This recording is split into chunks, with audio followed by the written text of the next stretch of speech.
continue to upskill. We continue to improve on our skill, and we have very seasoned professionals who are going to be doing justice to safety of oil and gas industry. We continue to improve, and they are well, they are seasoned, very vast experience across the oil and gas sector. We have it from Total, from Shell, from different industries. So you can be rest assured that you'll be working away with very full and well optimized course content. And we want you to pay full attention. For those who are not members, you see one of the benefits of being part of SPE, because for SPE members, this year, this course is free. And next year, even if we have a charge on it, to be subsidized for SPE members. So I want to crave all our indulgence that we sit back and enjoy this full day of complete upskilling and gaining what is necessary for us, because in the industry we always say safety first. So when the time is right, I'll read the citation of the facilitators so that you know them better. That will come very soon. So welcome. Thank you. Next is safety.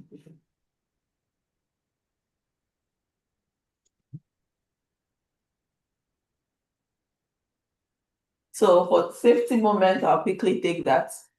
If you're driving, you should not take this call. Ensure you're safe to speak, because we know we have quite a number of persons virtually. Raise your hands and we'll take note and give you the opportunity to speak. You can also drop your comments through the chat. We have volunteers, we have people on ground to take note of your comments and then answer your questions. We also want you to be safe. This is a whole day's event. Be alert of your environment. Don't be carried away and forget.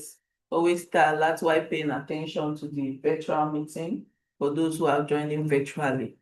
And then you can also ensure you are paying attention to fire alarms. But today we have there is no information that will be anything there. So if you get fire alarm, you should find out the most points.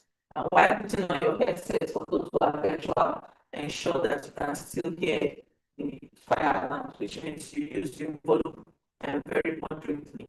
That's all for the safety moments. Thank you. So share the link for the session. Did I share it? So right away, we'll be having the pre-session quiz. Thereafter, our SC will come up to address us. So we'll be sharing a link for the pre-session quiz. This is just to get our kind of know the extent at which we are at par with safety, and also make our facilitators understand where and what to address as the session. Yeah, Dr. Adaobi, can you hear me, please? Yes, I can hear you. We're supposed to do the video so that we still have more people before the pre-session training quiz. Yeah, that's what we're doing. All right, sir. Simeon, let's have the video on. Yeah, and because the video is long, we can just take like 10 to 15 minutes of it. Then maybe during break, we'll complete it. Yeah. Thank you.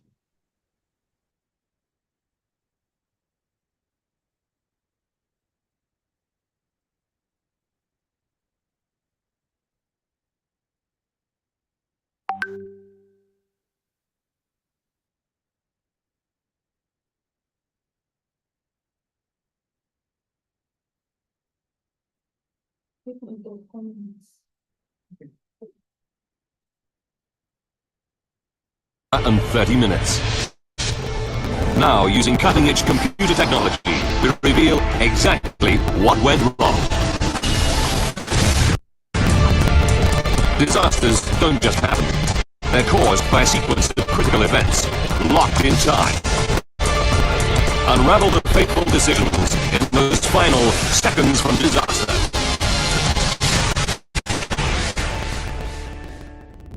Europe. Scotland. The North Sea. Wednesday, July the 6th, 1988. Piper Alpha is stationed 176 kilometers out from the city of Aberdeen, in the middle of the infamously rough North Sea. It's built to survive winds of up to 185 kilometers per hour and waves as high as 28.5 meters. With more than half it hidden below the waves, the entire structure towers 230 meters above the sea floor, 2.5 times the height of the Statue of Liberty. But today, the North Sea is having one of its kinder days. There are 226 men on board Piper Alpha. Electrician Bob Ballantyne is one of them. It was absolutely beautiful summer's day getting in our sea. It was calm. It was tranquil. To keep the massive rig running smoothly, the complex machinery requires regular servicing. It's a never-ending job. 7:45 a.m. Lead production operator Bernard Curtis issues permits for the day's maintenance work.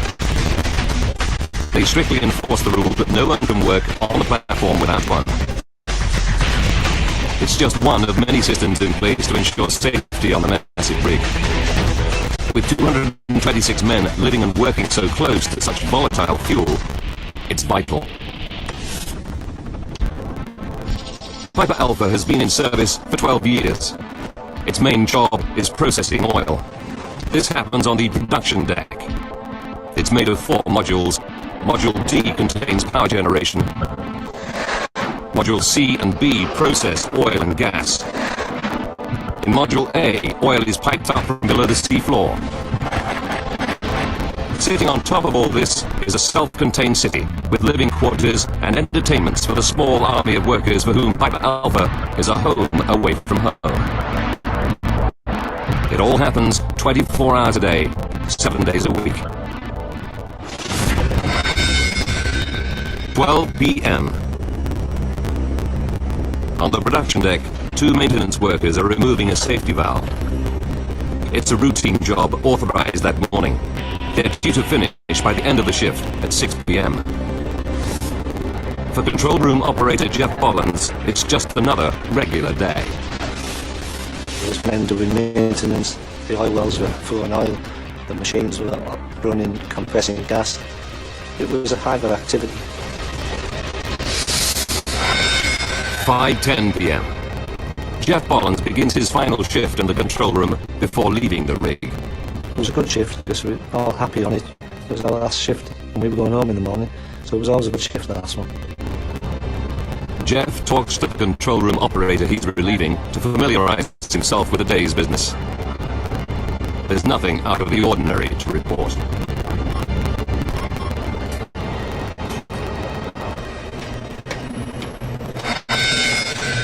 "6 p.m. The day shift ends. But on the production deck, work on the safety valve isn't finished. Replacing it will have to wait until morning. It's not a problem. The pump it's connected to is shut down. There are now 62 men running Piper Alpha on the night shift. The other 164 are off duty, eating, relaxing, or sleeping in their living quarters.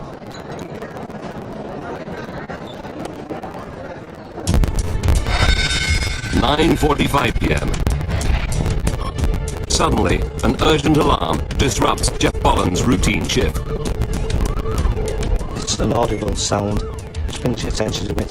You locate then, on a visual basis, what's happened, and what we call the condensate pump will trip. Condensate is the oil man's term for LPG, liquefied petroleum gas, a volatile and highly flammable liquid. The pump compresses it to a pressure of 78 atmospheres. That's 45 times the pressure in a car tire. The pump has stopped working, but Jeff is still unfazed. I've seen the condensate pump trip that many times. I could tell you about 20, 30, 100, 200, and it was something that needed attention and something that wasn't a major problem. and the quicker you attended to it, the less of a problem it was. Lead operator Bob Vernon goes down to the pump 9 meters below the control room. It should be straightforward to restart it. But tonight, the production crew can't get it going. Piper Alpha continues to produce liquid condensate. There's now barely half an hour left before the storage tank fills up and the safety systems shut down the entire rig. This could lead to a complete loss of electrical power on the platform. Although not dangerous, it'll stop the rig producing oil, and the crew will go to almost any lengths to avoid this. They're feeling the pressure. Things became more and more of a problem, so what started off as quite a routine incident and a minor problem was snowballing. Normally, a second pump would be available, but tonight it's out of service for maintenance. If they can start that one, it should solve the problem. Vernon quickly checks the work permit and confirms that the scheduled maintenance hasn't yet begun. So that it can take over from the broken pump, the lead production operator signs this pump back into service. But then, at 9:55 p.m., a new problem complicates the situation further. An alarm sounds, warning Jeff Bollins of a small gas leak on the deck above the pump. He silences the alarm and informs another member of the crew, who's also down by the broken pump. The situation now escalates rapidly, as Bollins receives several more alarms in quick succession, warning of further small gas leaks. These are followed by something more ominous. They're just coming in one after the other. Then next thing we knew, we get the high gas alarms, which is very rare, very serious. It's 10 p.m. Captain Michael Clegg is aboard the maintenance ship Lowland Cavalier, stationed just 25 meters from the southwest leg of Piper Alpha. Suddenly, he sees an explosion as a flash of blue flame shoots out below the platform. In the housing block, Bob Ballantyne is carrying a hot drink on his way to his bunk. This almighty explosion lifted the platform right up. It seemed to lift it right off the North Sea and just shake it about like a rag. By sheer chance, on another nearby vessel, Charles Miller is taking pictures for his son's school project when he hears the explosion. As he clicks the shutter, a second explosion rocks the platform. He catches the first evidence of what will become a major disaster. There are 226 men stranded on the rig, and it's on fire. On July the 6th, 1988, at 10 p.m., an explosion shatters the calm of evening on the North Sea oil rig Piper Alpha. 226 men are working on board. 10 p.m.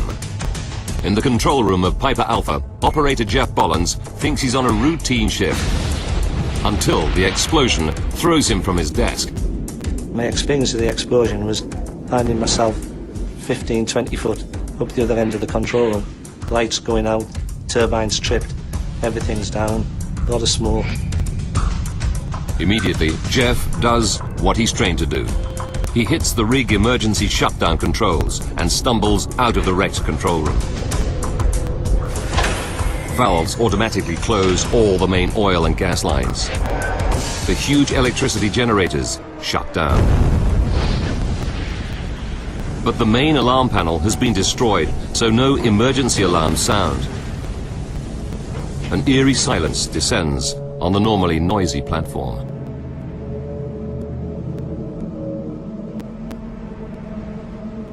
At 10:05 p.m.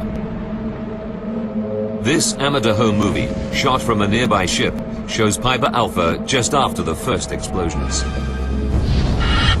On the blazing platform, Jeff Bollins and 20 of his colleagues are surrounded by flames and smoke. They're trapped 29 meters above the waves. They need to think fast. And there was nowhere to go, except downwards. One of the lads found a rope which he tied to the handrail, and we started climbing down the rope. They scrambled down to a deck just 6 meters above the water and jumped into the sea. A safety boat is always close to the rig, and tonight other ships are also nearby, laying undersea pipes. They all launch small rescue craft to pick up survivors. Within 5 minutes, Jeff and his colleagues are plucked from the water. They are some of the lucky ones. 10:20 p.m. Piper Alpha is shaken by a second colossal explosion, captured on this video. A large section of the rig is engulfed by a roaring fireball. Jeff Bollins sees it all from the rescue boat. The heat was just intense, even though we were maybe 100 yards away. The platform was just looking like the kind of things you see in a disaster movie. About 100 men have gathered in the canteen. It's one of the main emergency meeting points because it's close to the helicopter landing deck. But they don't know that the helideck is already engulfed by smoke and flames. A helicopter rescue is impossible. Smoke begins to creep in. The trapped workers now fear for their lives. Somebody had shouted out that they were afraid, and they heard the boys coming back and said, "You're afraid, everybody's afraid." The evacuation plan calls for them to wait in the canteen for rescue, but it doesn't come. As the situation worsens, rigger Jim McDonald decides to make a run for it. But others trapped with him cling to the belief that help will arrive. I said, well, I'm going to try and get off myself. And I said, if you make it fair enough, I says, that I'm going to try it. Jim's had 12 years' experience on Piper Alpha. He thinks there's an escape route through the laundry room. Went into the laundry, but when I got into the laundry, I wasn't in the laundry. I was in somebody's room. I said, oh, Jesus God. I just sat in the corner of the corridor in the corner. Disoriented by the thick smoke, Jim McDonald is lost. And every moment he sits there, the odds against him grow.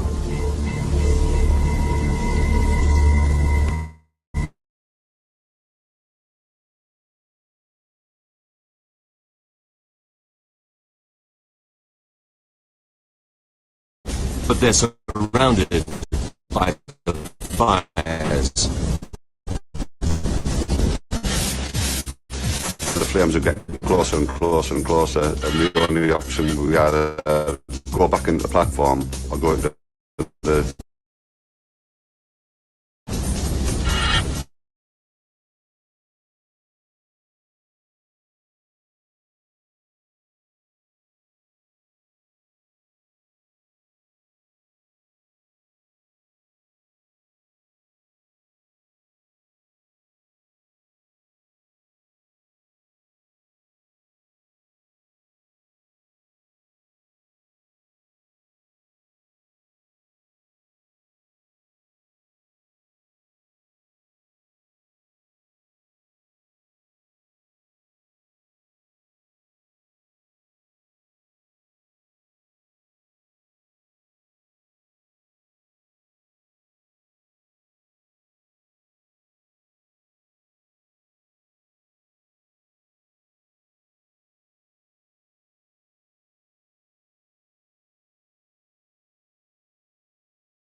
Hello, can you hear me?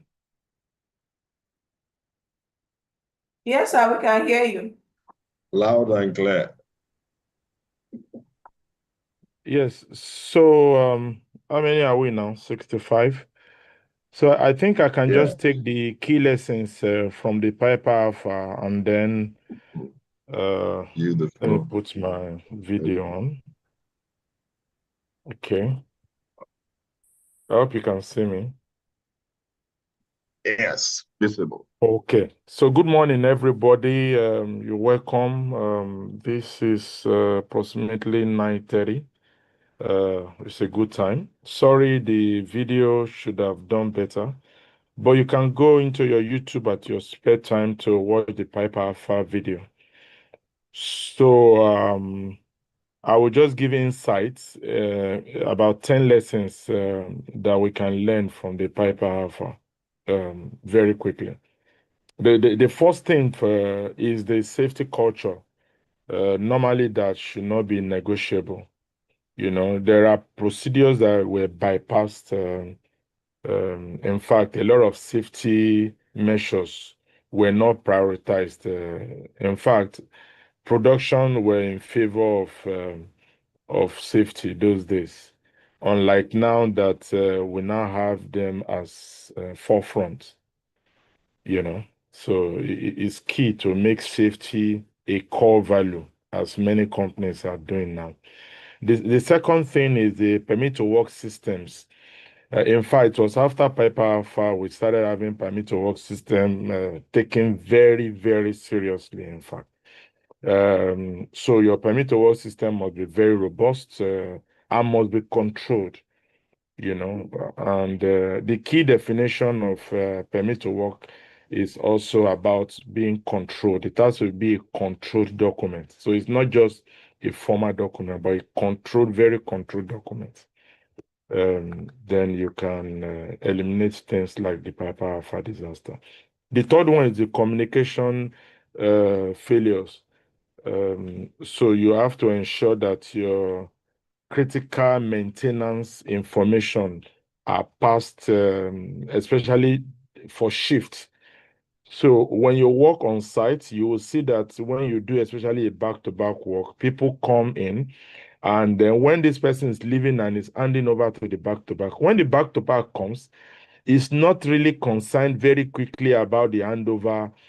What is concerned about is trying to adjust him or herself, you know, to his work environment, is putting it, you know, the way the former person is doing is the table, the chairs, trying to see the room. He's just trying to acclimatize himself for like a day. It's a normal human behavior. And then he cared less a little bit about the handover. So it's also very important for people to understand, maybe in advance, to understand the handover. Now we have virtual connectivity to a day before to understand all the handover. So when it comes in, he's also trying to follow up. And in the first day, not adjusting himself to his seat, to his table. This person is not very neat. Me, I'm neater, you know. Not all those ones. Focus on what is important. Leadership is also key. Poor leadership affected the Piper Alpha, a lot of contributing factor to the unsafe conditions. So we have to walk the talk. When we say we don't tolerate safety um, um, anomalies, we don't tolerate it. So, but we have to show it as an example. Another aspect is the risk assessment. It has to be very effective, but at the same time also very dynamic. Don't use generic risk assessment. In this presentation, one of our experts will be presenting about hazard identification risk assessment generally. So you benefit from that. So we need to be continuously updating the risk and then offering the required compensatory measures. Another aspect that is key is also that process safety is as much important as the personal safety. So don't focus only on the operational safety. And that is why in this course, we always do year in, year out. We do operational safety and we do process safety. And then we do the quality aspect so that you can see and balance everything. No one has priority over the other. So it's very key that we look at our safety critical elements on site, and the pipeline, the systems integration, the pressures, the volume, how they integrate into the whole design. So this is very, very key for management of change, the barrier controls, and so on. So one of our experts will be giving you details on process safety. Another aspect is emergency preparedness, which must be very reliable and accessible. Those days for Piper Alpha, if you look at the video very well, there were no lifeboats those days offshore, So you will see that when they were rescuing them, they were using normal boats, work boats and so on. It was after that the design of lifeboats came into play, and hopefully even now we need to ensure that the lifeboats, all these safety evacuation equipment are properly maintained also. So it's not just about having them, but they need to be properly maintained. The spares need to be available and so on and so forth, So it's very key. You can also make them feel safe as much as possible. A lot of very good designs nowadays, regularly tested, and they are accessible. Another aspect is number 8 is the design must consider the worst case scenario. In designs of safety equipment, you have to consider worst case scenarios. For example, those days there were no fire blast segregation between the control room and the accommodation and the offices. If you look at the video very well, you see when the fire happened, it affected the control room.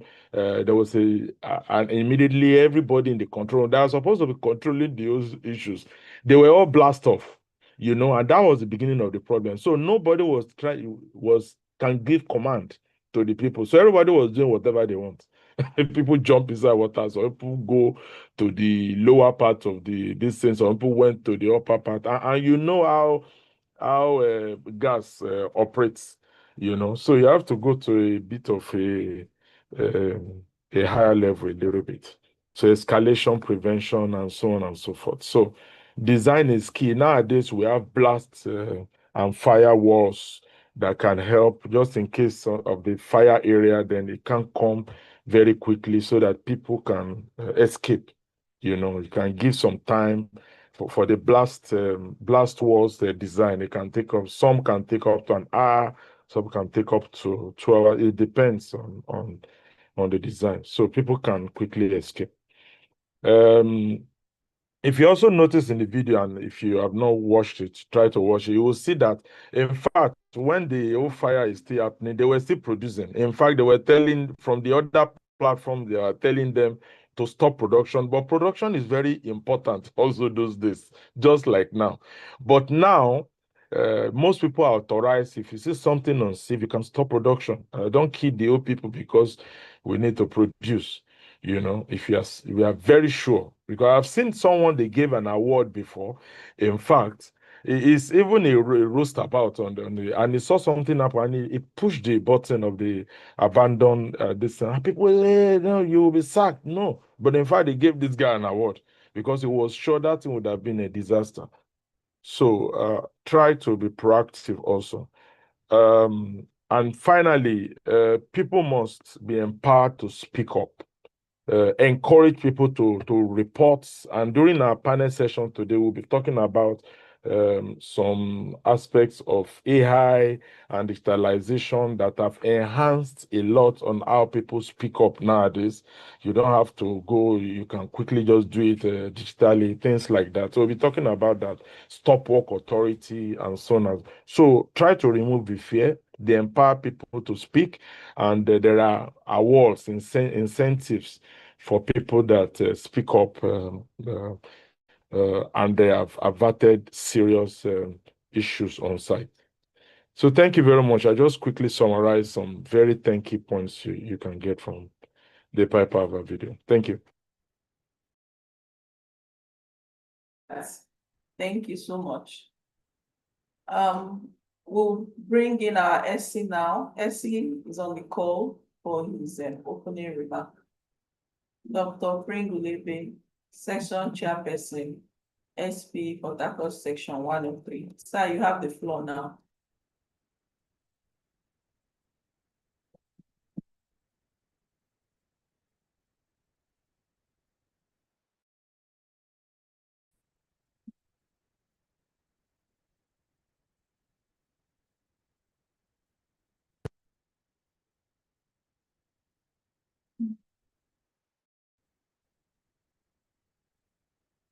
Yes.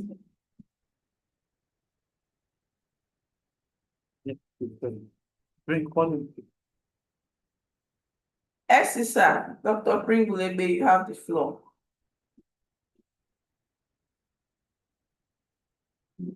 Okay, so while we're waiting for SC, it's like he has a network glitch. We'll take the brief biography of our facilitators. Okay. All right, the SC has just indicated that it's available. Okay, you can go on, sir. Okay, thank you very much, Madam. Simeon, you refused to unmute me. What happened? Yeah. Okay, that's fine. Thank you very much. Thank you very much, SD Bada. Thank you very much for a wonderful brief on this. So, thank you very much for all you do for SP Section 102. All right, thank you very much. Good morning, everyone. So, on behalf of the board and members of SP Port Harcourt Section, it is my pleasure to welcome you all to the third edition of the Offshore Onshore Safety Course. Today, guidance stands as a powerful statement to our shared commitment to continuous learning, professional excellence, above all, safety. In our industry, safety is not merely a requirement, it is a culture that must be deliberately built, consistently reinforced, and continuously improved. This program reflects our shared commitment to learning, professional engagement, and above all, safety. In our industry, safety is not just a requirement, it is a responsibility, and we must live by our day-to-day activities. In every incident prevented is a life protected. The knowledge you gain here can deliberately or directly impact decisions that may save lives. I want to really appreciate the facilitator for their expertise and our participants for being here. I encourage you to stay engaged and apply all what you've learned today. So I encourage you to fully present and actively engage, ask questions, and share experience, challenge assumptions beyond this course, and take this lesson back to your workplace and become ambassador of safety excellence. On behalf of the leadership of SP Port Harcourt section, I once again welcome you and I wish you a highly impactful, rewarding section. With that, I declare this course open and I thank you all and I wish you a productive section. Thank you. Thank you very much, Malada. I wish you all.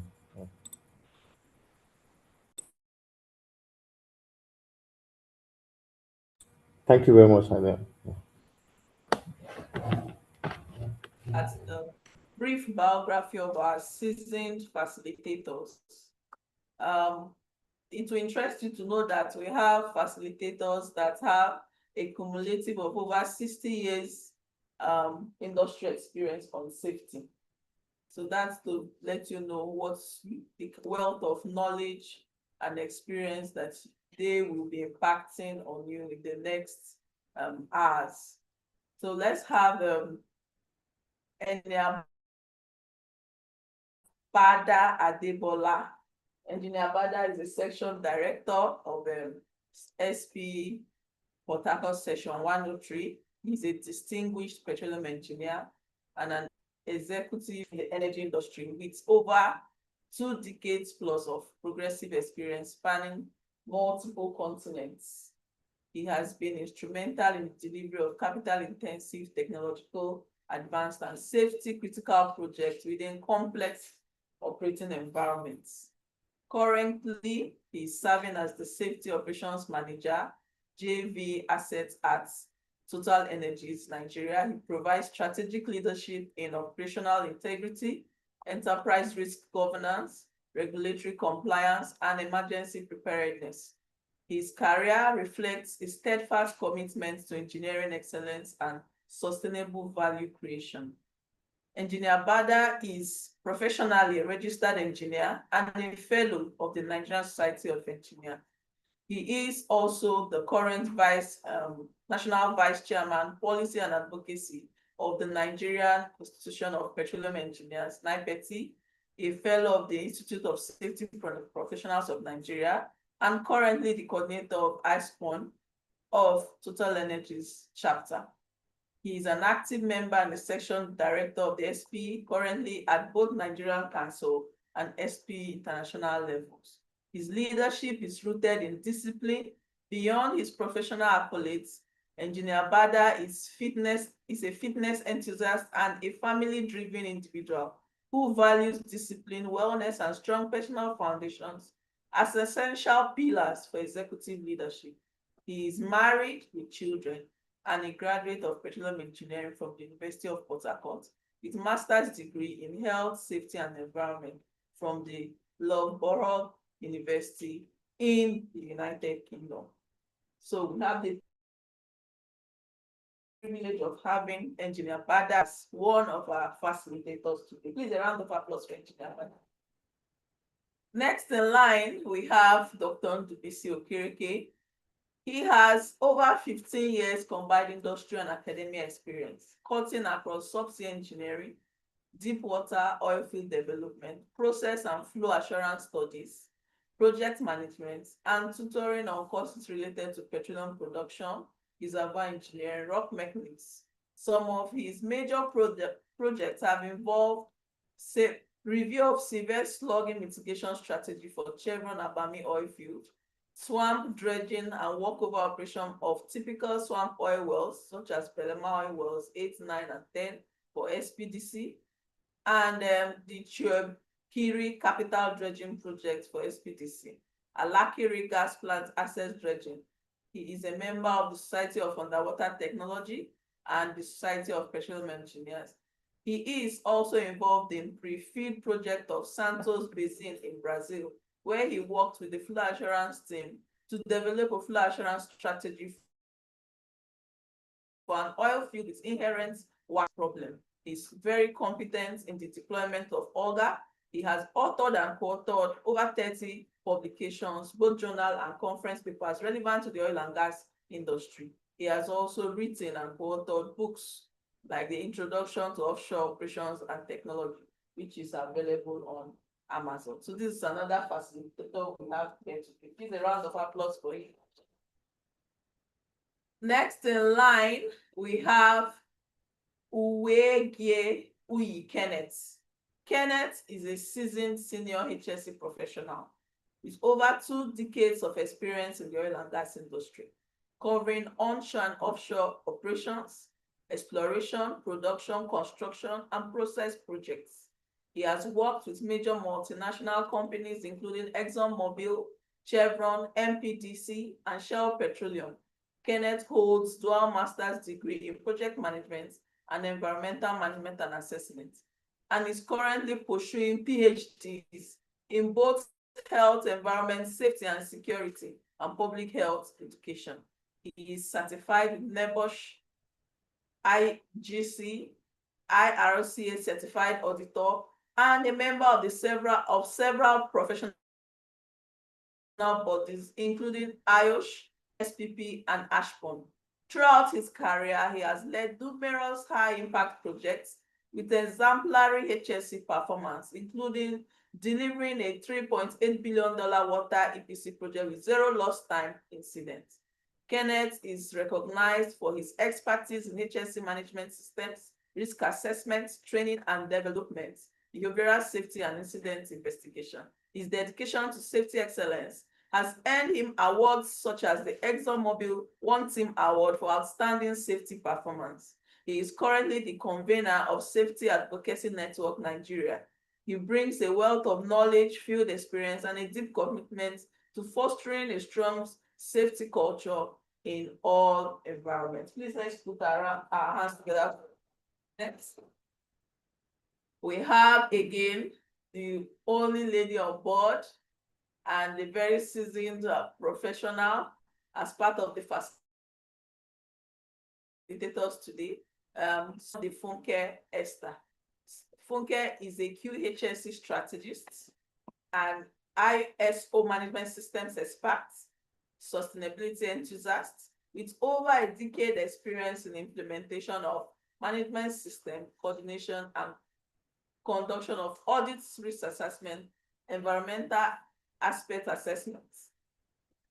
She is satisfied in ISO of different standards and different, she's also the lead editor for, she's also a lead editor for ISO and also NABOSH certified at different grades.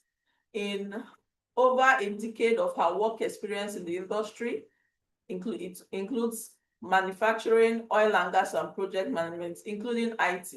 She has been trained to design and implement processes for quality, food safety, environmental safety, occupational health and safety management system with sources and certifications to third-party audit system for all the projects she has coordinated. She mentors and volunteers with organizations and groups to inspire young persons and young professionals, aspiring females to become QHSC professionals. She is also available to coach, mentor, train, and consult for QHSC strategies, implementation, and audits. She is aimed at loss prevention and promotion of sustainable practice in the industry. Please, a round of applause for her. So these are the seasoned professionals that we have said have over 60 years plus cumulative experience. Engineer Bada alone has close to 30 years, over 30 years, and the others 20, 10. So we're talking about close to 70 or 70 plus. So relax, sit back and enjoy the course today. We want to crave your indulgence to participate in all the assessments, the pre-training assessment and the post-training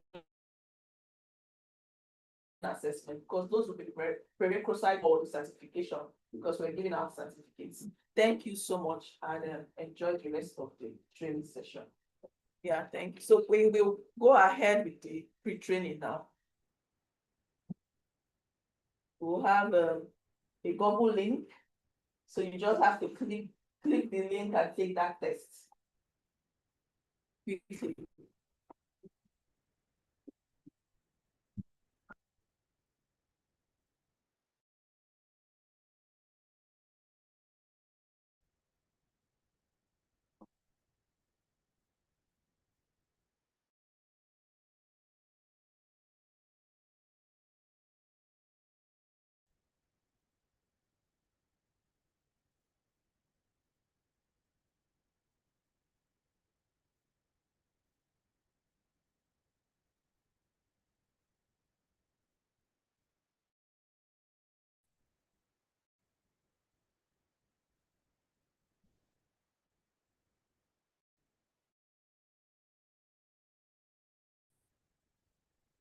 All right, so you all have the link in the chat. We'll take the link and then quickly. So, it's okay for us here. Hold on.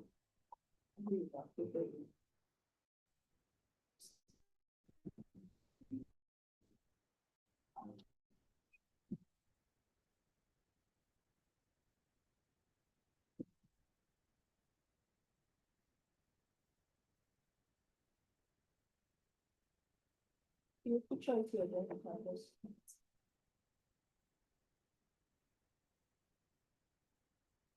Please check the chat box for the link for those online.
So we have in order to carry everyone along, we have 5 minutes for that. To take the training for tests.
So we already have 17 responses.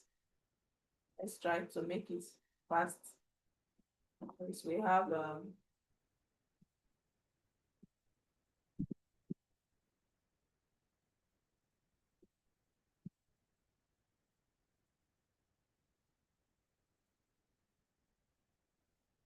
over 80 persons on the call.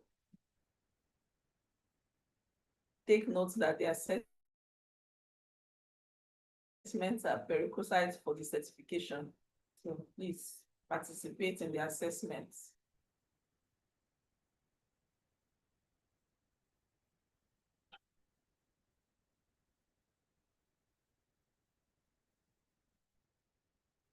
So we have 27 responses. That's good progress.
No, they will show us.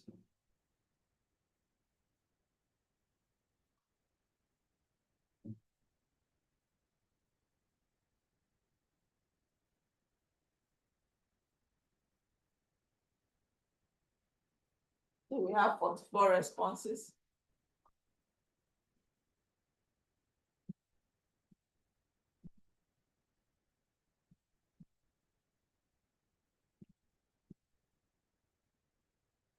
So we have the next 2 minutes to wrap that up so we can begin. Dr. Kereke, confirm you're on standby on screen.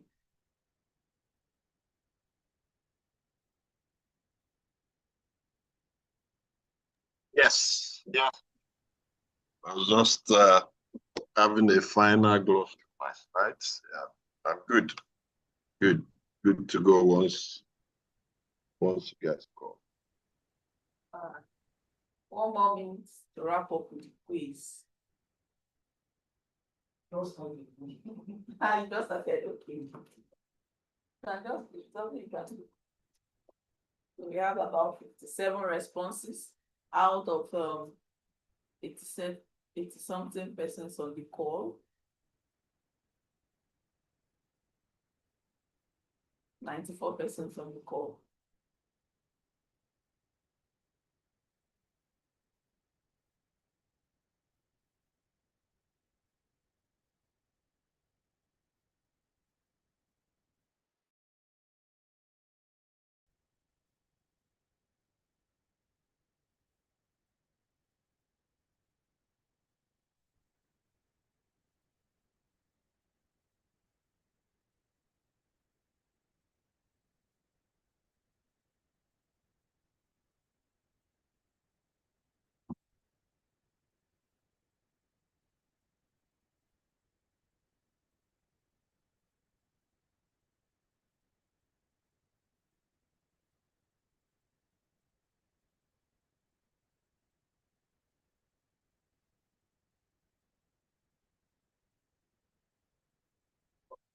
All right, so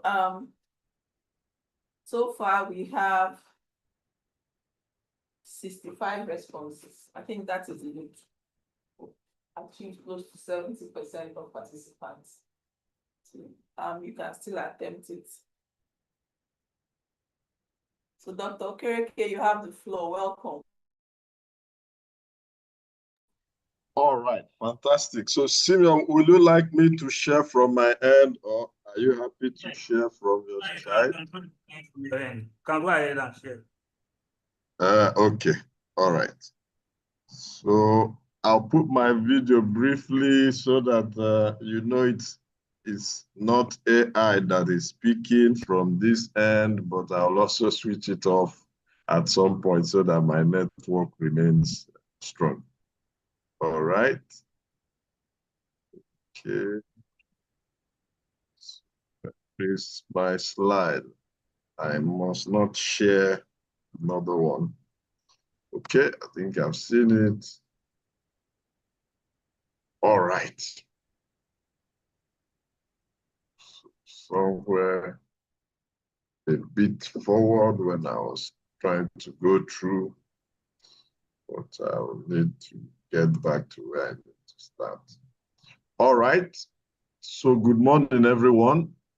I hope you can hear me. I hope I'm not using Eco-Atlantic voice. Good morning, everyone. Can you hear me? Confirm if you can hear me. Louder, Alexa. Okay. All right. So I'll knock off the video so we'll concentrate on the slides.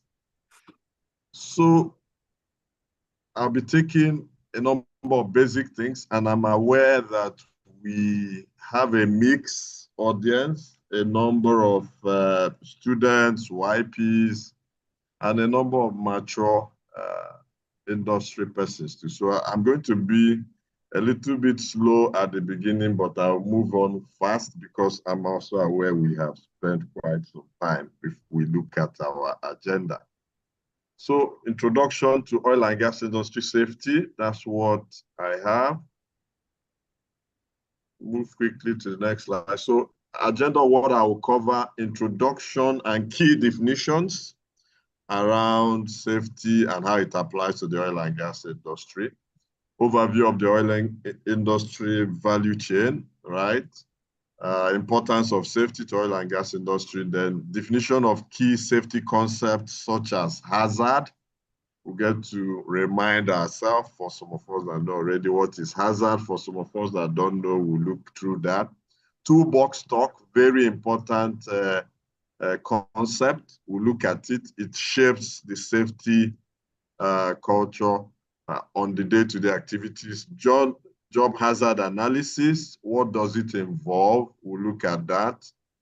Journey management, near miss, etc. Then there are often a number of buzzwords or buzz phrases different operators use. We'll look at that. For IOGP, they have life-saving rules, very important. Things like, if you're driving, you must make sure your seatbelt is on.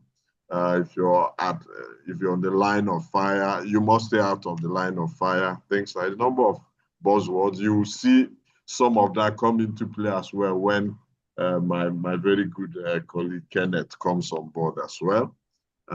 Shell has what they call 10 golden rules. I'm not sure if that's still up now. But these are some buzzwords that they've used a number of times. Stop at 10. So some of these buzz phrases evolve as well, just to keep focus on the right safety culture. Then we have key safety hazards and all of that. Safety measures and best practices, we look at that. Key quote for today for me, always remember, no job is so important. No operational practice is so important that you cannot take time to look at the safety requirements first and make sure that all the safety requirements are in place before you continue. Because for us in the oil and gas industry, we deal with high pressure, high temperature hydrocarbon, right? So, and the environment, the number of constraints to find yourself into a safe zone if anything happens.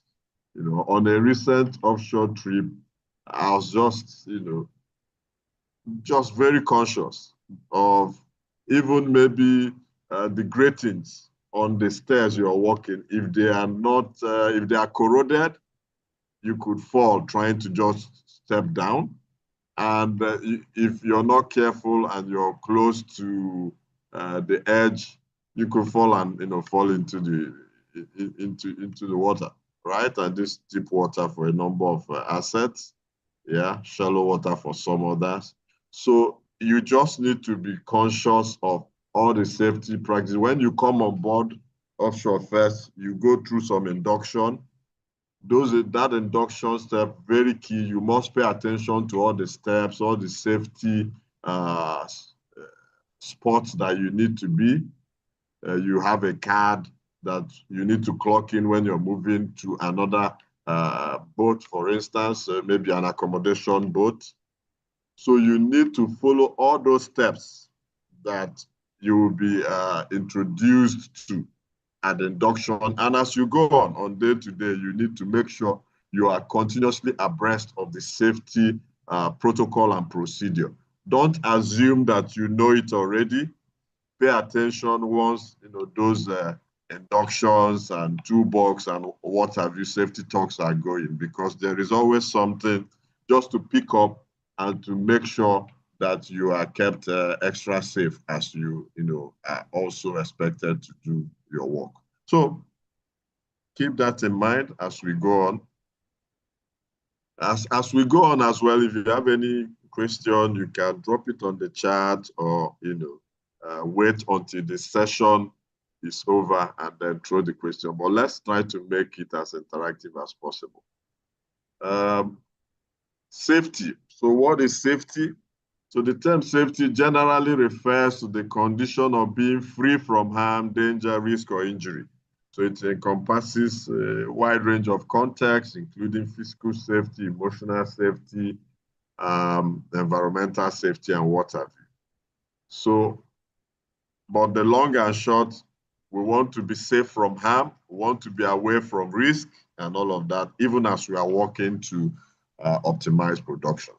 Safety is a part of our everyday living. As you move from your house to work, there's safety there. As I drive to work in every now and then, you need to make use of your mirrors in the car, just to make sure as you're trying to turn left or right, there's no car coming, beside you before you make those turns. So safety must be part of our everyday life as well, right? Yeah, it's good to see the room as well in SP House in Port Harcourt. I miss being there this time around anyway, so we'll carry on. Safety practice is valuable across the entire value chain. We talked about that. Occupational safety, what is it all about? This is about ensuring the well-being of workers by implementing the safety protocols. So all the safety protocols we implement as we are carrying out the work, just to make sure that the workers are safe. That's occupational safety. Then oil and gas industry value chain. I just begin to speak to that right now. So here we're bringing the entire cycle. So first you have the upstream side, which involves leasing of the of the asset, the exploration, development of the field, be it oil, be it gas, then production of your gas, oil, as the case may be, right? But of course, we produce the multi-phase stream. But for the asset, it's either you're primarily producing oil or you will be primarily producing gas, right? Depends. So then as you produce this, it needs to be processed. So you pass your gas through the, your gas processing system, your oil, you pass it through, of course, the, oil processing system, be it your separator and all of that. So the multi-phase stream, in fact, your oil, gas, water, goes through a processing stream, be it separator, be it a bulk oil treater, be it your VRUs, be it your gas compressors. At the end of the day, that will compress the gas before you start exporting. The dehydration unit that will knock off the moisture content before the gas begins to get into the export line. So that's part of the what we do on the upstream side. Then on the midstream side, you deal with the transportation of the multi-phase stream. So and you're transporting high pressure, high temperature hydrocarbon. So a number of safety issues. You must always monitor. Just in a recent time, I had to make sure I was monitoring a gas line to ensure we're operating within the envelope for the asset I support, right? So you must continue to do all those monitoring to ensure that you're within the operating envelope, pressure-wise especially, temperature-wise as well. Monitor all of that. This has to do with process safety aspect. Then when the crude gets to your refining, you also have to keep tabs with all the various units. Some of the units might be exposed to high temperature in the refinery, right? Some of the units also may be exposed to high pressure. So you must continue to monitor to ensure you're within the operating envelope, and so that things don't go south, right? And things don't go into the unsafe region. So that's that. So all in all, there are a number of safety critical issues, just also like we watched in the Piper Alpha video, because some permit to work issues were not followed properly, and there was not a recheck on the gas line, and we had leakages, and that caused some problems.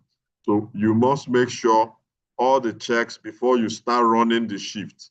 Make sure you go through your handover notes carefully, because I see a number of operators, a number of guys working as well have also joined the call. So you must make sure you carry out due checks with the handover notes, and make sure you have the permit to start any equipment you need to start, because it's very important. Any button you press, one button can change the whole story of the crew. So you must make sure you're carrying out all the work steps you're carrying out within the right operating envelope and to ensure that the plant remains safe. Important safety practice to the oil and gas industry. Why is safety important to the oil and gas industry? To prevent loss of life. Yeah, because like I mentioned earlier, you're dealing with high pressure, high temperature, hydrocarbon fluid. And so you need to just make sure that you're operating within the right envelope and that things are in place as they should be. So to ensure workers return to families safe and sound, that's why we must take safety serious, right? To ensure operations continue with minimal operational challenges. Minimal operational challenges.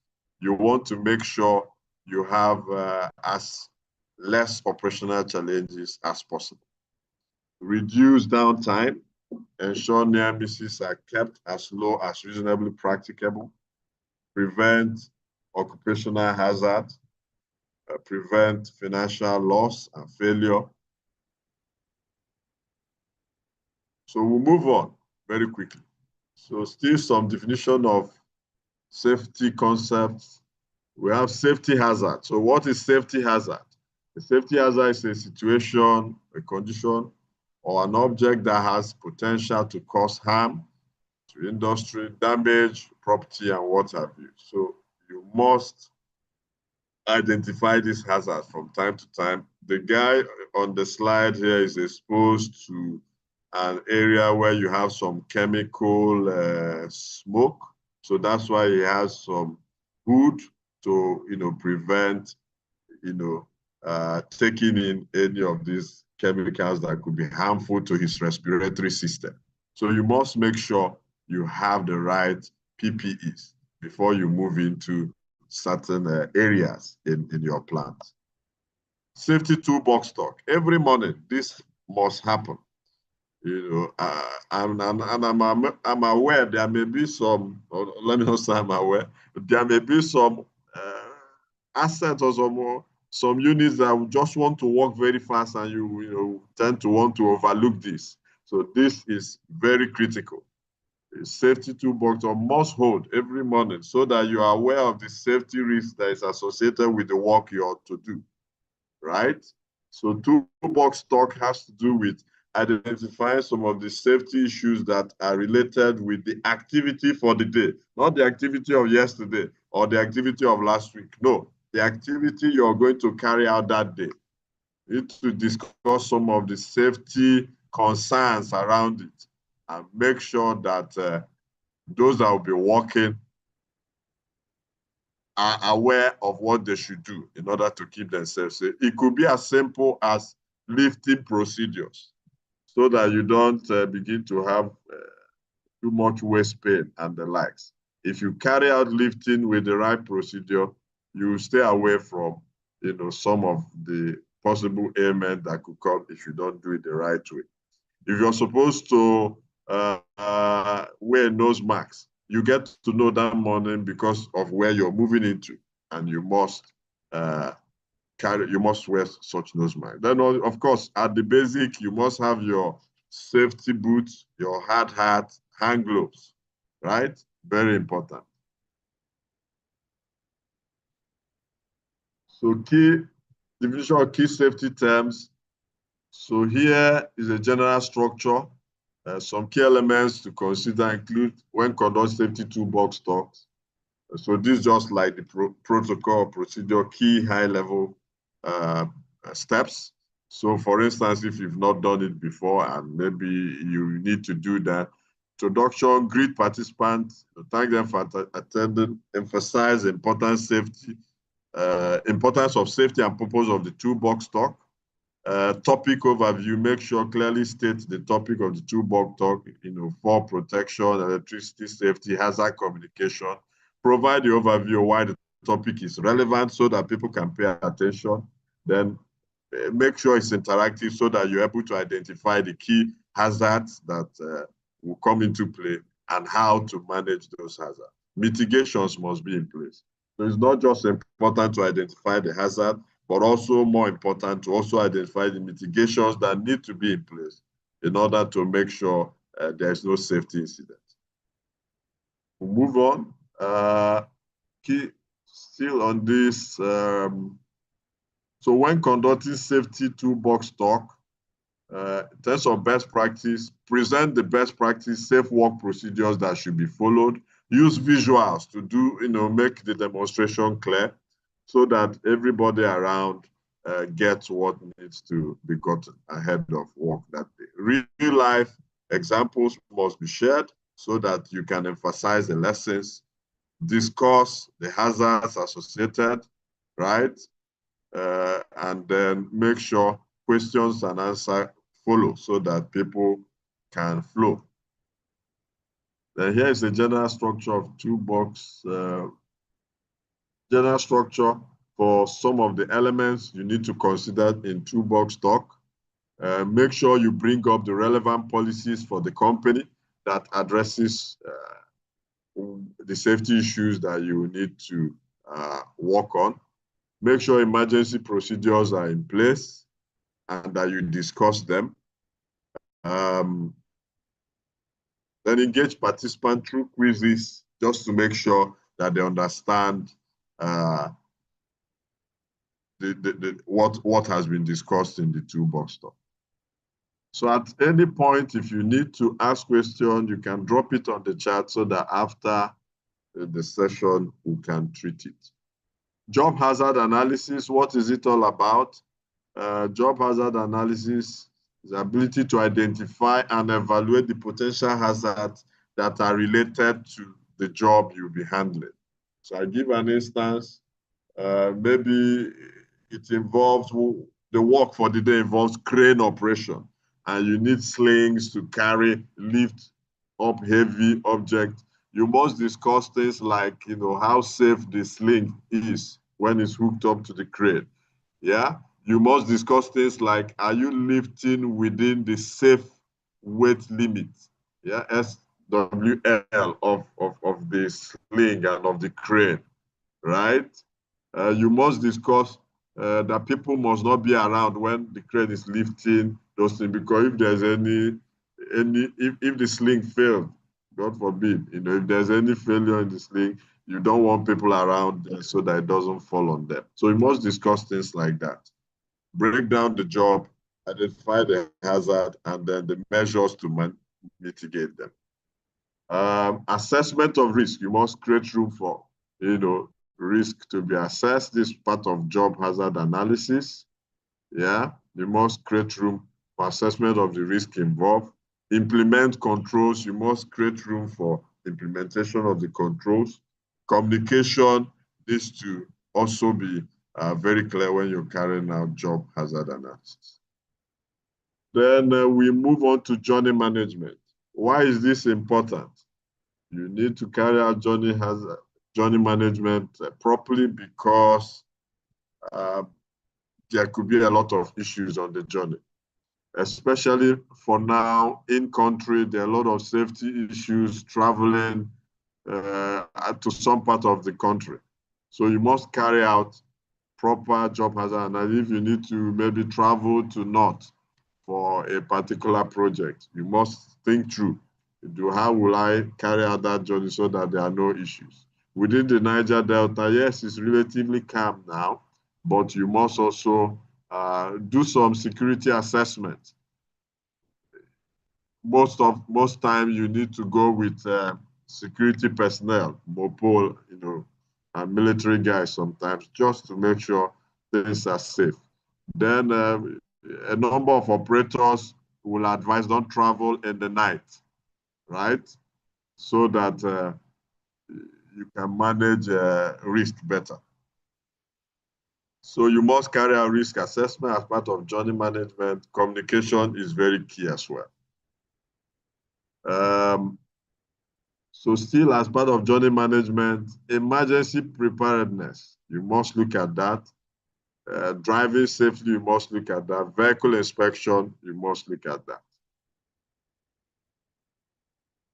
Then key journey management, still you must look at travel documentation, monitoring or reporting, post-trip review, you must look at that as well. So here, can anyone help in identify some of the potential hazards, just as part of making the session interactive? One or two persons, you want to identify some of the potential hazard here?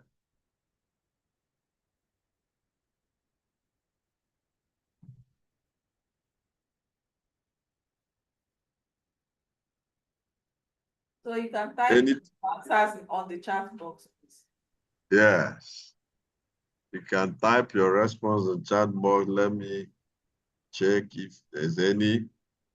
So I want to pause a little and just to, okay, drop object. Very good. Thank you, Oluwatobi. Yeah, very, very correct. Potential drop object can happen there.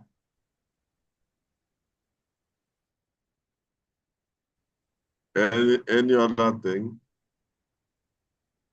Body harness is essential. Yeah, I have a number of experienced people here. Very good. I hope some of our young folks are picking trip and fall. Yeah, it's a very key hazard. Inappropriate PPE usage. Yeah, so you need to look at that. Thank you, Iyanolua. Trip and fall, good luck. So good. It shows we are following. So we'll move on. Yeah. So we must, for any activity you're going to be carrying out tomorrow, I know some of us may even be offshore at the moment. So any activity you're going to get the next day, you must reflect on what are the potential hazards and how you can make sure you're mitigating it and keeping yourself safe. Safety measures and best practices, you must look at what are the engineering controls to minimize hazards. You must reflect on that. And this comes into play when we are doing job hazard analysis. You must think about the engineering controls. For instance, do I have, maybe it has to do with flow, right? Do I have the safeguards in place if there is high pressure? Is there any of my valves that can, help me to close and make sure I'm fail safe, right? Do I have my double block and bleed valve, right? Is there a check valve there that can help keep me safe? Is my shutdown valve still at the integrity level that it should be to make sure that I am safe if pressure is trying to go above the operating envelope? Personal protective equipment, we've talked a lot about that. You must make sure you have the right PPE. Emergency response and evacuation procedure, you must make sure you are aware of the right procedure. That's why during induction, when you get offshore first, you must listen so you know where is my muster point, because different group of people have different muster points, so that it's not, if you're supposed to muster at muster point A, you go and muster at muster point H. You're already creating a problem if you do that, because the safety officers need to count the number of people at those muster points and check to be sure that all the people that are supposed to be at muster point A are there, and tick those boxes. Yes, they are there and they are complete, so that we know, we know that everybody is safe, and we don't start looking for which name will I use now? We don't start looking for Temiolua, yeah, when there's nothing that has gone wrong with her or him. We don't start looking for Eze. We don't start looking for Okon, because Okon did not go to muster point B that he was supposed to go. So very simple things, but very important. You must follow those procedures. Employee trainee program, very important that you go through it, right? Then case studies, we've looked at Piper Alpha, so I'm happy we've ticked that. Deepwater Horizon, I think I have a number of slides around that, but it's good we've watched Piper Alpha video and we can see the lessons from there.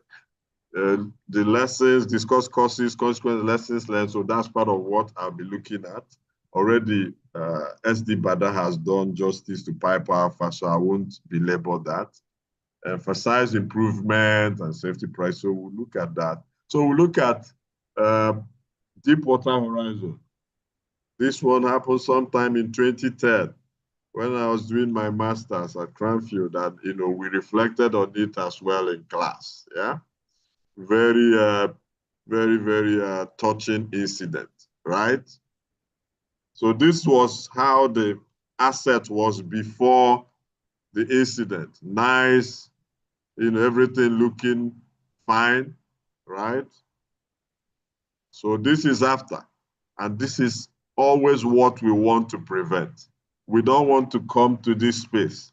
This happens when there's leakage of the hydrocarbon, within the tubing or what have you, or maybe just like we had in Piper Alpha, gas leakage, and we're not able to manage it, and there is an ignition point somewhere, and then boom, it's a problem.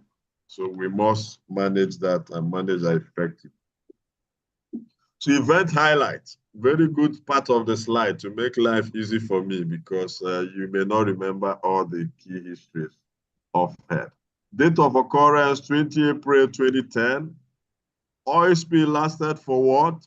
4 months, 4 weeks, 2 days. Very bad, not acceptable, right? Casualties, 11 killed, 17 injured. Very bad. We don't want to go out there and kill someone that is supposed to return back to the family safe and sound. That is not the focus. So that's why SD Bada mentioned that someone was rewarded in roastabout for pressing some button. Yes, production may be affected, but we kept the plant safe. We kept the personnel safe. Very important. So at the heart of a lot of operators now is keeping the plant safe, keeping the personnel safe. That's priority a lot of times. So doing everything to ensure we make sure we remain safe is key. So disaster location, Gulf of Mexico near Mississippi River in the US. That's for Deepwater Horizon. Operating company, British Petroleum, BP.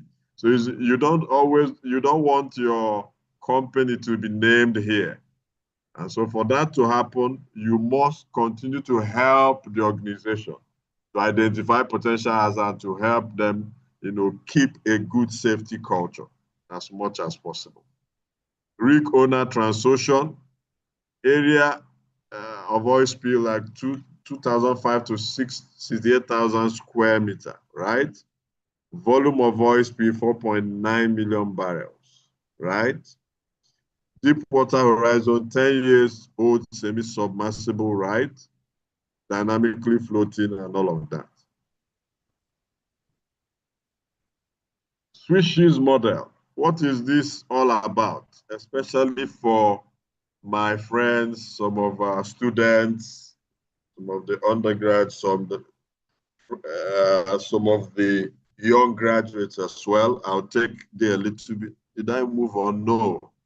I need to spend some more time here. What do we mean by switches model?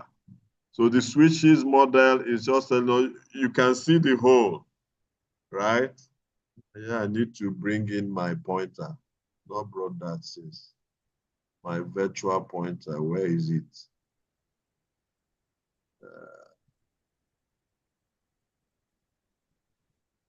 Arrow options, no, that won't help me, sorry. Okay, let me use pen. Right? Okay, yeah, good. So I hope you can see my small pointer. I don't know why it's not big. All right, so you see the holes, right? So the holes are potential hazards. So you don't want these holes to line up. You want to find a way to block them at every interval. So the holes are potential hazard. So once these holes line up, you're looking for a problem. So this is the ideal state, but you won't have everything perfect like this. Sometimes you may have one valve passing, and that's the hole, right? So, but you need to have a mitigation in place to manage it, right? So this is a perfect scenario, but I can tell you for sure, you don't have all the assets with all the potential to cause harm, all clean and safe. You know, all your pumps working 100% efficiently, all your valves in place 100%, all your pipelines still 100% integrity, no way. So that's the ideal state. So, but what we have small holes here and there. Maybe one valve is passing, maybe one of the pump is giving an issue, maybe one or two things is not perfectly working the way they should be. So those are the small holes, right? Sorry, I go back. Those are the small holes that we have in place. Let me look for my pointer again. Let me go with highlighter. So we have, so these are the holes, right? So you want to make sure things are not lined up to create a room for any failure. So that's what this is emphasizing. Event summary for the Deepwater Horizon, failed BOP, one of the key issues, right? Sorry.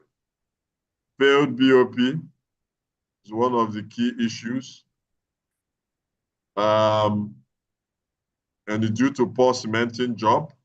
It's one of the theories that has been looked at as one of the causes, yeah? This led to bubble of methane escaping from the well and subsequent Deepwater Horizon explosion. So as part of the lessons, there's a lot of safety protocol around BOP stack. Making sure you have the secondary measure and, if possible, tertiary measure to make sure your BOP is as safe as possible. Conclusion, safety is very critical. It can lead to injury, so you must make sure the safety measures, mitigation measures that need to be in place are in place. I think I'm really taking time, so I need to move faster. Illustration or toolbox, we talked a lot about that. We dealt with JHA, journey management, we spoke to that as well. So, oh, good. So I think that is the end of the slide, right? So that's the end of the slide. So I don't know if there is one verbal question, one or two verbal questions. Otherwise, I will move on to the next one, which I'm supposed to run with Engineer Bada, after which I will give the floor to the next facilitator. It appears there's no voice question. So in the absence of that, I'll trigger the next slide that I'll be taking with Engineer Bada. I'll run through the first, I think, 13 or 14 slides. So this speaks to regulations, HSE regulations. So I'll speak to that as much as possible, and then Engineer Bada, who is the top expert on this space, will just give the icing on the cake. So there are regulations governing safety for us globally. Various countries as well have bespoke regulations. Yeah. So that's part of what we'll be covering on this. So introduction of and definitions of these regulations. What are the key acts across the globe? Then we'll review some of the implementation level we have within Nigeria and the way forward. Yeah. So what's HSE? What does it mean? Health, safety, and environment regulations. So this often referred to as occupational safety. Yeah. And it varies country by country, various jurisdiction, right, around this. Then we have the OSHA, which is the Occupational Safety and Health Administration. This is championed by the US. There's an act around this 1970, which empowers OSHA to set and enforce safety and health standards. Then for Europe, they have their own version they call EU OSHA, right? And there are a number of frameworks that support that. Then we also have the ISO 45001. This is recognized internationally. And a number of operators work towards attaining these ISO standards in safety. Yeah. And from time to time, they also need to revalidate their status. Okay, your current slides are not being projected. They are not moving. Yeah, you're not sharing in your You have to stop sharing. Okay, that's correct. That's true. So let me stop sharing the first one. You're correct. Thank you for that. So I must have been sharing the last one. So I'll go back here. Thank you very much. So yeah, I think I can continue from this second slide. Confirm if you can see. Yes, we can see it now. Yeah, confirm if you can see.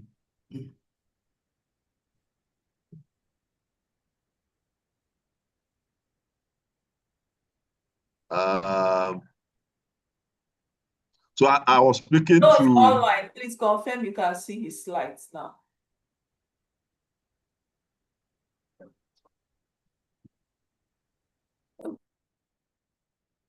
Yeah. So just one moment. There's someone that is trying to join an SPE member. Let me do the honors of helping the young chap.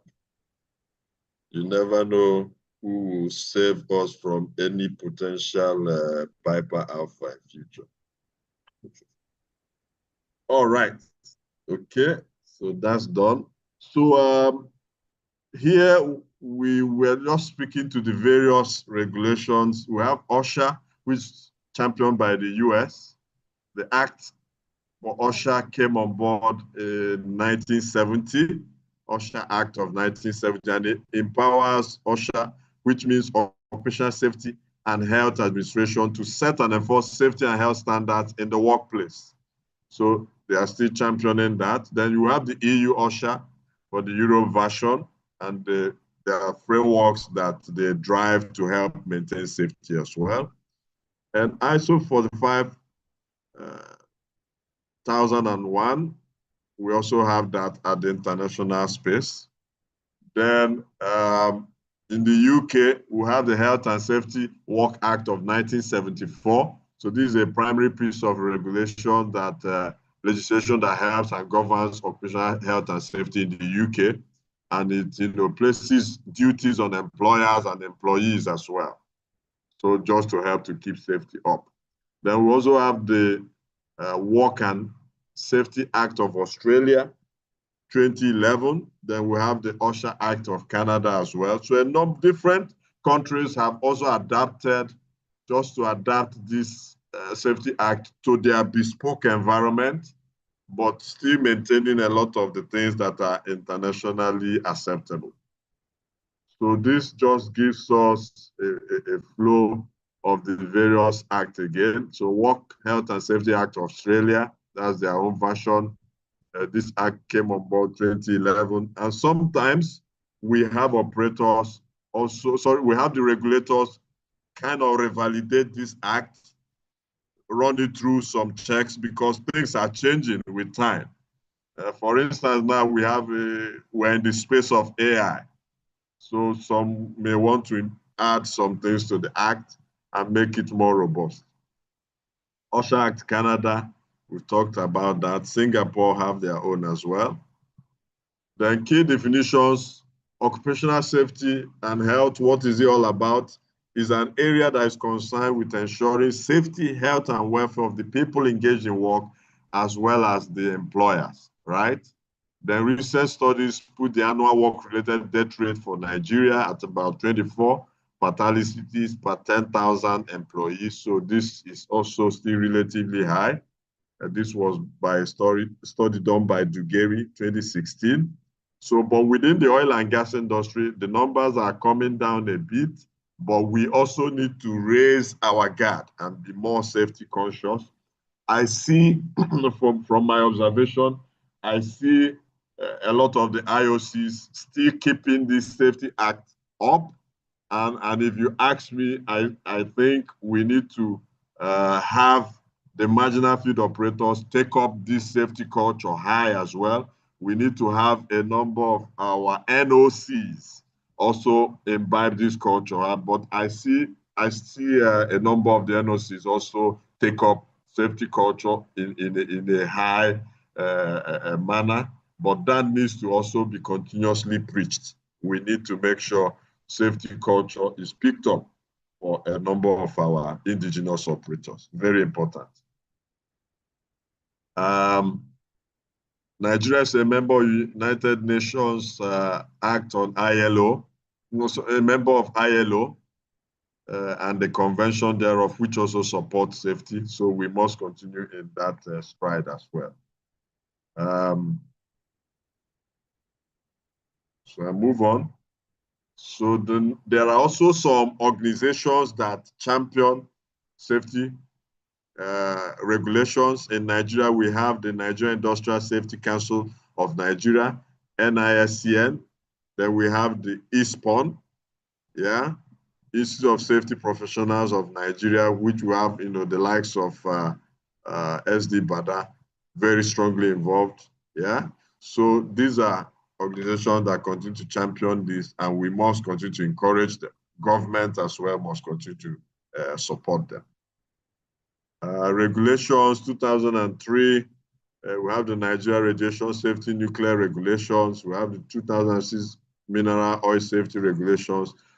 From time to time, these acts are being updated and safety aspects are also being updated. The National Policy on Occupational Safety, we have that, OOS 2006. So sometimes these acts go through updates, like I mentioned, just to reinforce the safety elements. I'll leave you to go through this when maybe you get the materials. Then this is important for us. This speaks to a recent statistics to show the various industries, the number of fatalities and all of that. So registered, the second column is registered number of occupational accidents. So you see within the construction industry is still high, right? And this is for Nigeria. This is for Nigeria, please. But within the oil and gas industry, it's dropped a bit, 24, as when this was done, I think it's 2016, thereabout. So we hope that the numbers are coming down more. We don't want it to go up, especially for the oil and gas industry. So, but this is showing that we are trying to build the right safety culture. Aviation is also relatively low, 11. So we must continue to keep that. Key issues hindering effective enforcement and implementation of OOS policies in most sectors in Nigeria. Weak legal structure remains part of the struggle. So maybe for some of you that may find your way into the Senate or House of Rep, we must make sure we push and support safety regulations. Severity of penalties, we must make sure penalties are top-notch so that people will comply and align with safety protocol. Bribery and corruption is also part of the challenge. Lack of adequate information and statistics, also there. Poor corporate commitment, also there. So at this point is the point to yield the floor to SD Bada. So I'll leave that for SD Bada to carry on. I think you should continue to change the slides for me. Is that okay with you? Oh, yeah. Makes sense. So let me move to the next one. Okay. I move. Okay. Okay. So, so good morning again. Now we're about 116.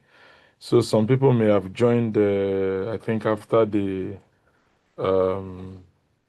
video, the Papa Alpha video, and also the quiz. I think the quiz is still there. If you have not done it, I think if it's not closed, you should do it, because I think it's a prerequisite to the certificates.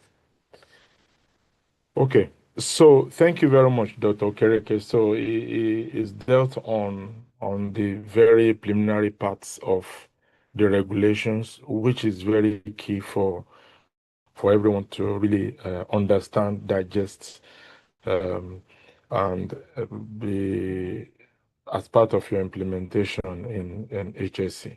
It is very key. He mentioned a particular part of the occupational safety health policy.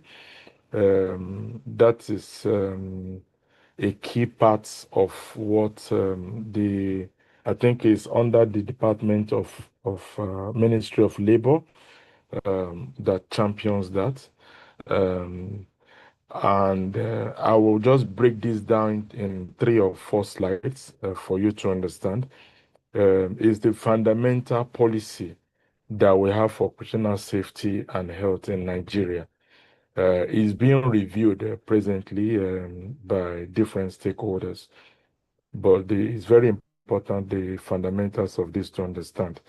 I guess also that it will be sent, our slides will be sent to everyone. So also if you need the policy, I think they will send it to all participants. It's very important for you to see what the scope and everything is, from the policies to the alignment and to the vision of the Federal Republic of Nigeria. It's quite important. This slide is trying to understand the National Occupational Safety Health Policy Framework itself, dealing mainly on the purpose and its commitment. So the very basic thing is about minimizing workplace hazards and to ensure worker protection. And it's very key. Normally, this should be implemented by all stakeholders in the country. But as you be aware, our implementation is still not very strong in the country. The second part is the alignment with various international standards, as he has rightly mentioned, aligning to International Labour Organization Convention 155, which we are signatory to. Also, the collaboration part is very key among the various regulators, among the employers, workers themselves. So the implementation cannot be effective if we don't do appropriate collaboration. And I think that is why it's important that we also have students here. We can integrate it as part of their projects, and even after your student life. It's very good to have this culture of occupational safety and health. And then for people that are already working, it's very key that you implement that in your day-to-day activities. So the vision for the safe work environment is also very important to minimize as much as possible our risk. And of course, as I mentioned earlier, the worker protection for sustainability. These things are key. So for this first slide, key thing I want you to remember is that it's a framework to minimize hazards. It's very key. And that is also linked to the International Labour Organization 155, and that it supports growth and welfare. So this policy normally is not basically about compliance, to be sincere. What it's trying to do is, NUPRC, there are other organizations or regulators that is doing all those compliance. But what the policy is trying to do is to set up the system and to drive performance and national development. Those two keywords are important. It drives our performance and our national development, because safety itself is about business performance. Let's remember that safety is not there at our enterprise, at our workplace, to be a police to people. And that's why we integrate the safety culture into all the leaders of the entities at worksite, so that they can be able on their own to drive the business performance. Because at the end of the day, we want to you want to get paid. And if you are an entrepreneur, you also want to make more money, So So safety is a catalyst for you for business performance. So it's not about trying to look for faults or look for errors. Second slide.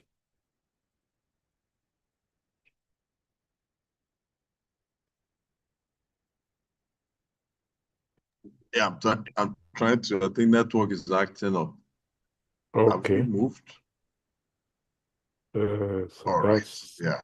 okay. So So yeah. the goal, the objective, and the scope. So the OSH policy, as I've said earlier, and I think as Dr. Kerike mentioned, is I think the first one came up in 2006, and then it was reviewed maybe in 2014, something like that. It's also being presently reviewed again. It sets clear goals and coverage. The first one is enhancing the safety performance. I mentioned that earlier on, to have a very structured framework. The second part is preventing workplace incidents. So it focuses on diseases, injuries, accidents, and so on and so forth, and through very proactive risk management. So one of the modules to this will be dealing on risk management. So you can see a very clear difference between the safety and risk assessment and risk management itself, and how hazards are controlled. And then the OSH policy also focuses on the inclusion of safety services. So services to all workers, maybe in the formal sector or on the informal sector. So we focus on both. So not only in the people on the streets that are doing welding work, people on the streets that are selling stuff, all these things are also considered, in fact, in the OSH policy. But as I've said earlier on, it's just the implementation of this policy. Wonderful policy is like, I think what Trump says, he has one big, beautiful bill, right? So this is like a big, beautiful policy or also, and also the comprehensive policy scope. It covers equipment, it covers machinery, work processes, the psychosocial risk. When people are fatigued at work, all these things are being considered in the OSH policy. And the time frame people are supposed to work, when people are supposed to take their leave, all this kind of thing. And you'll see the NUPRC is gradually implementing that in the compliance strata for the oil and gas companies. So you can't go to offshore, for example, and stay a month, and then you come home for just 1 week and you want to go back again. It's becoming extremely difficult now, So because going offshores, you need the OSP card from the NUPRC. So you have to stay minimum of 50% outside of what you have stayed inside. So these are the kind of policies, and they are bringing also the onshore services also, so which is quite interesting that we started implementing some of the things in our OSH policy. So key points for the goals, objective, and scope also is that it improves HSE, it prevents harm, and applies to all workplaces, no exception, formal and then informal sector. So it's important, it covers everything from the equipment to well-being. You see, the psychosocial aspect. So it covers everything. So across all sectors that is involved. So it is important we note from the goal, objectives, and scope that execution, when you execute it, is harder than when you start defining it. So definition and putting things in perspective is easier. It's when you start executing it, then you now see that these things are not just easy. So it's not to put the goals, the objectives, and the scope in your various companies. Is to do what you say you're gonna do in your policies. You have your policies. Well, I will do this. We will do that. And then your MD signs it.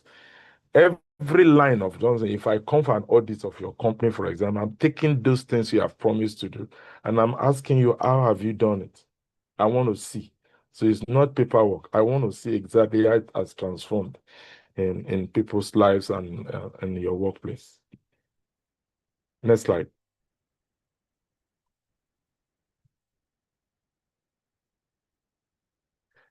So the last part is the responsibilities and implementation. The roles, the responsibilities, and the strategy at which we execute things is also very important. The shared safety responsibilities. In fact, when you define safety culture itself, when they're asking you to define safety culture, it's about the shared belief, you know. So some people would define it and say that this is how we do things in here. So it's not that you see people reporting incidents and other people are saying, I don't care. No, then there's no safety culture in those kind of places. You have to have a clear agenda, and then everybody have to have that insight to pursue the agenda. So that's why we say it's a shared safety responsibility. So for employers, for workers, governments, all of us have to share the same accountability at the workplace. So we have to be actively pursuing the same agenda regarding our safety responsibilities at work. No matter the entity that you are at that particular workplace, everybody have to have that spirit of same business performance, driven by the safety core value that your MD would have put in place. Because normally everybody, when you go to their workplace, you have a safety mission, you have safety vision, it's pasted. But you ask people, most of them have never read it. And it's just like, most of them is just one page. It's not as if it's a lot. One page. MD have taken his time to write, to sign, but you don't know what is there. So when you don't know what your policy is saying, you don't know what your MD is saying, then you cannot challenge the MD to his word, because he has put something there. You can challenge. Oga, you have said we are going to have training. There is no training. You can challenge. You have said you are going to do this, but there's none of that. You can challenge, in a very responsible manner. So I think these things are very important to see the practicality at our work. It's not just theory. So employer safety leadership is also very, very important. To lead by establishing work systems, training, supervision, and of course to provide PPEs at work. Government regulatory rules. So we have various regulatory establishment for the upstream oil and gas. We have as well the upstream, we have the midstream also, and so on. And these people are doing a bit to ensure that we follow the clear regulations set out by the federal government of Nigeria. And these things are very, very important, especially the policies of the operational safety and health, and the one that also relates to the process safety. We also have the operational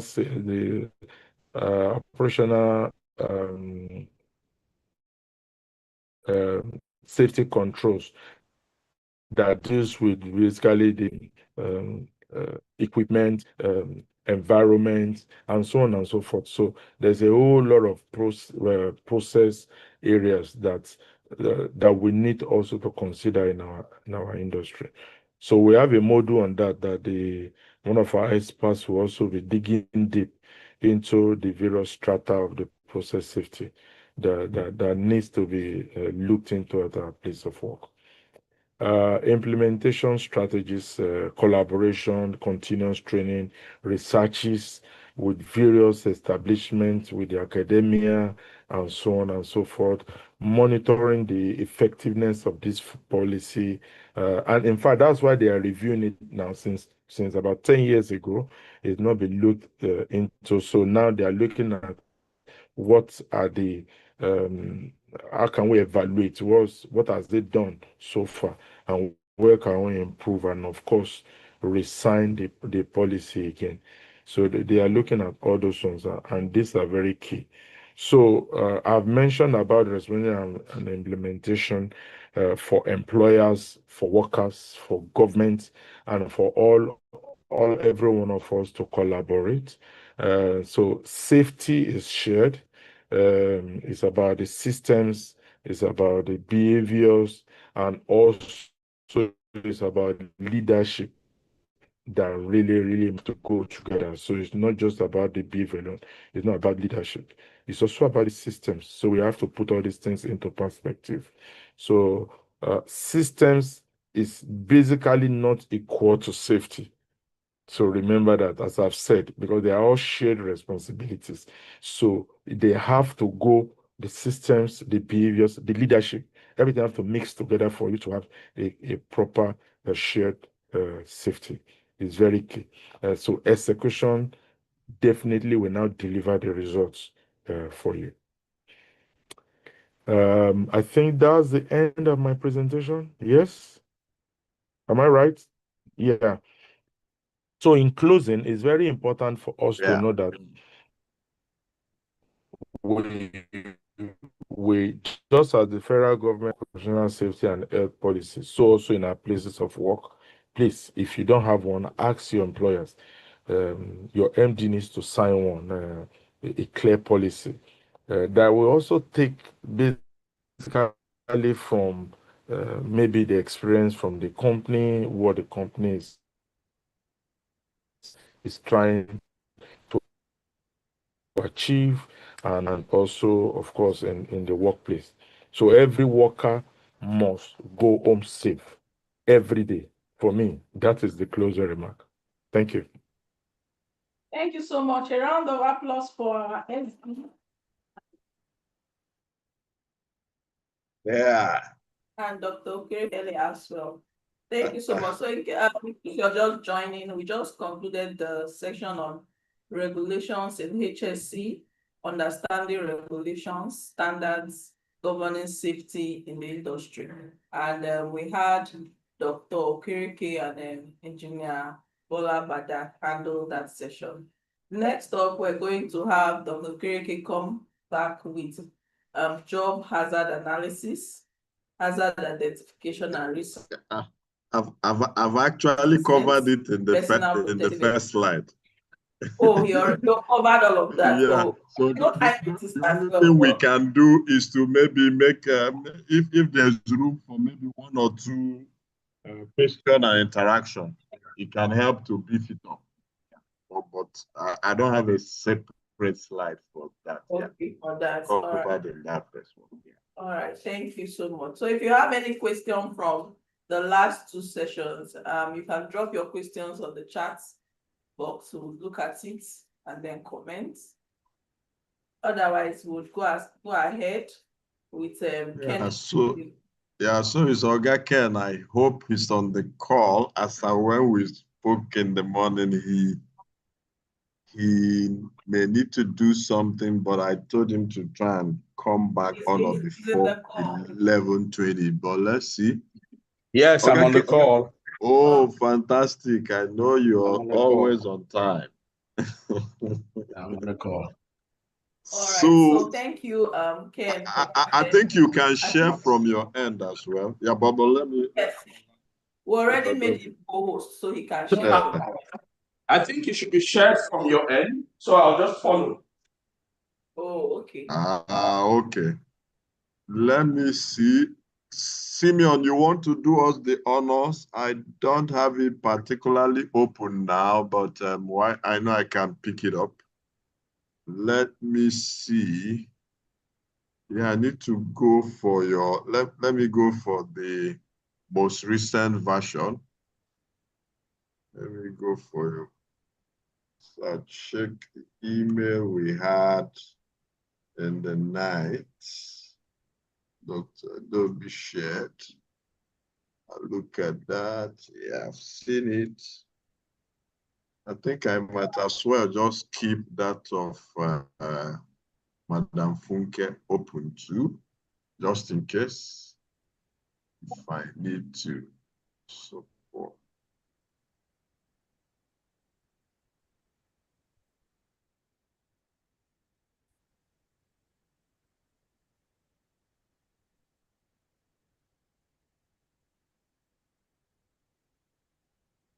All right, so while he's doing that, Kenneth Wege will be taking us on process safety overview. HAZOP and HAZID highlights, worksite safety, that is onshore and offshore worksite safety. And you'll be looking at the What did I do? specification for different work No, sites, I've shared the wrong one. flow stations, and refineries. Sorry, I shared the one that was open on the web. All right, so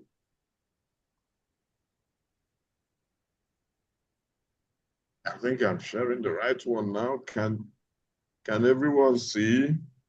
Yes, we can see the slide. But it's not yet on slide mode, so I'll try to do that. Yay. All right, so Mr. Ken, you have the floor now.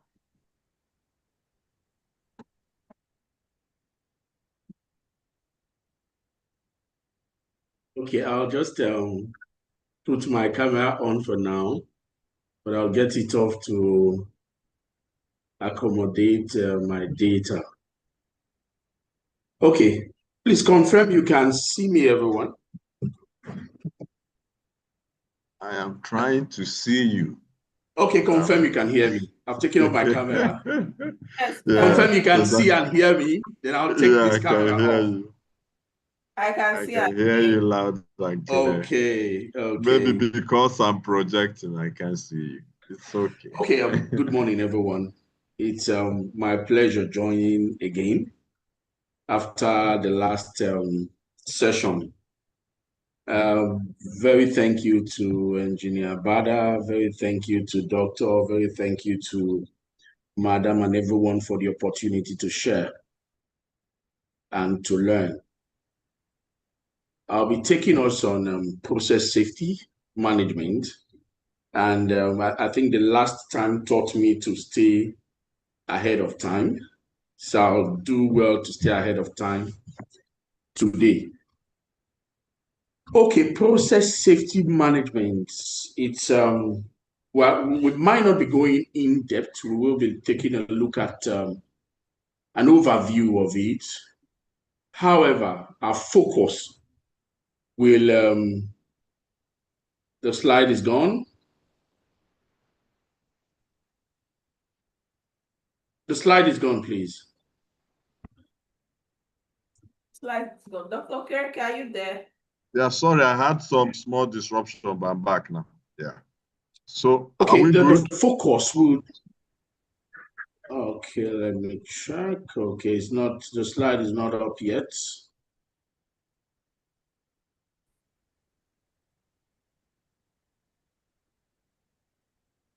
Still waiting for the slide.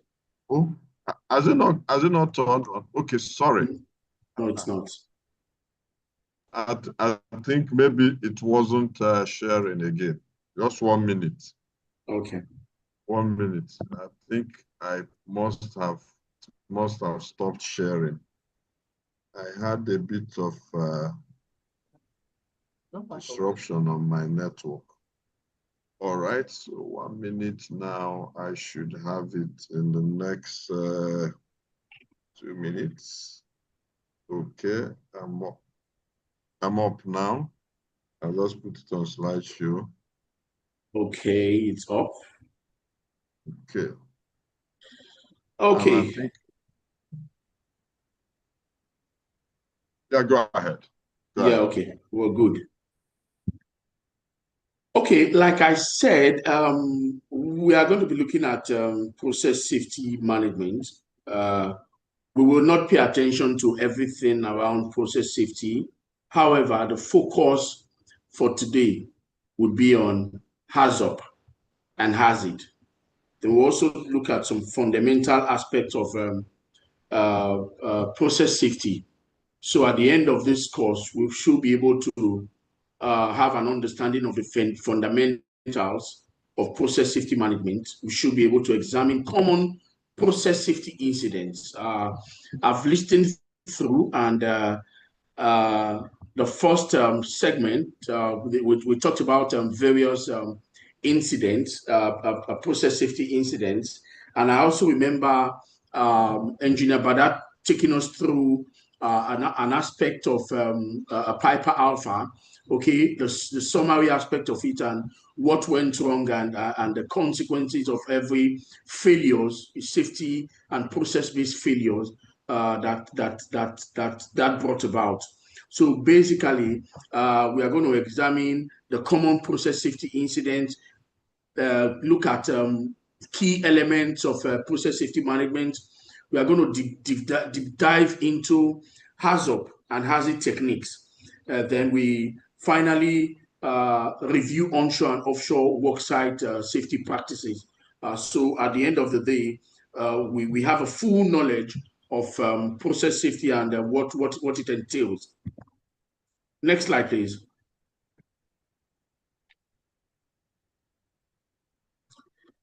Okay, let's look at process safety. What is process safety and what is process safety management? Now we will we'll define it like this as a principled framework, okay, for managing the integrity of operating systems and process handling hazardous substance. From this definition, two major highlights or elements would always help us define process safety management, which is a framework, okay, 2, for the management, 3, of operating systems. So whenever we want to talk about process safety management, a few concepts should ring in our mind. A few concepts should be a highlight. A few concepts should be a focus, okay? We should always see it as a framework for managing any operating systems or process lines. We'll also take a look at it as the application of management principles and systems to the identification, understanding, and control of process hazards to protect employee, facility assets, and the environment. Again, process safety management is the application or the utilization of management principles and systems for the purpose of what? To identify, understand, and control process-related hazards. For what purpose? The protection of employees, the protection of facility assets, and the environment. If you look at some of the process incidents that we're going to be reviewing later, at the end of those incidents, impacts were on people, impact was on the assets. We're talking about negative impact now. The impact was also on the environment following the spill that would have occurred after that. And lastly, we will see process safety as an aspect of safety that focuses on the prevention of fire, explosion, accidental chemical release or discharge into the environment. So if you put all this together, you have an understanding that process safety management, management system structure principles put together to understand, to identify, understand, and control any process hazard, mainly to prevent fire, explosion, and accidental release of chemical into the environment. The next slide, please.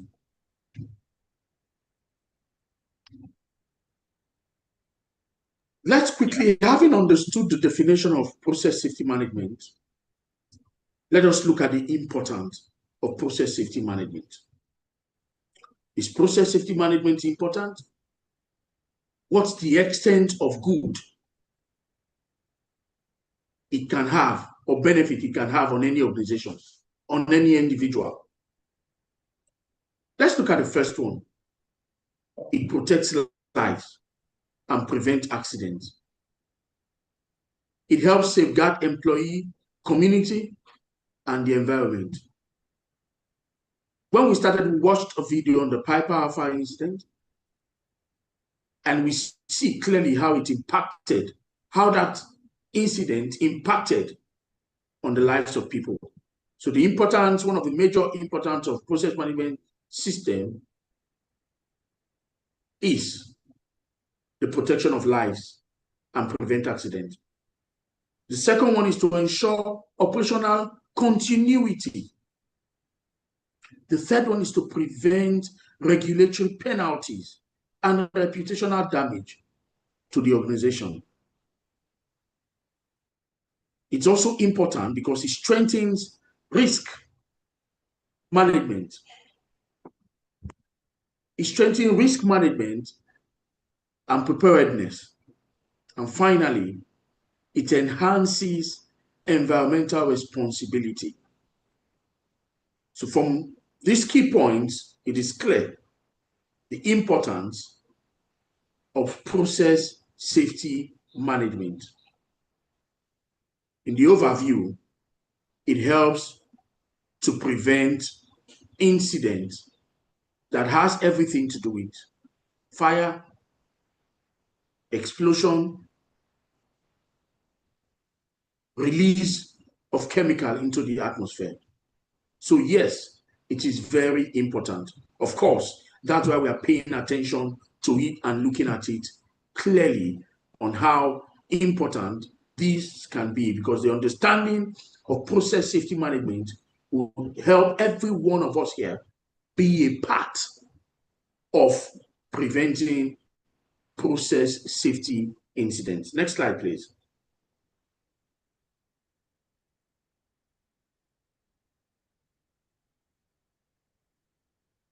Next slide, please.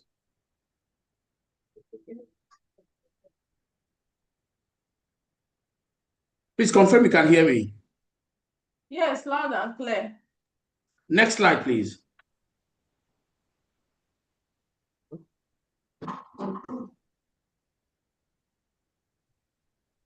Okay, let's quickly look at the troubles before us. The statement of problem before us, and what's mainly making us to pay attention to process safety issues. The first we will be paying attention to today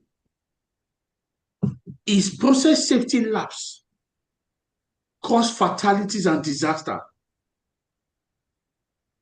Again, from the incident we watched earlier, the video clip on the Piper Alpha incident, process safety lapse causes fatality. How? People died. Number two, inconsistent compliance and implementation across sites. I did remember Engineer Bada said something when we're looking at some of the challenges with legislation, and we're looking at compliance, inconsistency in compliance. The next one is aging equipment and poor mechanical integrity. Some of you that have gone offshore or that have worked in some offshore process related facilities, sometimes when you're climbing up, you see some corroded aspects of the platform.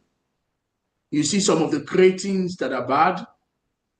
You see some of the process-based valves that are corroded. Some of these platforms and facilities are aging and depletes its mechanical integrity. This is one of the problems that had brought us back to the table to look at process safety management. The next one is weak management of change. Weak management of change process. How do we look at weak management. In some cases, management of change in some of the organizations have become routine. So attention is really paid to them. Okay, it's usually on the book. You just, as always, you just put down what the scope of the job to be done, while we are making changes, and, those routine step-by-step approach as it speaks to management of change. We don't pay attention to them anymore. So it's mainly on the table, and that's all. And the need for better understanding of hazard and hazard of probability. Next slide, please.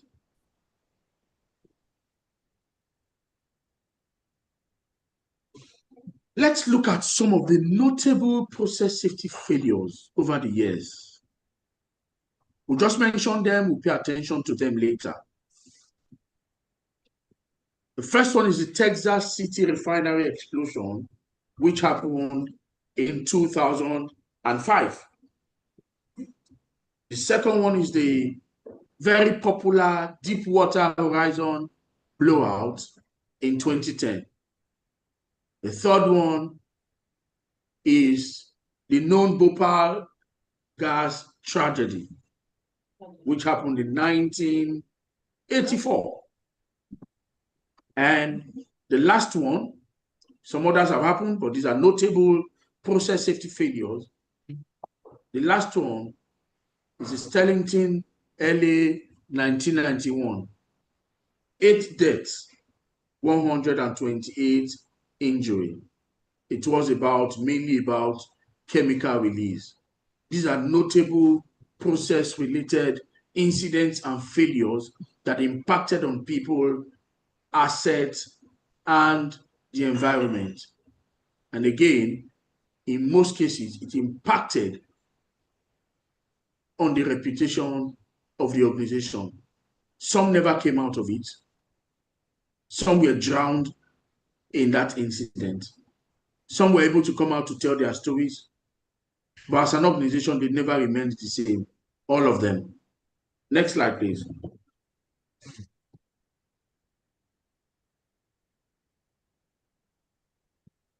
Let's look at key elements of the process safety management. This was drawn from Offshore elements. So let's look at them one after the other. One of the major elements of the process safety management is employee participation. If this element is weak, every other element will suffer.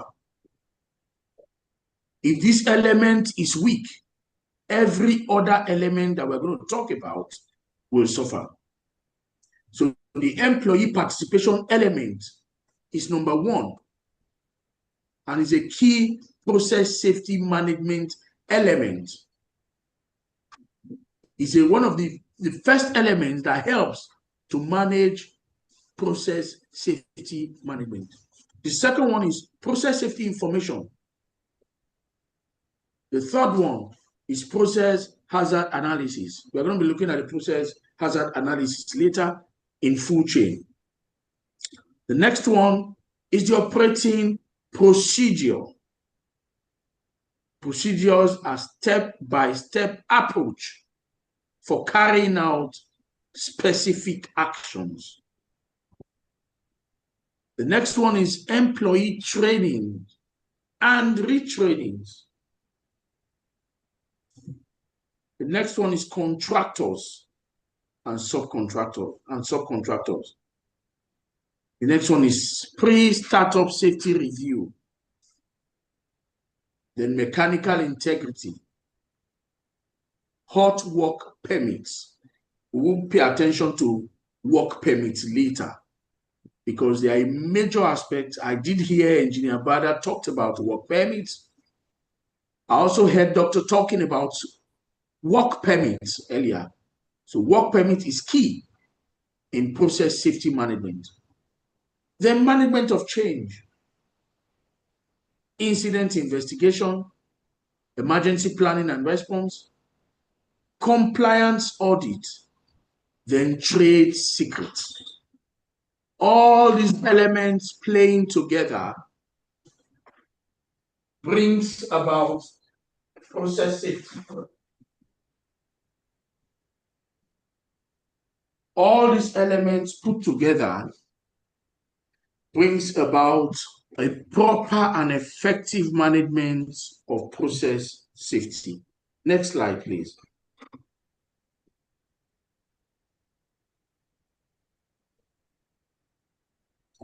Okay. The last time we paid so much attention to these and it took all of our time. So I'm just going to touch them briefly and move to the next slide, okay? Some of the process safety incidents we talked about later are reflected here. This is the Texas City process safety incident, which happened in 2005. 15 people were said to have died in this incident. Employee participation. This ensures workers actively engage in safety programs, report hazards, and contribute to risk assessment. I heard an organization saying this year that our bedrock for safety would be active people participation and engagement. Process safety on the book is good, but organizations should be able to translate process safety management on book to people participation. People should be involved in every aspect of process safety. Every aspect which includes hazard identification, hazard communication, hazard operability study, trainings, safety meetings, toolbox meetings. Employees should participate directly and not indirectly. I did hear Engineer Bada say earlier that people should be allowed to talk. People should be free to identify unsafe actions, at-risk behaviors, unsafe conditions. They should be able to, without favor, be able to identify and report and speak forward. The Texas City refinery explosion will happen in 2025. Workers were fully involved in identifying process hazards leading to catastrophic explosion that killed 15 people and injured about 150 persons. So the major problem here, or key findings from our elements, was weak employee participation. Some of us still have those industries at the moment where employees are afraid to speak up, where employees are afraid to identify unsafe acts, because the unsafe act, the person involved in, is probably their boss or the big boy in the system. Now, in this incident, one of the major failures is one of the process safety elements, which is employee participation. Next slide, please.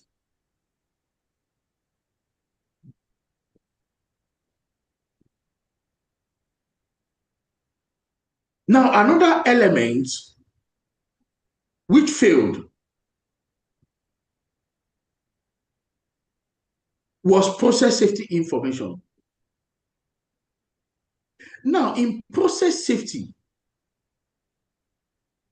the information around it must be maintained in an accurate data. Informations like the chemicals, the likelihood of exposures, the risk associated with the chemical we are working with, the equipment and processes to prevent unexpected risk. This information must be documented on a database and, of course, communicated to every player, every stakeholder, whether internal stakeholders or external stakeholders.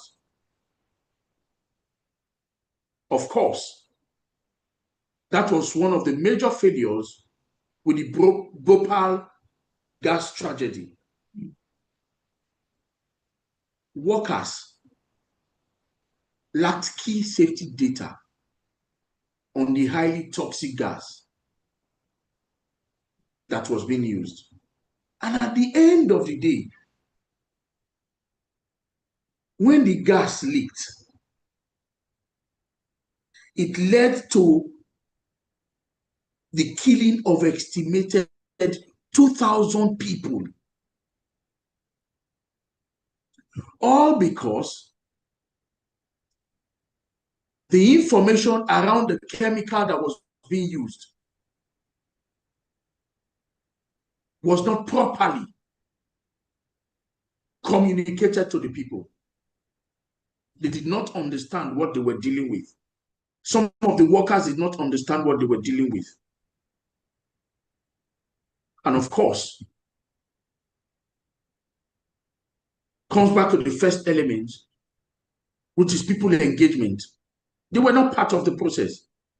And at the end of the day, there was a gas leak, killing estimated 2,000 people. Next slide, please.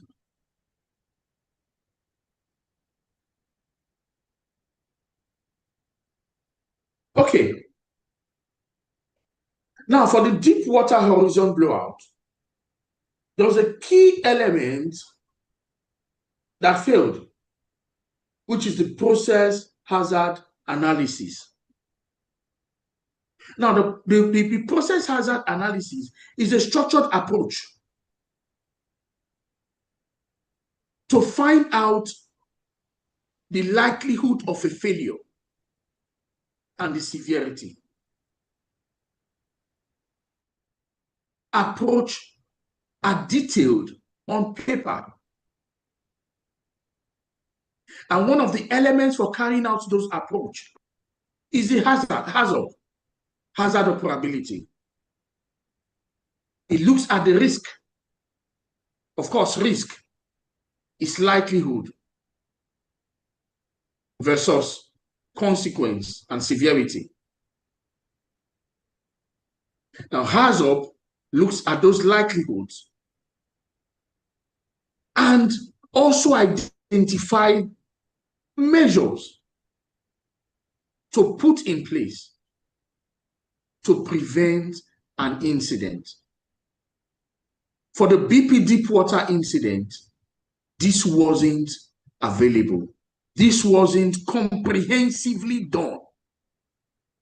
The company failed to conduct thorough risk assessment before drilling, which led to a blowout that, of course, caused the largest oil spill in the history of the United States.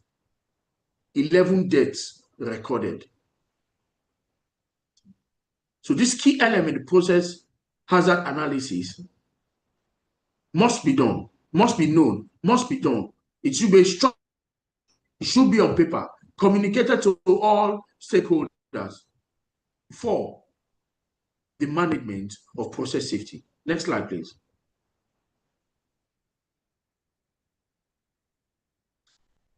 Okay, let's quickly look at the key element that spoke to the Chevron Richmond refinery fire in 2012.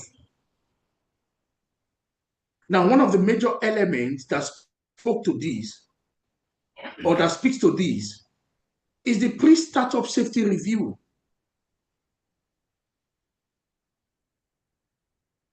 Conduct safety checks before starting new process or equipment. Conduct safety checks before starting any new or process equipment. This was not done. probably for the routine. Now, at the end of the day, there was a worn-out piping equipment which was not properly inspected before startup. This led to the massive fire.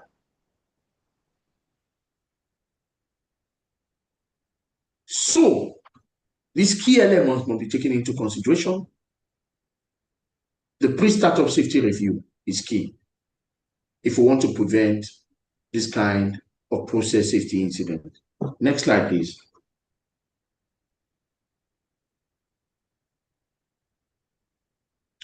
Having looked at those incidents and how those key elements speaks to the failures that were recorded, we want to now pay attention to process hazard analysis, which will birth the focus we will be looking at later. Now, what is a process hazard analysis? Of course, probably I'll start with the definition of hazard. Most of us already know. But let me just see if I can break it down so this is real to every one of us. Hazard is anything, any situation, any condition with the potential to cause harm. Harm to people, negative impact on the environment, damage to asset and facility, anything.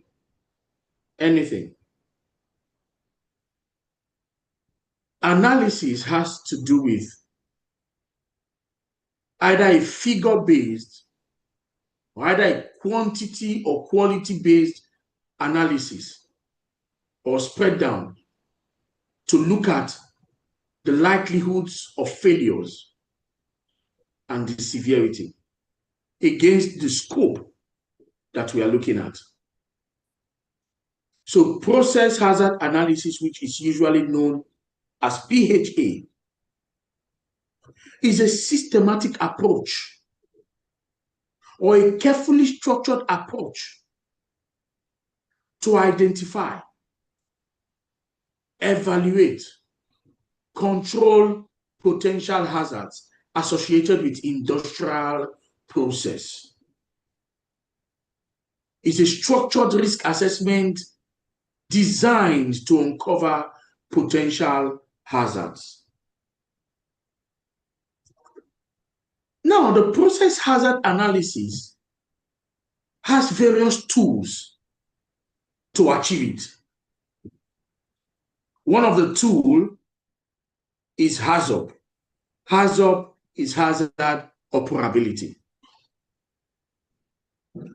We also have the what-if analysis. We have the checklists. We have the failure mode and effect analysis. We have the hazard. All these tools are various tools used in carrying out a process hazard analysis. Now, for every process hazard analysis, it will need to be reviewed.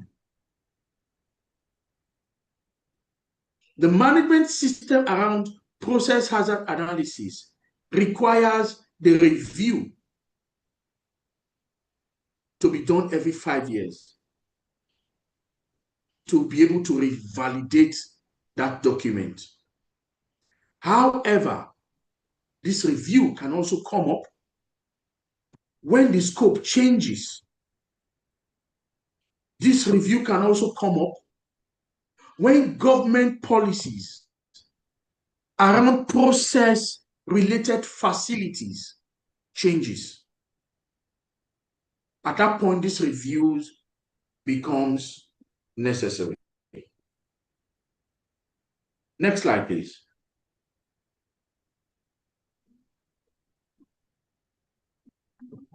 So we have various steps. What we looked at earlier are various tools to achieve a process hazard analysis. Now we want to look at these steps.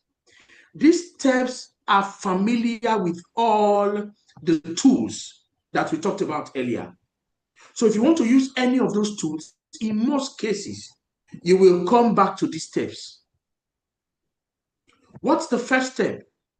The first step in conducting a process hazard analysis is that you define the scope and the objective. We want to carry out a process hazard analysis. We must be able to sit down, okay? And please note, this is not carried out by one person. It's carried out by a group of persons, SMEs, that are tied to this activity. So again, let's start with the first one. Define the scope and the objective. What are we doing? Is it a cleaning of the line? Is it purging of the line? Are we replacing a particular spool? Are we replacing a particular valve? Are we cutting off this line? Are we hydrotesting? Are we cutting this line and hydrotesting from node 1 to node 5? What are we doing? So you must be able to, when carrying out a PHA, you must be able to define first the scope and the objective. Why are we carrying out this replacement? Why are we carrying out this maintenance? Why are we cleaning this line at this point? You need to define it first. After defining it, then you assemble a team. You cannot want to purge a process line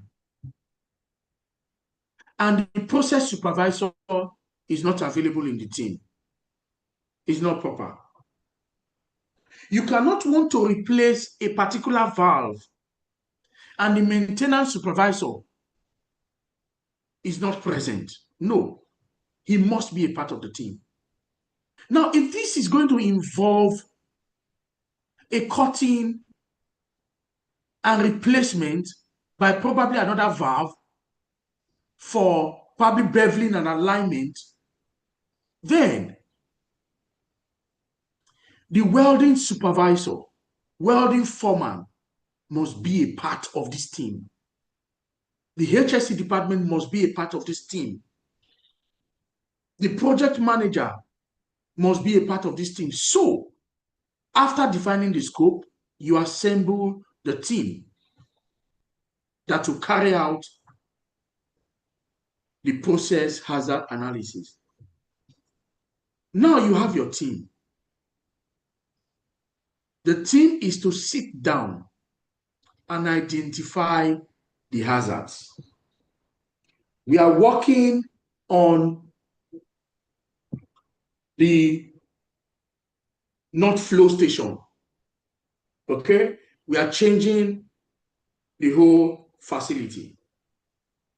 We are changing the whole piping structure on the non-flow station, or we are changing the fire hoses or the fire pipes, or we are changing the hydrogen lines. What are the hazards associated with it? From node 1 to node 5, what are the hazards associated with it? One of the hazards associated with it is that the valve is corroded and already leaking. One of the hazards associated with it is that the pressure gauge is broken at some point. Okay, so you identify all the likely failures while you're doing your PHA. After identifying all these hazards and outlining them, then you assess the risk. The risk assessment is the calculation or the assessment of the likelihood of a failure. If we are having, because of this broken valve,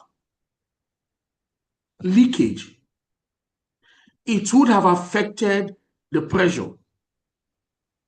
What is the likelihood of a gas release? And what is the severity? Now, you identified your hazard as possible gas release.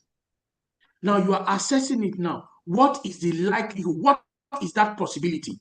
Is it 50-20? Is it 50-50? Is it 80-20? Is it 20-80? Is it 90-10?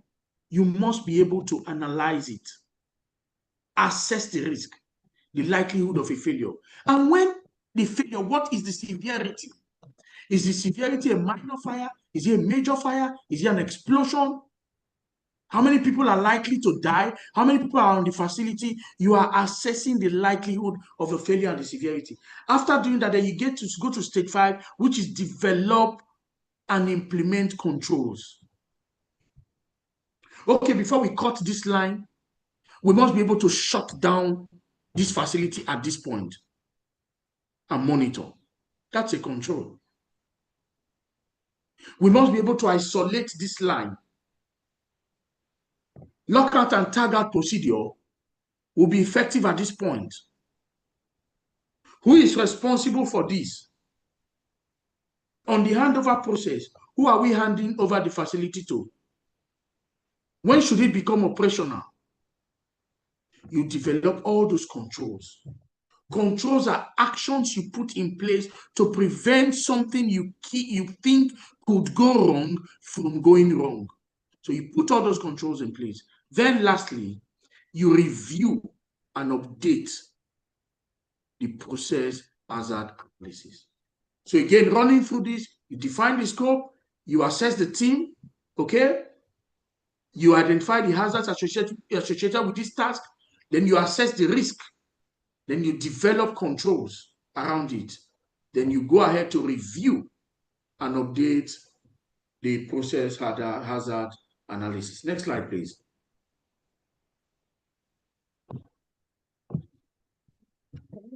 Now, let's quickly look at hazard.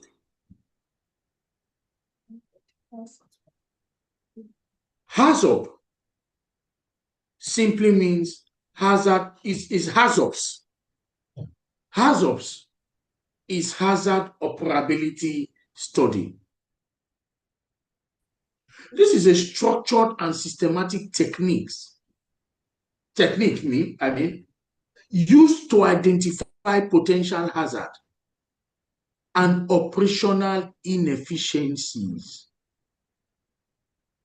Okay, please take note of that. Identify hazards and operational inefficiencies in the industrial process. For example, chemicals, oil and gas, pharmaceutical industries, they have industrial processes surrounding their activities and operations. So hazard is a structured and systematic techniques for identifying potential hazards and operational inefficiencies in, take note, the process facility, industrial process, industrial plant, process plants, and all of that. Now, what are the objectives of the hazard? Remember, hazard is a PHA tool. Don't ever forget that, okay? Objective.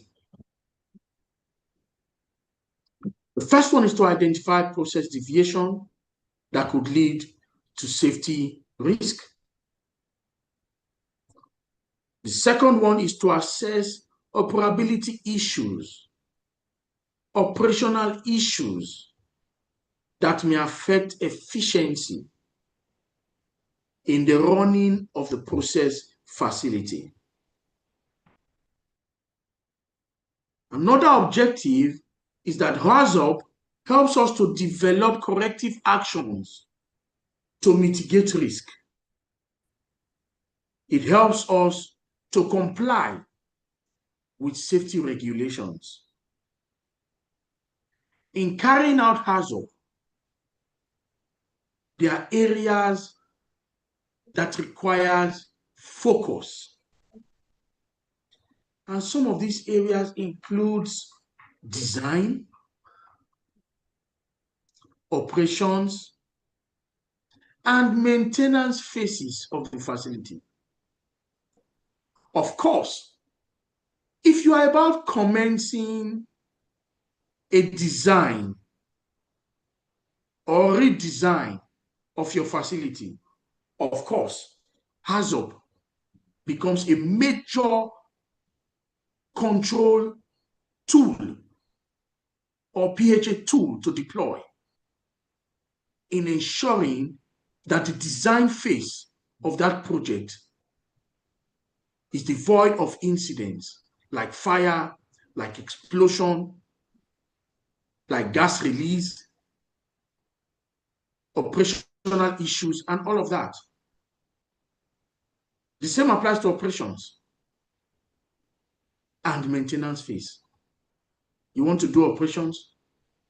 HAZOP becomes the key to help you to identify potential hazards and operational inefficiencies so that you can all by yourself put controls in place to ensure that nothing goes wrong. Next slide, please.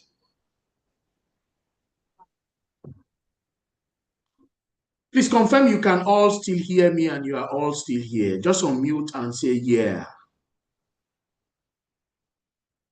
1 minute to do that. Just unmute, you're allowed. Just unmute and say, yeah. Yeah. Okay. 50 seconds to go. I just want to hear, okay. I see all the thumbs up, yeah. Okay. Nice. I'm seeing all the thumbs up. We have 20 seconds to go. Oh, good. Good. Good. 5 seconds to go. Is an opportunity to see my face again. Okay. Now I see your face now. 1 second to go. Great guys. Thank you very much. Let's continue. At least I'm sure we are all here with me. I'm not here alone. Okay, we are done. Let's go. HAZOP methodology. How is HAZOP carried out? What's the method used in carrying out a HAZOP? HAZOP methodologies follows team-based approach using guide words to identify deviations. Please never forget, HAZOPs starts with a team-based approach. In some cases, you have medical doctors sitting on the table where HAZOP is about to commence. What are they doing? You need, in some cases, their guidance to tell you the severity or target organ that could suffer when this particular gas is released into the atmosphere. Of course, sometimes you need that lead from them. Of course, you need engineers, you need process-based engineers, you need a whole lot of team to put this together. So it's not a one-man approach. That's what I'm trying to say. Again, to carry out a HAZOP methodology, okay, it has every relationship with Dorcas, you have your hands up. Please just write your questions down. When I'm done, I'll go to all of these questions. Thank you, Dorcas. HAZOP methodology, again, like I said, because it's one of the tools of the process hazard analysis, it will also start with defining the scope. What are we doing? Is it design of this facility? Is this a redesign of this facility? What are we doing? Is it maintenance of this facility? Are we changing the operations of this facility? So that scope must be designed, and it must be known prior to commencing a hazard or probability study. 2, create multidisciplinary team. We talked about that earlier, the same process. Break down the process into nodes. Break down the process into nodes. Of course, it's a big facility. It's going to be a big process. And this process is going to last approximately 2 months, 1 month, 60 days, 40 days. Okay? We have created a team. We need to break this process into various nodes. From this point, nodes are designed numbers given to locations to risk assess per time. From A to B, you give that a node number. Okay. It is from those nodes you can actually now start to identify deviations and likelihood of issues or problems or concerns related to this node. Then, after allocating nodes to your facility, then you now start to apply guide words to identify deviation. Some of those guide words include no flow, more pressure, reverse flow, and all the likes. Then the next stage, you assess cause and consequences. You assess cause. What could go wrong here? And why can this go wrong here? Then you put the consequences by the side. You go beyond that to recommend controls, to recommend actions to make sure that the cause and consequences that have been identified based on these deviations do not fail.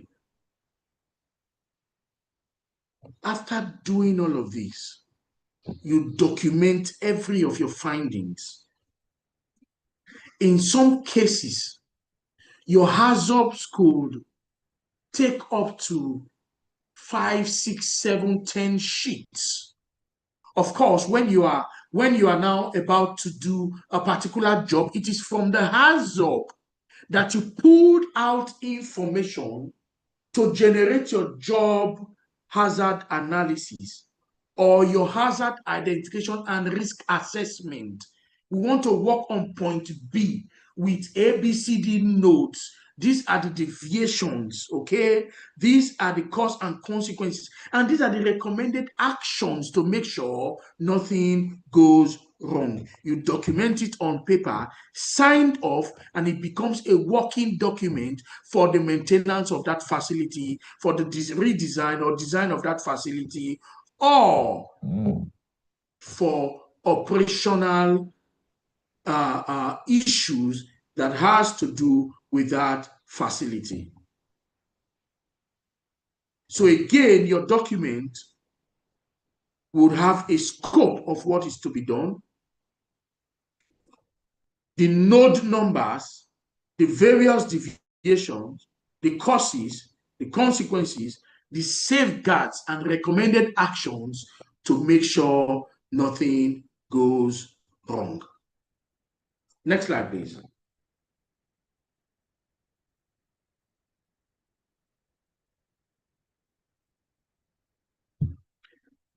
Type of hazards. We have different types of hazards. Please take note, they follow the same pattern, okay? Hazard is not different, but we have various types to represent one system, one structured system that helps you to identify operability failures and helps you to put controls in place to ensure nothing goes wrong. So we have the process hazard, and this focuses on equipment and chemical processes. We have procedure-based hazard. It evaluates operational steps and human interaction. We have software hazard. It assesses risk in automated control system. And we have human reliability hazard. It examines the human error in operations. Of course, some of you know the human, I told you earlier, if the human reliability is dysfunctional, then everything we talk about will not work. So in the human error diagram, it talks about unsafe actions and at-risk behaviors. It takes us to the next step, which is intended actions and unintended actions. For unintended actions, it takes us to slips, lapses, and mistakes. For intended actions, it takes us to violations, act of sabotage, and operational violations. They are all under violations. So these are different aspects of hazards that complements the main hazard and becomes a structured system for identifying hazards and putting controls in place. Next slide, please.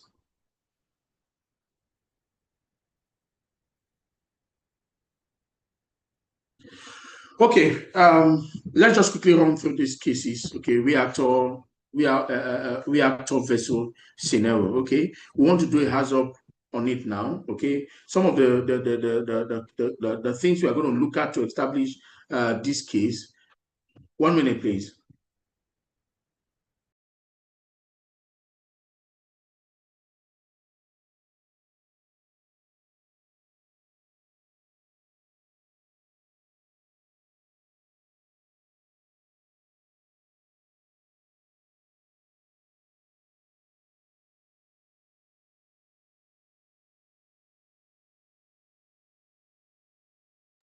Okay, thank you. I'm back. Okay, so we are looking at a vessel, a reactor vessel scenario. Okay. One of the guide words that will help us to carry out hazard is more pressure. Okay, guide word based under the deviations is more pressure. Okay, cause, blocked outlet. What are the consequences?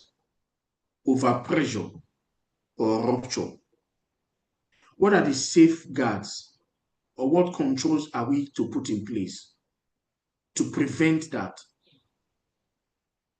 We install a relief valve.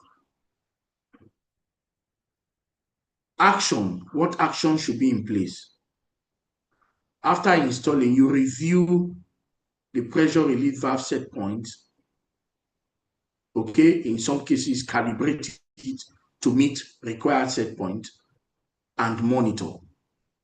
So this is more like a hazard example case. You want to conduct a hazard. These are some of the things you look at in conducting a hazard on any facility. Next slide, please.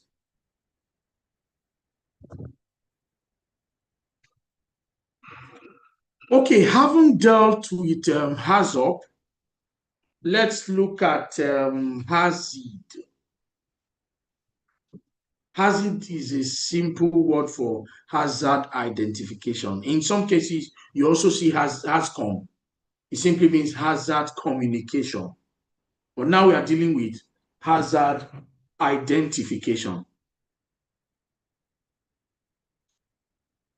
Hazard identification is a qualitative risk assessment technique used to identify potential hazards in industrial process. Is usually conducted during the early stage of the project phase.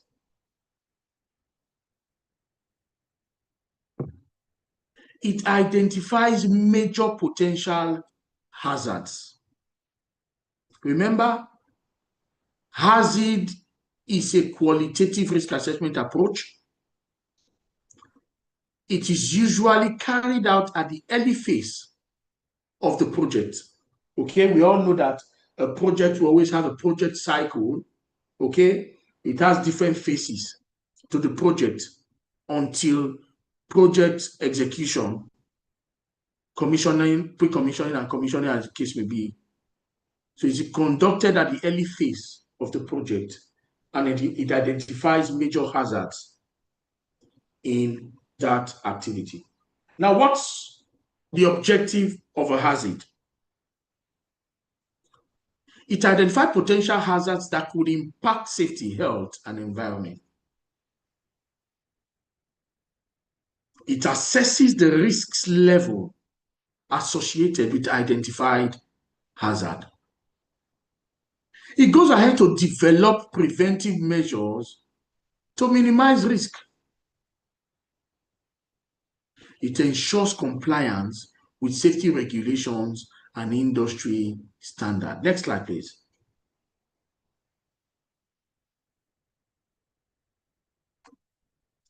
Let's look at hazard methodology, the method for carrying out a hazard. It's detailed on this flow chart, but let's look at this step by step by this side so that we can use this step by step to go back to the flow chart. Hazard is a workshop-based approach involving multidisciplinary team of experts. Please don't forget the fact that it is a workshop-based approach. So it's an approach where you are talking, you are seeing, you are looking at the facility, you are pointing to this and that and likely failure, you are doing inspection, you are doing observation, you are identifying the hazards associated with the task you are going to do with this location. So it's a workshop-based approach. That does not mean you are not going to sit down, okay? You're going to sit down in a workshop, okay? But it's going to involve observation. It's going to involve some level of the use of checklists. It's going to involve observation, site observation, and all of that. So again, it starts with defining the scope. Remember, we have been talking about defining your scope, because if you don't know what you are to do, you might not know the hazards associated with it. You might not know the team to put together. So again, define the scope of the task. What are we doing? Are we doing a whole facility shutdown? Are we doing a full phase shutdown? Are we just working on only the methanol line? Where are we working on? After that, you gather a team. This is going to include engineers, operators, safety professionals, and the likes. But gather a handful of team that will be useful to your hazard. In the next step, as you sit down as a team, identify hazards using structured brainstorming and checklist method. Observation method, checklist method, all methods, using all methods to achieve this. Assess the consequences, evaluate the potential impact of the hazard, okay? Who is to be exposed? Identify all of them. Then go ahead to recommend safeguards. Safeguards are actions, like I said earlier, you put in place to prevent that which you think could go wrong from going wrong. Then you document every findings discussed in the workshop. It must be documented. So going back to our flow chart, when carrying out a hazard on probably a flow line, you select the area or nodes, or you select the area and mark nodes out of them, numbering them. Then you go ahead to identify guide words like low pressure and all of that. Then you start to assess, ask various questions. Is it possible or likely? Let's take a guide word. More pressure. Will this result in an explosion? Is it a no or a yes? If it's a yes, brainstorming of the likely threats and causes starts. Of course, that brainstorming is called assessment. Then at the last point, what do we do to prevent this? Okay, let's install at this point, close to this valve, let's install a PSV to prevent this from going on. Next slide, please.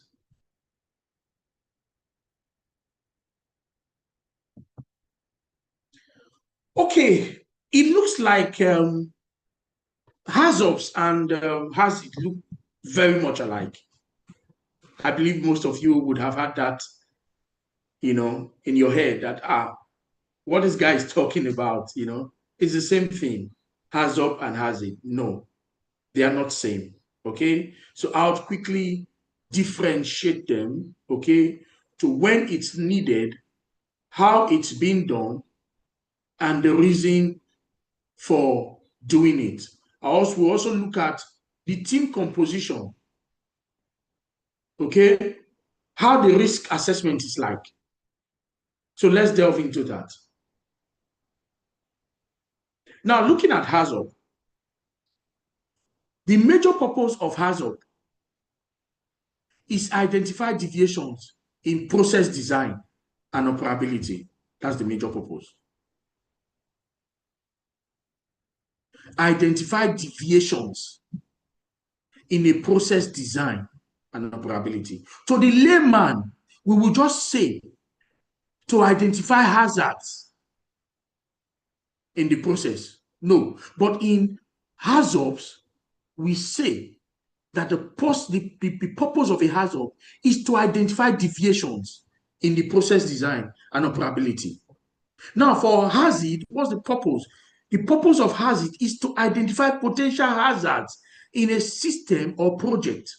So basically, okay, HAZID can be used, okay, inside of HAZOP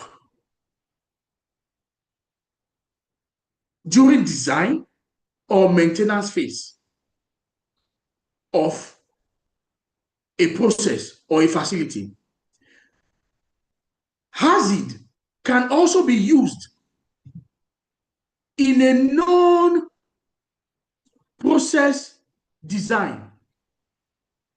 HAZID can be used when you want to fabricate a linking spool. But when you want to fabricate a spool, HAZOP is not needed. So what differentiates them as purpose is that one is mainly for process design. Then the other can be used for process design and other fabrication works. For stage of use, HAZOPs is applied during process operations or modification. But hazard is conducted in the early design or planning phase. I'll give an example. If a facility, a processing facility is about to be built, you can conduct hazard. If it had been built and probably the methanol line had become faulty, or the methanol line had been corrosed, and we want to replace some adjoining spools, some valves in the methanol line, at that point, you don't need a hazard, you need HAZOPs. Next one, looking at the methodology. For HAZOPs, is a must that you use guide words like more, like less, like none, like reverse, to analyze various deviations that you have identified. But in hazard, it's mainly brainstorming and use of checklists to identify hazards. So let me also say this here. In hazard,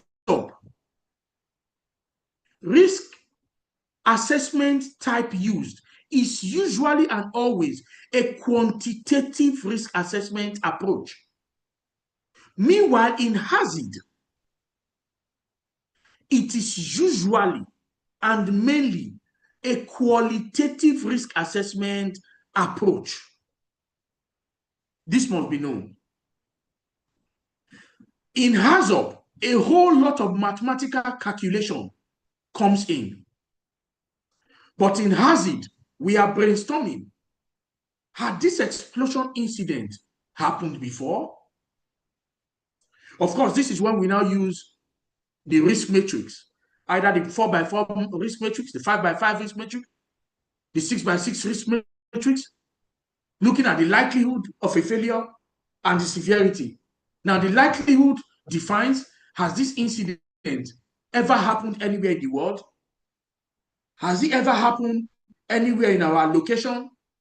Has it happened in our country before? Has it happened in our industry before? Now, this determines the choice of the likelihood to pick. So they are different. Now, for team composition, for hazard is a multidisciplinary team. Of course, like I said earlier, in some cases, you need a doctor to sit in the team. Now, the team includes engineers, operators, safety professionals, doctors. In some cases, government officials. But in hazard, similar multidisciplinary team, but often broader in scope. Of course, it is in hazard, you will see the project manager seated, the construction manager seated, the welding supervisor seated, and probably a welder sitting there who is actually involved in the job. Now, for focus area, for hazard, safety, efficiency, and operability of industrial process is our focus. Or why? In hazard, or why are we carrying hazard? Why are we carrying out hazards? If we want to replace a line, if we want to maintain the facility, why? The purpose is safety, efficiency, operability, and industrial process. That's the focus area. Then for hazard, it is mainly general hazard. It is for safety, it is for health, it's for the environment. General. Then the risk assessment for hazard is a detailed cause and effect analysis of deviation.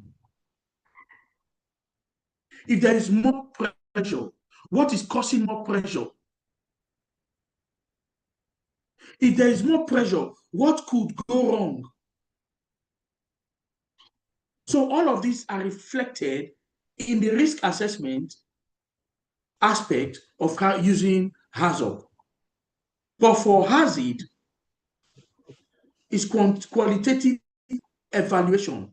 Okay, you know, I said earlier that for HAZOP, it's only qualitative, it's only quantitative. And for hazard, it's mainly qualitative. So again, for risk approach or risk assessment, okay, it's mainly, thank you very much, good luck. Makes a lot of sense. Okay, for risk assessment, it's mainly quantitative, it's detailed, cause and effect of deviation. For hazard, it's core qualitative risk evaluation and initial hazard rating. Of course, that's when you will see, okay, you itemize the hazards that are there. Then you have the initial risk rating. Okay, the risk to people, assets, environment is 12. It's high. Okay, then you now put control in place.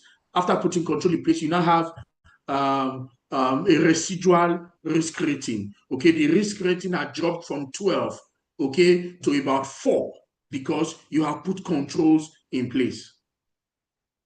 Let's look at the outcome.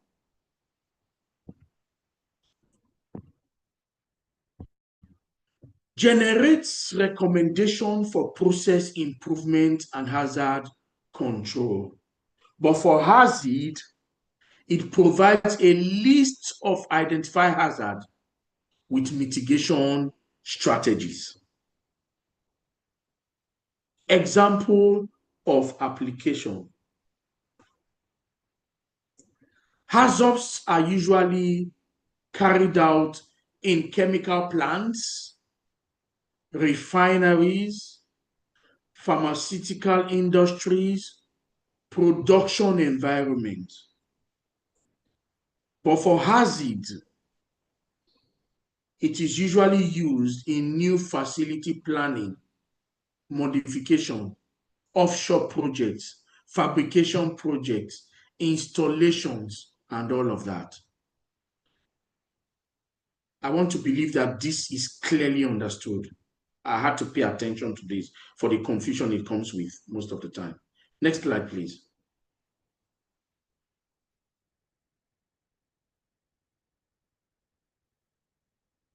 Okay. Why HAZOP and hazard matters? Why HAZOP and hazard matters? Of course, if I ask that question, you should be able to get up and just tell me that it helps to prevent incidents. That's the summary. It helps to prevent incidents speaking to people, asset, environment, and the reputation of the organization. But let's look at them one after the other. Prevent major accidents, yes. Improves compliance with regulations that Dr. and Engineer Bada talked about earlier. It builds a strong safety culture. It identifies process deviations. It enhances process efficiency. It supports risk-based decision-making, early hazard identification, broad safety assessment, improve emergency preparedness, and reduces long-term costs, which comes from incidents majorly. Next slide, please.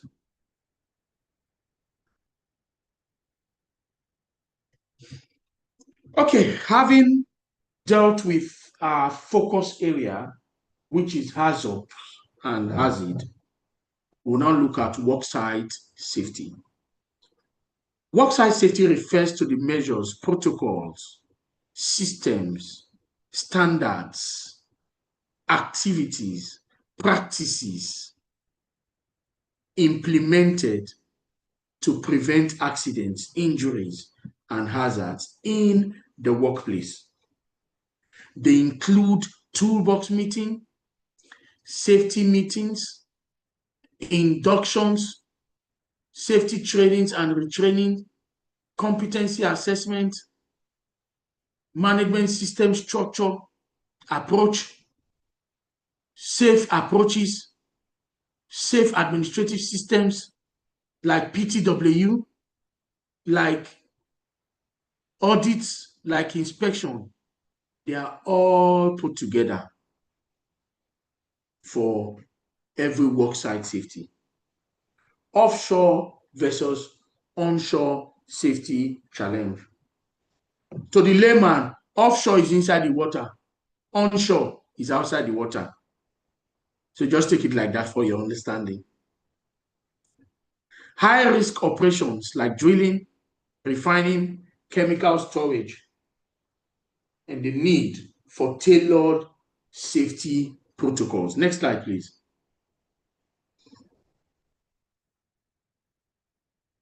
Offshore versus onshore safety challenge. Let's look at these safety challenges, on one side and compare it with offshore and onshore, as it were. Environmental conditions. For offshore, the environmental conditions are harsh weather, strong wind, rough seas, and isolation. Isolation means you are away from friends and family.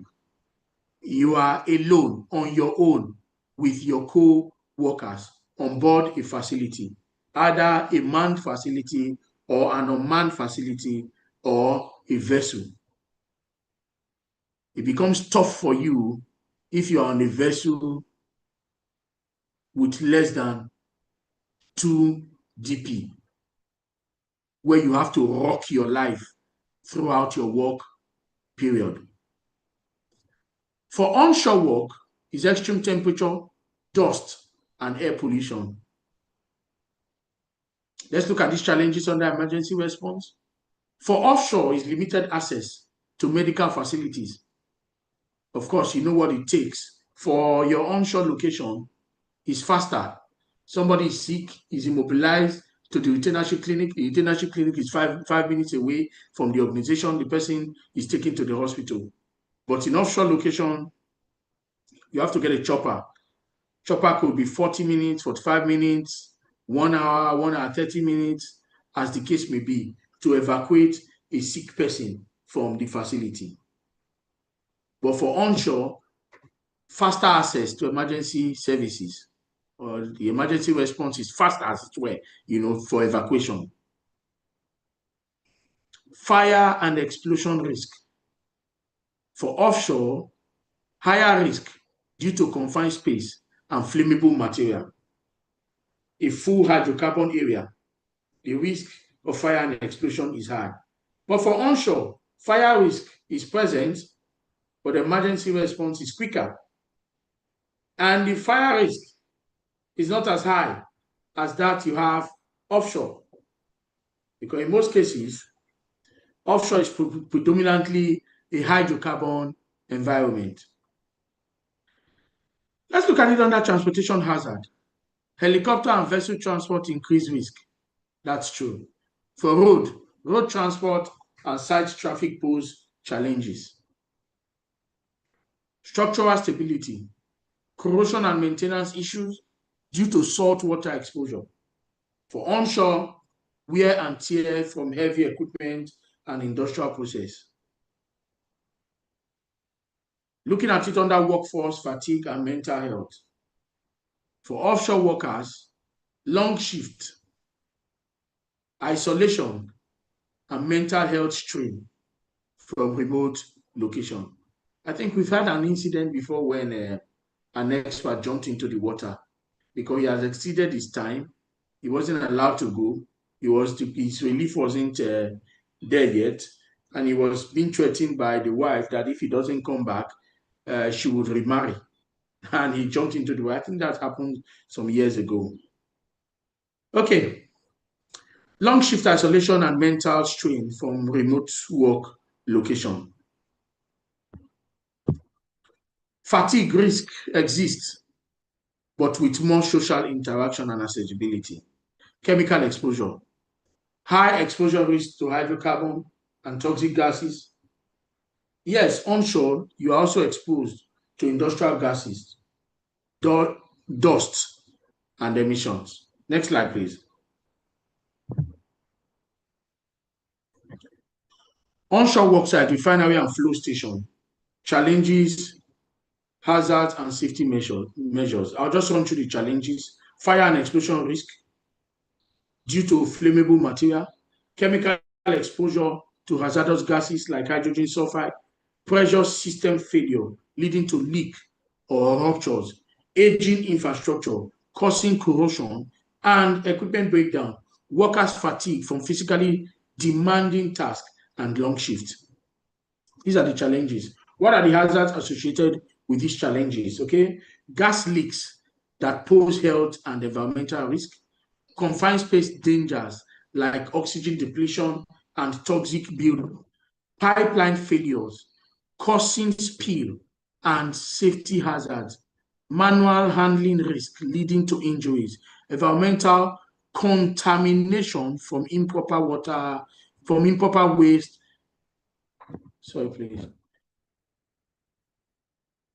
From improper waste disposal. What are the safety measures to all of these? Routine equipment inspection to prevent failure, gas detection system for early leak identification, emergency response plan for spill, fire, and medical incidents, personal protective equipment enforcement for workers' safety, regular training programs to improve safety and awareness. Next slide, please.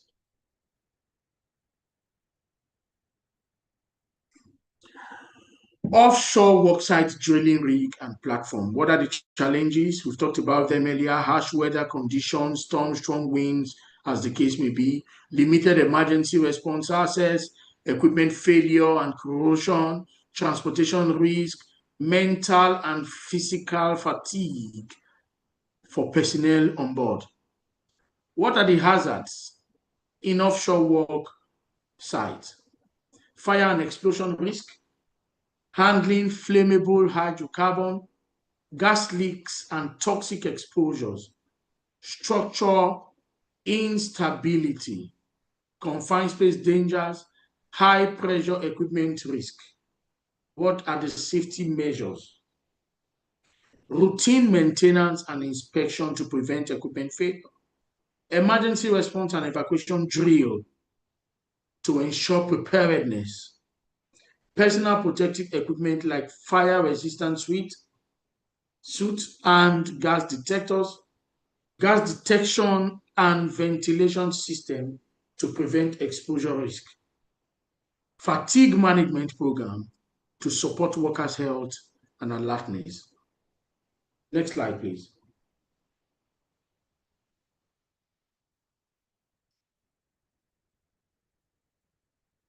Just take this out. Next slide. We've talked about some of all these things, most of them.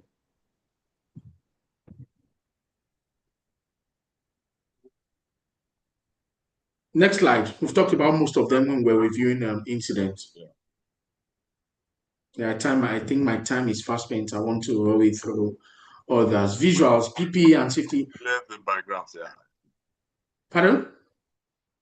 So I said good the way you stressed the areas you stressed. Just for us to Yes. to... Yes. So that's why I don't want to spend too much time on those ones. Okay, visuals, PPE and safety equipment. Okay, hydrogen sulfide detectors. Okay, self-contained breathing apparatus gear, flame-resistant clothing.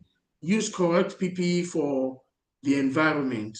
Okay, we are now talking about your safety and actions and equipment and PPEs to put in place to prevent incident. Basically, there are two types of PPE. There is your main PPE, okay, and your additional PPE. Your main PPE, which is the main before assessing any site, is your hard hat, your coverall, your steel-toe boot, your goggles, and your hand glove. They are the basic and main PPE for you to assess site. However, there's what we call additional PPE. Additional PPE is required when you want to do a job that needs specific PPE to be safe, okay? To be safe. Okay, thank you, doctor. To be safe, like your fall arrestor, like your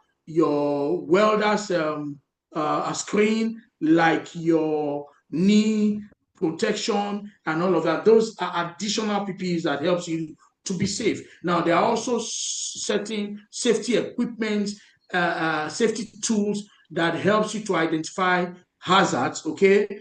Somebody saying act suit, beautiful. There are others that helps you to identify hazards, like your gas detector, your multi-gas detector that identifies oxygen level, hydrogen sulfide, presence of carbon monoxide, and presence of explosive gases. Okay, so we have detectors, we have your self-contained breathing apparatus. Okay, in case you are to work in a confined space where oxygen is limited, the expectation is that you use it. Next slide, please. I've been told I have 3 minutes. Let me run through this. Okay, role of human factor. Okay, I talked about human factor earlier. We didn't pay attention to it, but I'll just talk about it generally, okay? Human factor involves the human interaction with equipment, the human interaction with site, the human interaction with job for the safety of that job. Okay, when we are looking at human errors when it comes to incidents, okay, we look at issues like misinterpretation of alarm or system warnings, skipping or incorrectly following procedure, poor decision making under pressure, lack of attention or distraction while operating machines. Now, the factors, the human factors here are fatigue from long working hours, insufficient training and knowledge gap, stress due to workload and environmental condition, poorly designed equipment interfaces leading to confusion, ergonomics. What are the solutions? The major solutions to human error in any organization is regular trainings and retrainings, then drills and refresher courses to ensure competence. Its training helps to increase the risk perception of employees. Now, incident happens related to human error that has to do with risk perception. It has all to do with risk perception. If personnel's risk perception is high, there's a likelihood that incidents will be managed on site, will be prevented and be managed on site. Another way is shift schedules. Okay, this is to manage fatigue all the time. Clear procedure and safety checklist to reduce errors. Okay, user-friendly equipment design for better interaction. Encouraging safety culture where employee report hazards and mistakes. Next slide, please. Doc, I think I have just 1 minute. Let me run through this in 1 minute. Building a safety culture. It's encouraging people to report near misses, okay? Safety leadership and accountability is key. Safety leadership and accountability should come from top management. I did hear engineers saying that you should ensure that every policy is signed by management to convey their heart as regards health and safety to the people, and top management every reason in every time should be involved in every activity in building a safety culture. Activities like training, activities like attending toolbox talk, activities like taking safety first, activities like reassuring workers that it's safety before production. Though two of them work together, but always is safety before production. Toolbox talk, stop, safety training observation program. Okay, stop work authority should be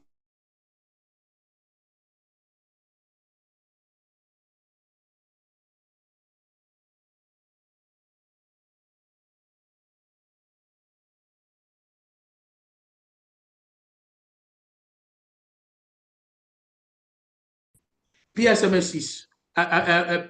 is essential in every, next slide, it's gone back. PSM is essential in every process facility, okay? HAZOP and HAZID are core tools for carrying out process safety management. Site-specific safety is crucial in every organization to build a safety culture. Leadership and culture matters. Leadership should be able to drive a culture of safety practically. Like in my organization, we have what we call leadership walk the talk. At the end of every month, a particular leader is chosen to carry out particular health and safety acts and come and report it to top management. So they should be responsible for safety leadership and accountable for every actions that speaks to safety in building a safety culture. Next slide, please. And I think that's all. Questions and answer, I'll take a few, then I will back up. Thank you very much, guys, for listening. I'd like to hear one or two from you.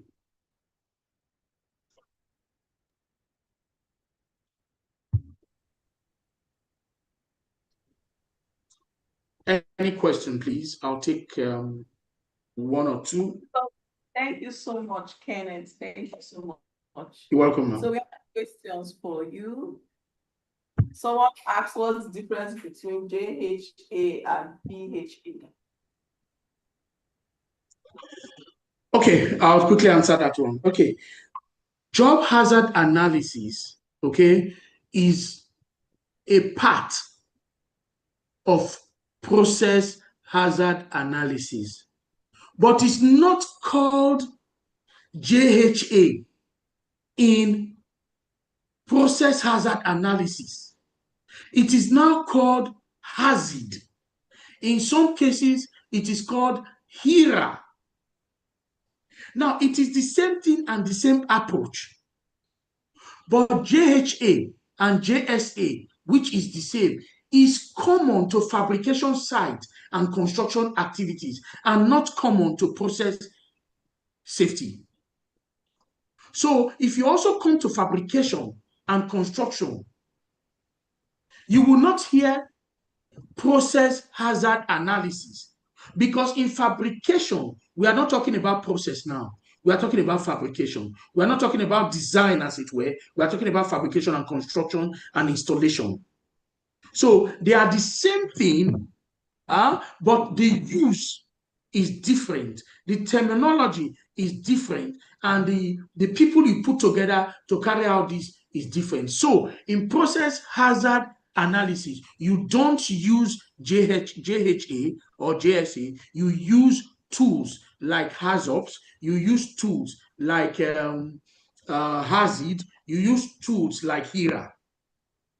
I believe I've answered this question. Yes, thank you so much. Please, a round of applause for Mr. Kenneth.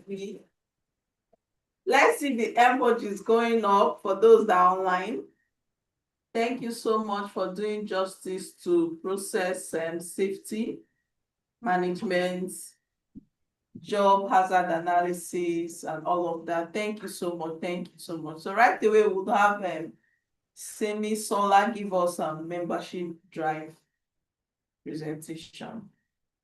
Simi Sola, you have the floor now. Okay, thank you very much. Please confirm you can hear me. Yes. Loud and clear. All right, so I am going to be sharing my screen. Please do let me know when you see my screen. Please confirm you can see my screen. We can see your screen now. Can you see my screen? Yes, please, yes. Okay, good afternoon, everyone. My name is Simsola Okorejo, Safety Coordinator with Western Point Energy Services, and I'm a part of the membership team for Society of Petroleum Engineers, Section 103 chapter.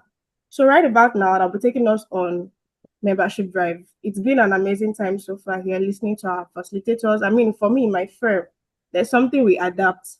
Safety starts with me, and that has been a very good stuff that we've been implementing in my firm. So moving on, You might be wondering who we are as SP Port Harcourt Section 103 member. Who we are Society of Petroleum Engineers is a place for all of today's oil, gas, energy industry professionals and students, regardless of experience or course of study. And then you might also wonder what are the benefits you stand to gain being a member with Society of Petroleum Engineers.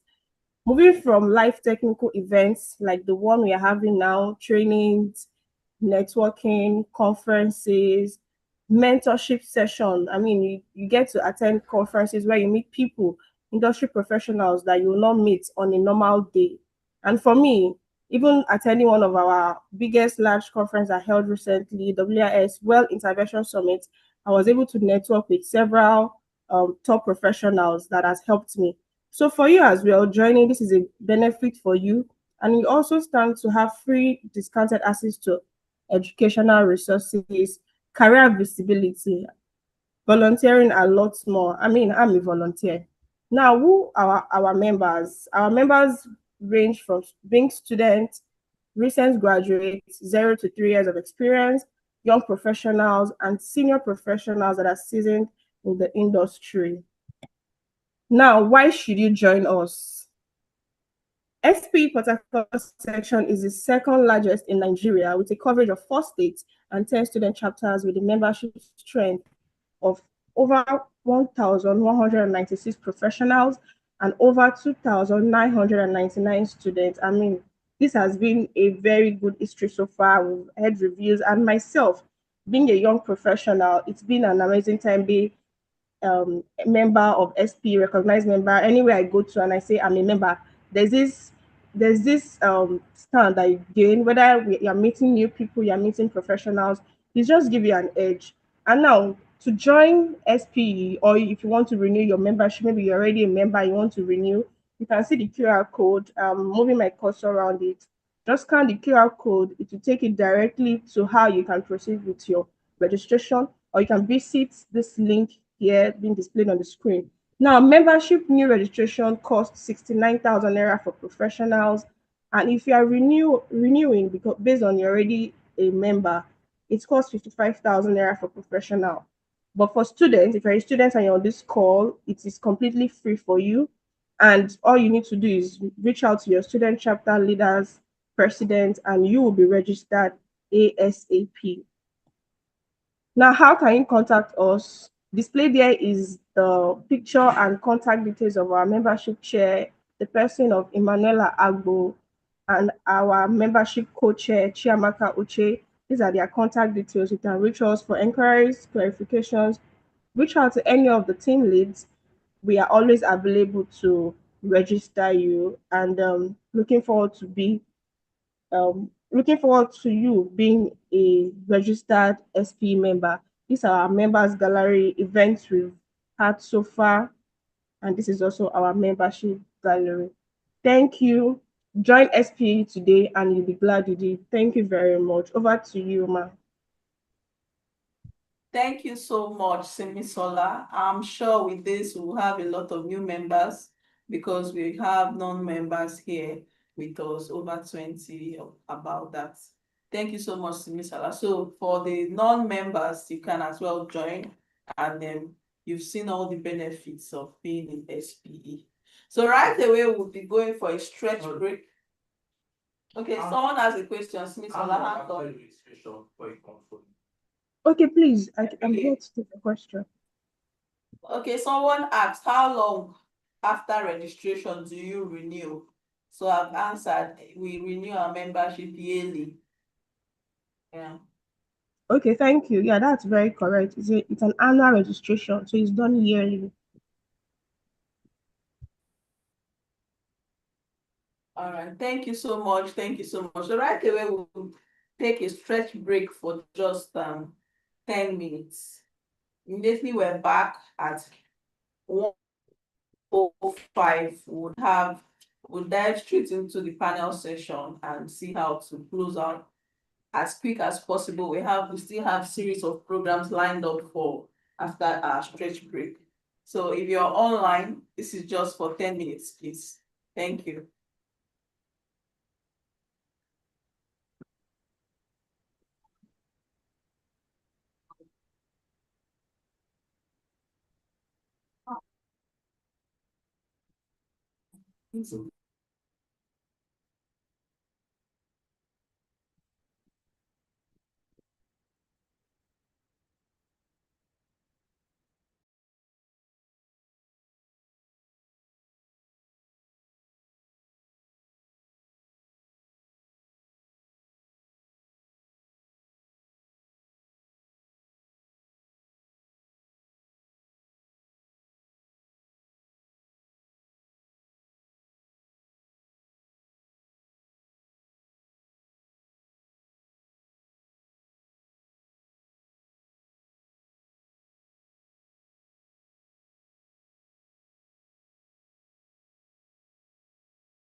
As you mentioned, you can continue playing the video.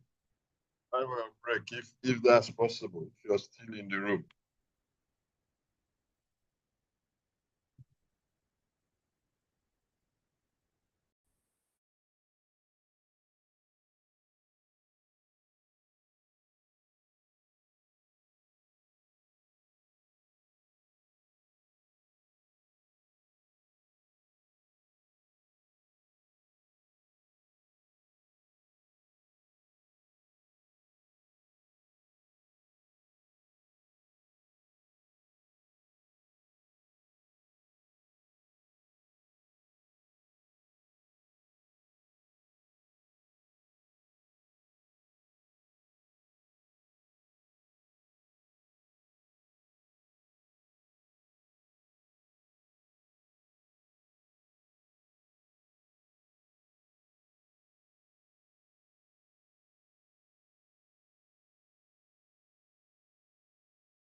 As he reaches the guardrail, another explosion blows him over the edge and into the sea. Amazingly, he survives the fall and can see the rescue boats. But totally exhausted from his ordeal, he can't reach them. I had no energy left, and I got to the stage thinking, God, don't let me get this far and drown. But Dave's incredible luck holds out. At the last moment, a rescue boat spots him and hauls him from the water. As the last survivors are picked up, Piper Alpha begins to collapse. 11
no other way out.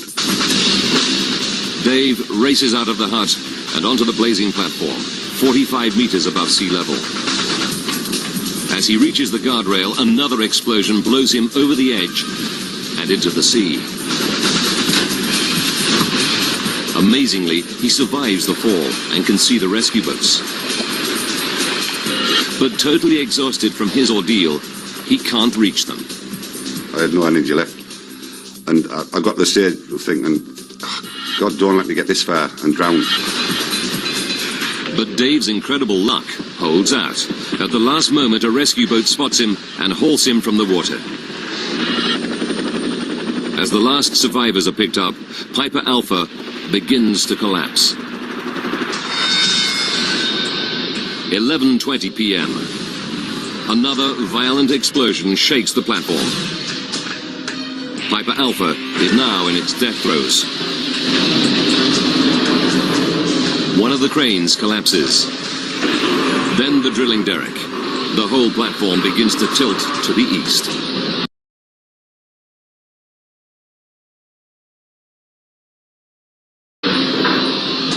The main living area containing the canteen where the workers gather to be rescued tips to the north and slips below the waves.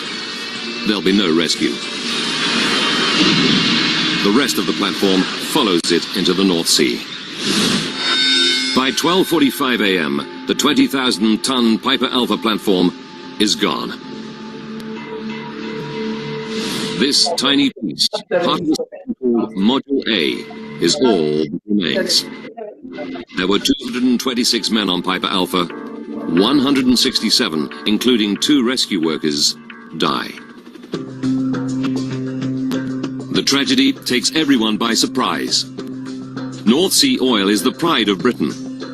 The country earns huge profits from it. No offshore platform has ever been lost before anywhere. Suddenly, oil rig workers worldwide can sense a new threat. The Piper Alpha disaster takes just 1 hour and 30 minutes. Now, by rewinding events and going deep into the investigation, we can discover what truly happened. What started the catastrophic chain of events? And how had this massive rig that had operated reliably for 12 years become an inferno? Advanced computer simulation.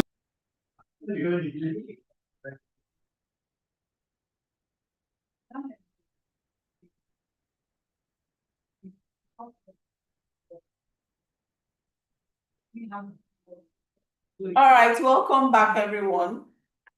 We're 2 minutes into our time for our panel session. For the next session, we'll have our SD, Engineer Debola Bada. He's going to anchor that session, moderate it. SD, sir, please confirm you can hear me and you're on the call.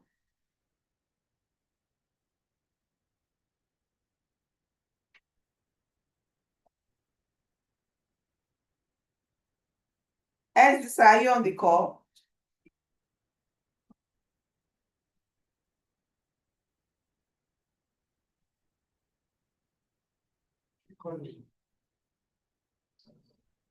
Oh, unmute me. Okay, come on.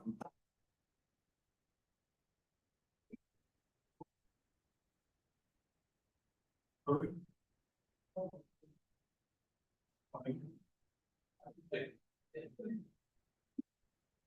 That's him, capital letter.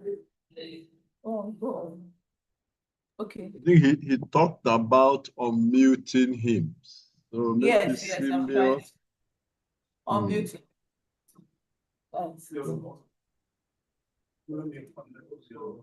Something must have happened in between.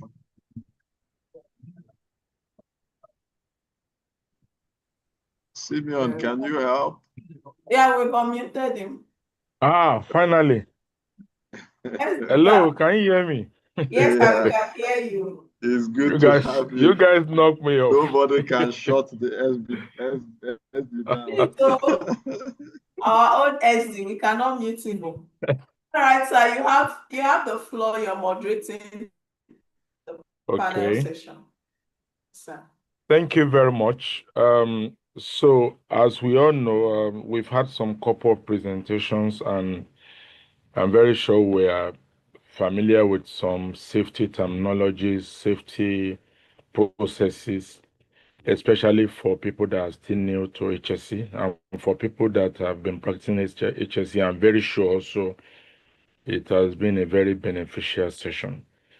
This will be a very short session for us facilitators just to interact, and the interaction, just as we did also last year, the interaction today will be based on digitalization and artificial intelligence in HSC. And of course, when we talk of artificial intelligence nowadays, we are talking of it's included ChatGPT. Because at the workplaces now, you see that there are a lot of ChatGPT being used, a lot of Copilot, and so on and so forth. In fact, in the recent SP technical paper, normally it's plagiarism that we check for. Now we are checking for both plagiarism in your presentations, technical papers, and also we are checking for the. Anyway, they've not really concluded on the percentage of AI, but I mean, it should not be up to like 50%. I know for the plagiarism should be less than 20%. Dr. Kireke can confirm. I don't remember, but Yeah, I mean, but it's for around should not be more than maybe so 20%. Yeah, for AI, maybe less than 50%. I mean, it should not be the entire 100% that is AI. Even if it's your yes, thoughts, even if it's something you ask the AI to do, but there will be a lot of languages the AI is going to be using. So we still have to put the human factor into this. So I will ask in sequence. I will be starting with Dr. Kireke, then I'll move to Madam Funke, and then we'll take Kenneth last. So it's just for us to look at these whole subjects of HSC as it cuts across board in all our various professionalism. And we are asking ourselves, how can we actually improve the control, and how can we improve our processes generally? So where does the AI or digitalization genuinely improve the safety outcomes, and where does it also create the false confidence, in us? So you can take it as you want from your own parts of expertise. Dr. Kireke, I'll start with you. Okay. Good afternoon, everyone. I hope you can hear me better. Yes. Okay. All right. So I think for me, I'm just trying to align the question with one or two current engagements that I'm currently involved. The number of activities I do currently that has to do with assessing the alarm rates, that come up from a console from time to time. And I'm just reflecting when I saw the heads up, and now that you're asking how it can be helpful in terms, although from just looking at the rates, you can see the units with more frequency of alarms, and from there check the criticality of those equipment and see how they can help you give attention to some particular equipment that are critical, that will now in turn both improve the availability. That's actually the primary thing for that. But more importantly as well, help with the safety. So just reflecting on it, I'm thinking now, one can use AI to do some assessment of the alarm rate outputs and use it to get some more kind of deep dive feedback on equipment to give more attention to, and maybe even poke it to see what and what can we do better to help to reduce the alarms from some set of equipment that will endanger the guys offshore. So that's one take. So basically using AI as a tool for analysis of data that will now help one make informed decisions that will help on the safety of the personnel and of course the equipment and process associated with assets. So that's one of the things I'm kind of taking out from this session actually.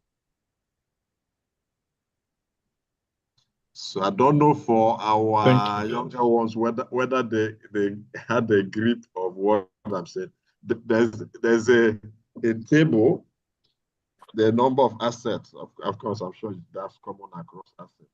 That you get daily that gives you the alarms that come from the facility day to day, right?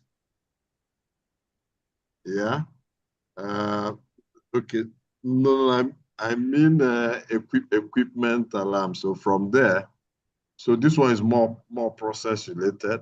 So from there, the thought is that you can now use AI to do more deeper diagnosis of the challenges and how to better manage those alarms that come from the equipment. And in turn, that can help to shape safety. So let me keep it here. Let me not drag it too long. Maybe as time goes on, if there's any counter question around my submissions, I can throw more light and then bring more perspective. Thank you.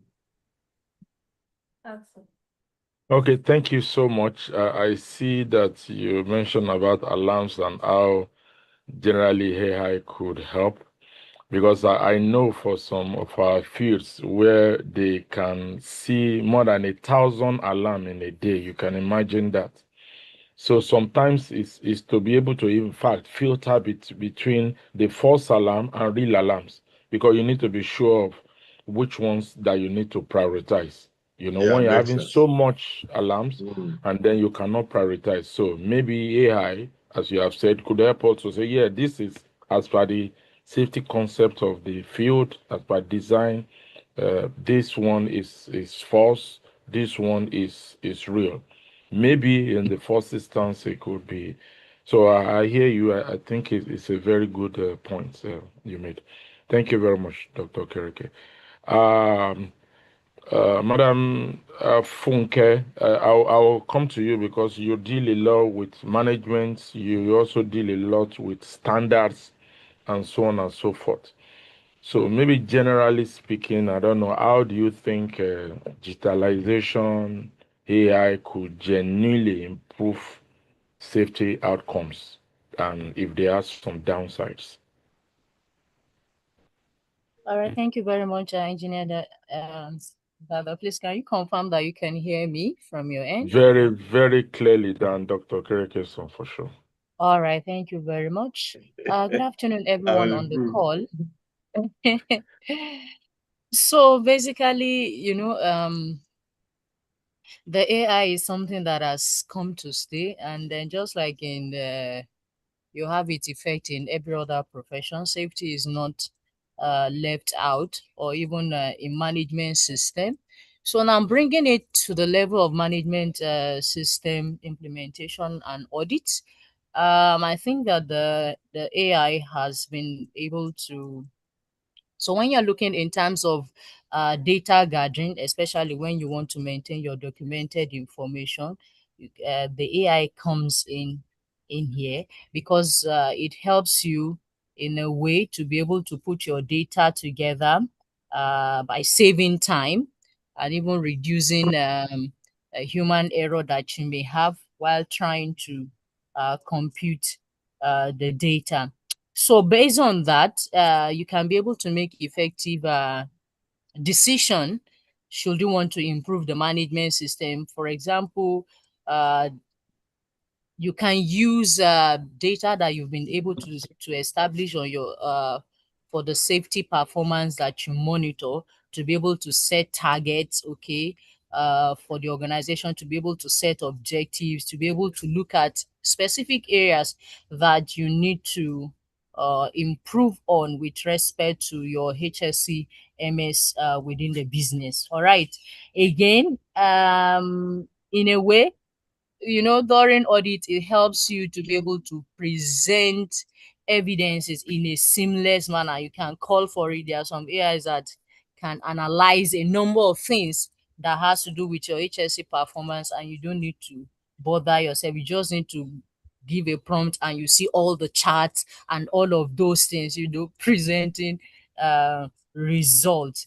Another thing that I think that in another way that I think that the AI has been helpful is in a way generating policies, procedures, risk registers, etc., etc. You can actually give prompting to the AI, and before you know it, within seconds, you have all of these things. And sometimes the AI too can also be used in digitizing your JSA, and then it reduces internal bureaucracies that comes in when handling JSA or permit to work. You can, however, in doing all of this, I think we need to be careful, especially during management system implementation and audit. For example, when I did mention data gathering, if if an auditor is not very experienced, there may be issues within the business or within an organization.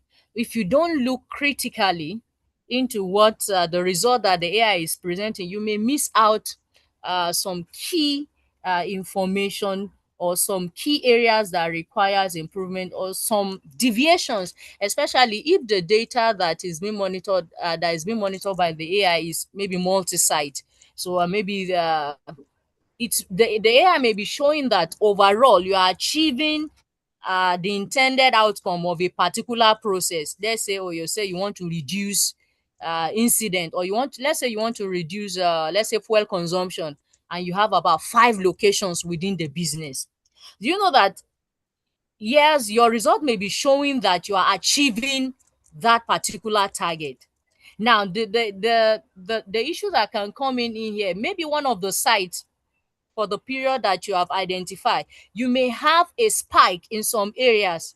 The AI may override that, and then focus on the end result, which is reduction. So what I'm saying basically, as an auditor, if you are not very careful, the result from the AI can fool one, especially if the focus of the audit is just on records.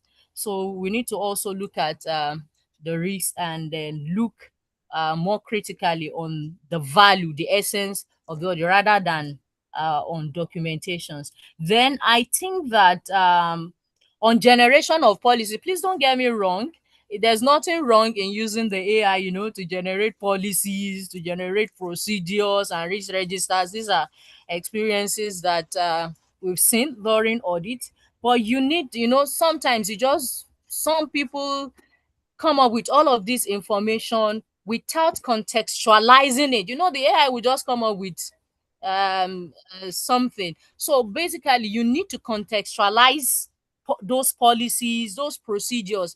They must reflect what is currently obtainable within your business, and not just sometimes you go to some client facilities, and what is documented in the procedures, maybe they use AI. In fact, you will even be seeing those promptings that was given to the AI to develop the procedure, meaning it has not been contextualized. So it takes someone with eye to detail to be able to figure out all of those things. And you see risk registers are not in any way reflecting what is obtainable in the business.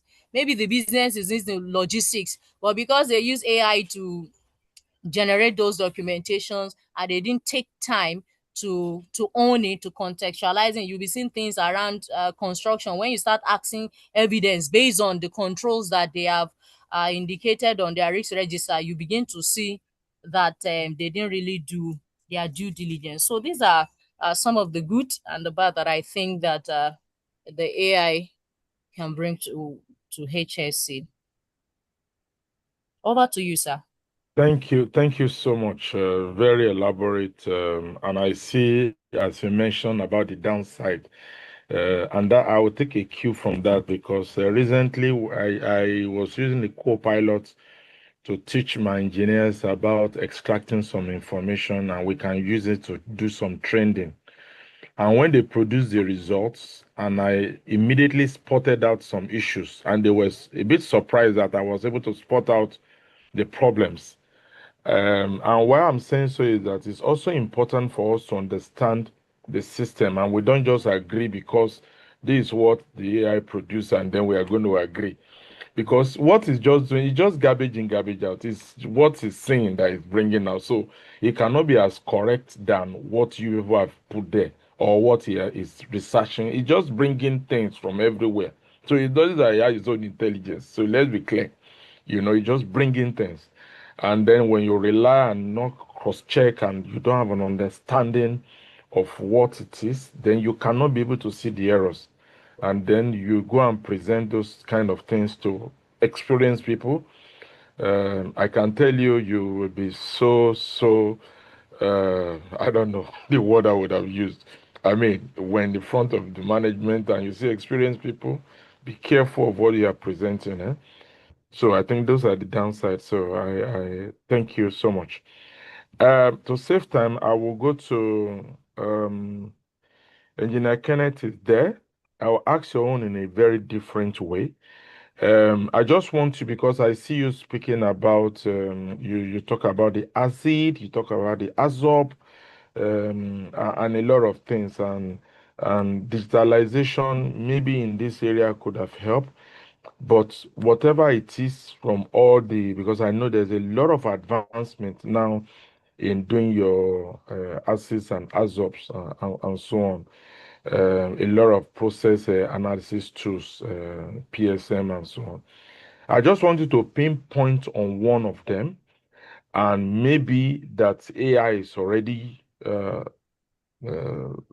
helpful, or you think AI could be helpful to make it more efficient. Engineer Kenneth? Okay, thank you very much, Engineer Bada. Okay, AI and digitalization. I would like to stay on digitalization, then now look at it through the eyes of AI.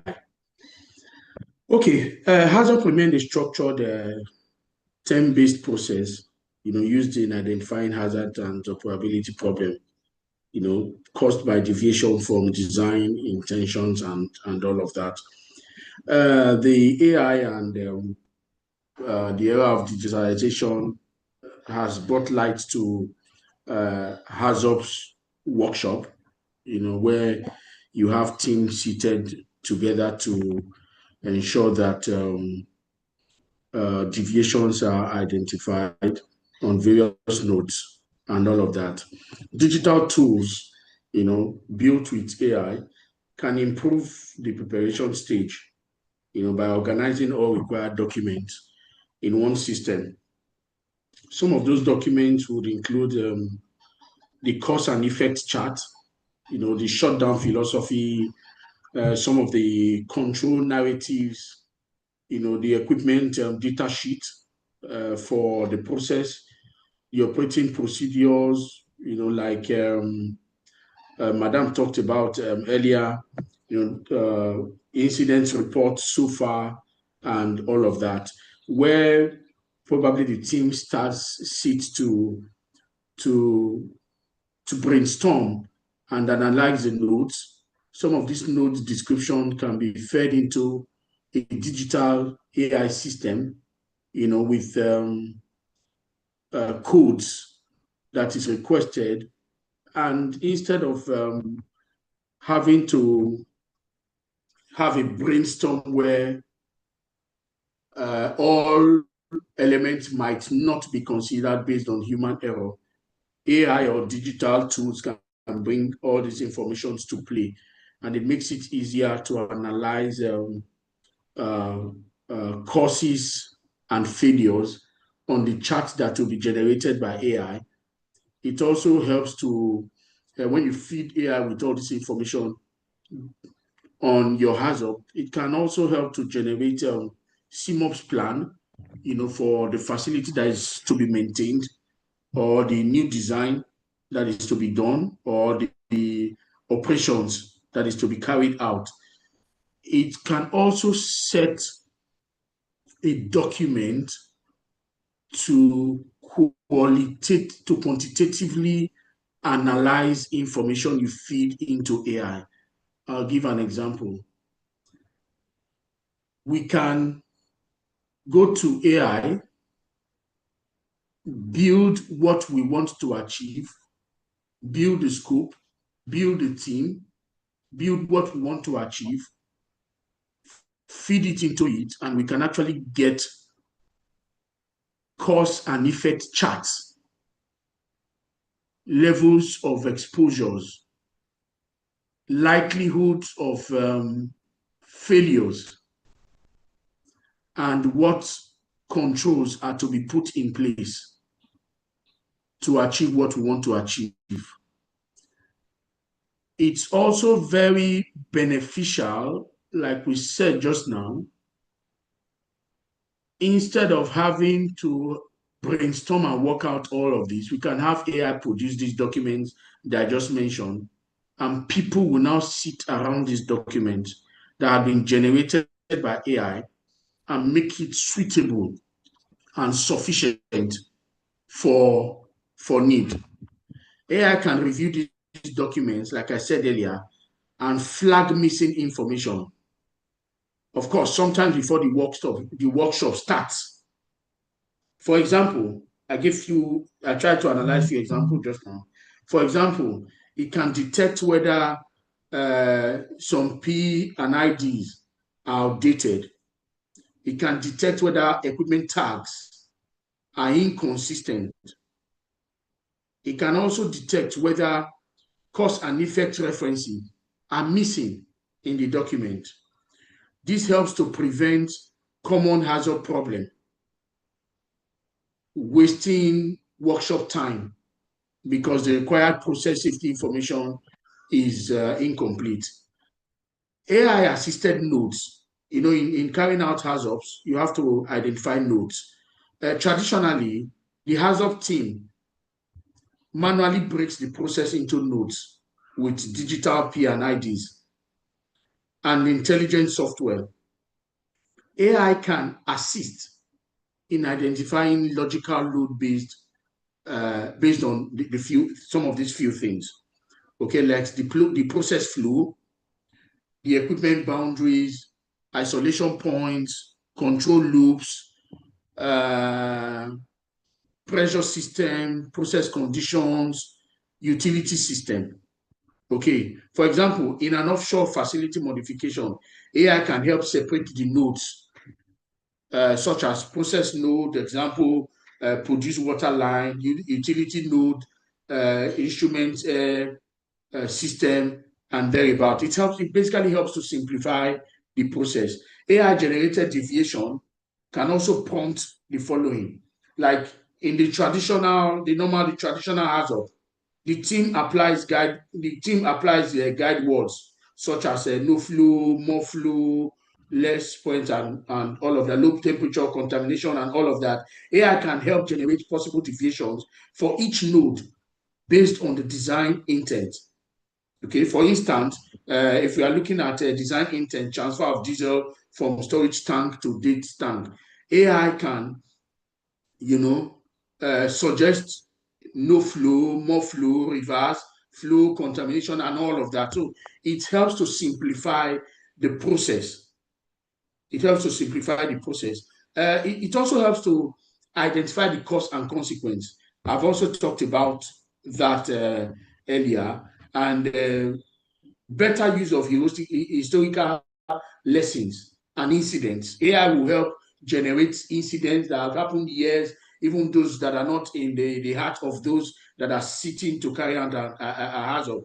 AI can generate all of those information and help to identify the likelihood of a failure on a particular node.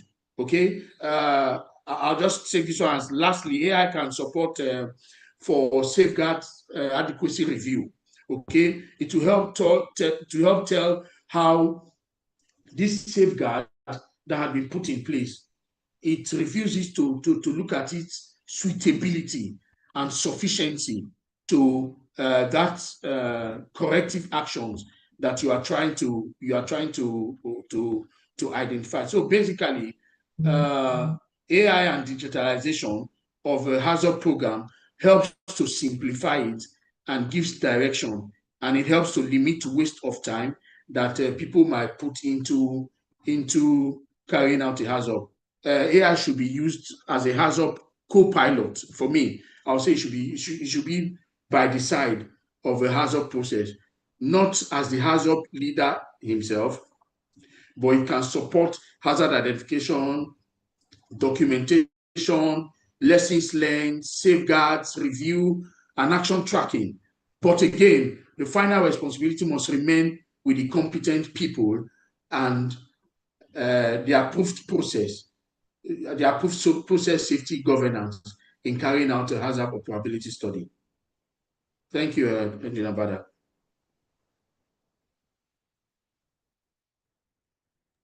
Hello. Okay. Yes, I thank you so much. So I hear you clearly. You made references to a lot of process safety, in fact, processes generally regarding process safety. And it's quite important, even as we conclude. We don't have too much time. What I'm going to do, also the participants, please try to know our names, the facilitators. After this training, I'm going to continue this AI and digitalization in HSC on LinkedIn. And then I'll tag all the other facilitators, and then because we still have more points to discuss on this, and then we discuss it more, and then you can engage us on LinkedIn. So thank you very much. So as we close, I think the bottom line at the end of the day is that safety still comes down to the people, very, very clearly. And then so we need to embrace digitalization at the end of the day. Not lose sight of what really matters. Our vigilance is key. Our communication is key. Our willingness to speak up. I continue to talk about speak up, from beginning, because at the end of the day, no systems, no app, no algorithm, whatever, can replace that responsibility, for us as human. So our responsibility every day is to ensure that that particular outcome of that everyone goes home safe every day. I said that in the beginning, I'm saying that again. So thank you so much, my fellow facilitators and panelists. Thank you, and we'll continue this on LinkedIn this evening. Thank you. So I think we should move to the next presentation. Yeah.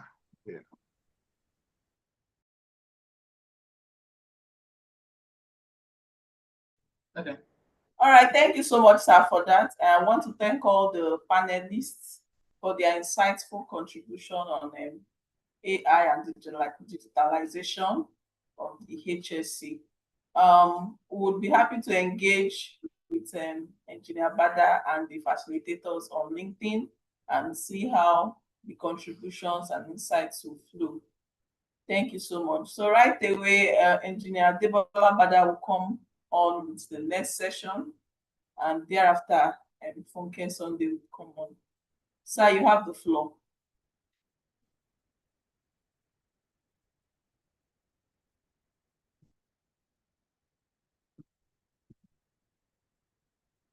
I think it is. Yeah. Next session is emergency response. You'll be sharing the screen. Sir, we made you co-host so you can share your screen.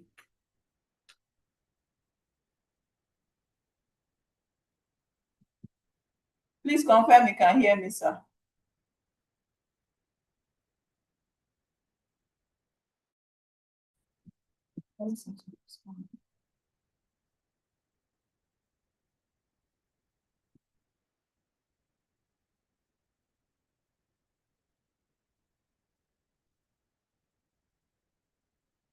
Please confirm you can hear me, sir. Yes, I can hear you. I'm trying All to right, share. so please come on board with the next session, emergency response procedures, addressing protocols for various emergency situations. Is my screen showing yet? Not yet. Allow multiple. Okay, allow.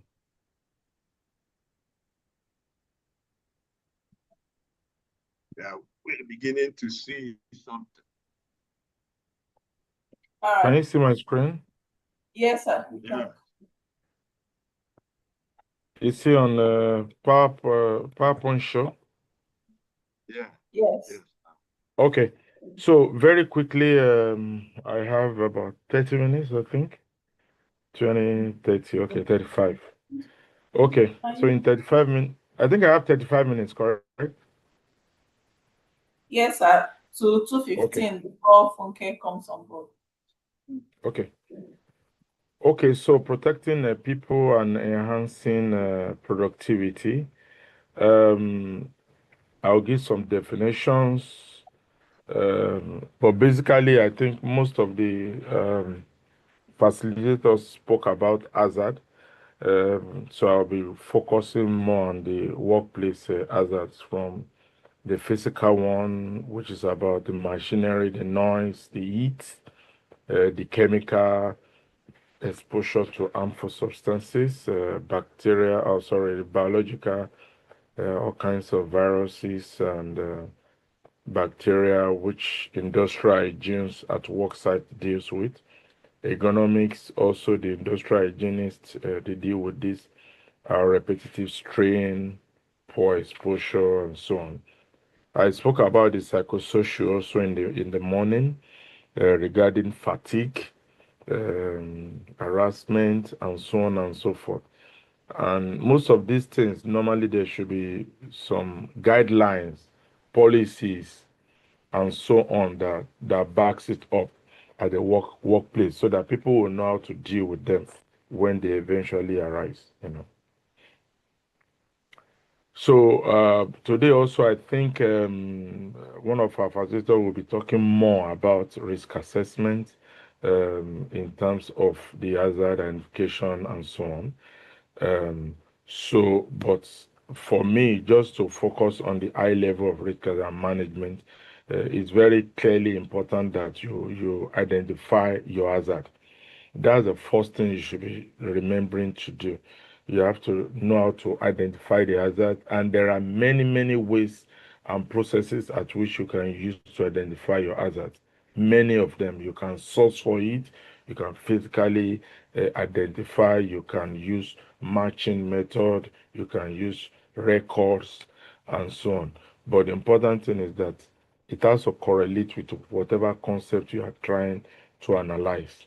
And then if you have identified them, then you can risk assess them properly. And then that is where the control measures comes in place. Basically, that we call the hierarchy of controls, because that is what you now use to categorize and prioritize your risk assessment of the hazards. You have to prioritize them based on different functions. We'll be looking at them. And then, of course, then you now start monitoring and then review and then it goes in circle.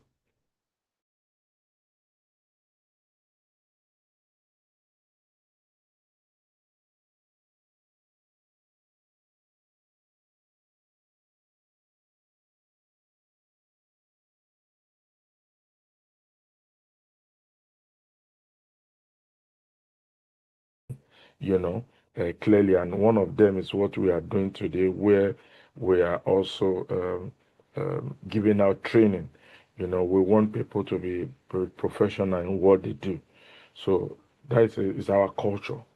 The role of leadership and communication is also very key.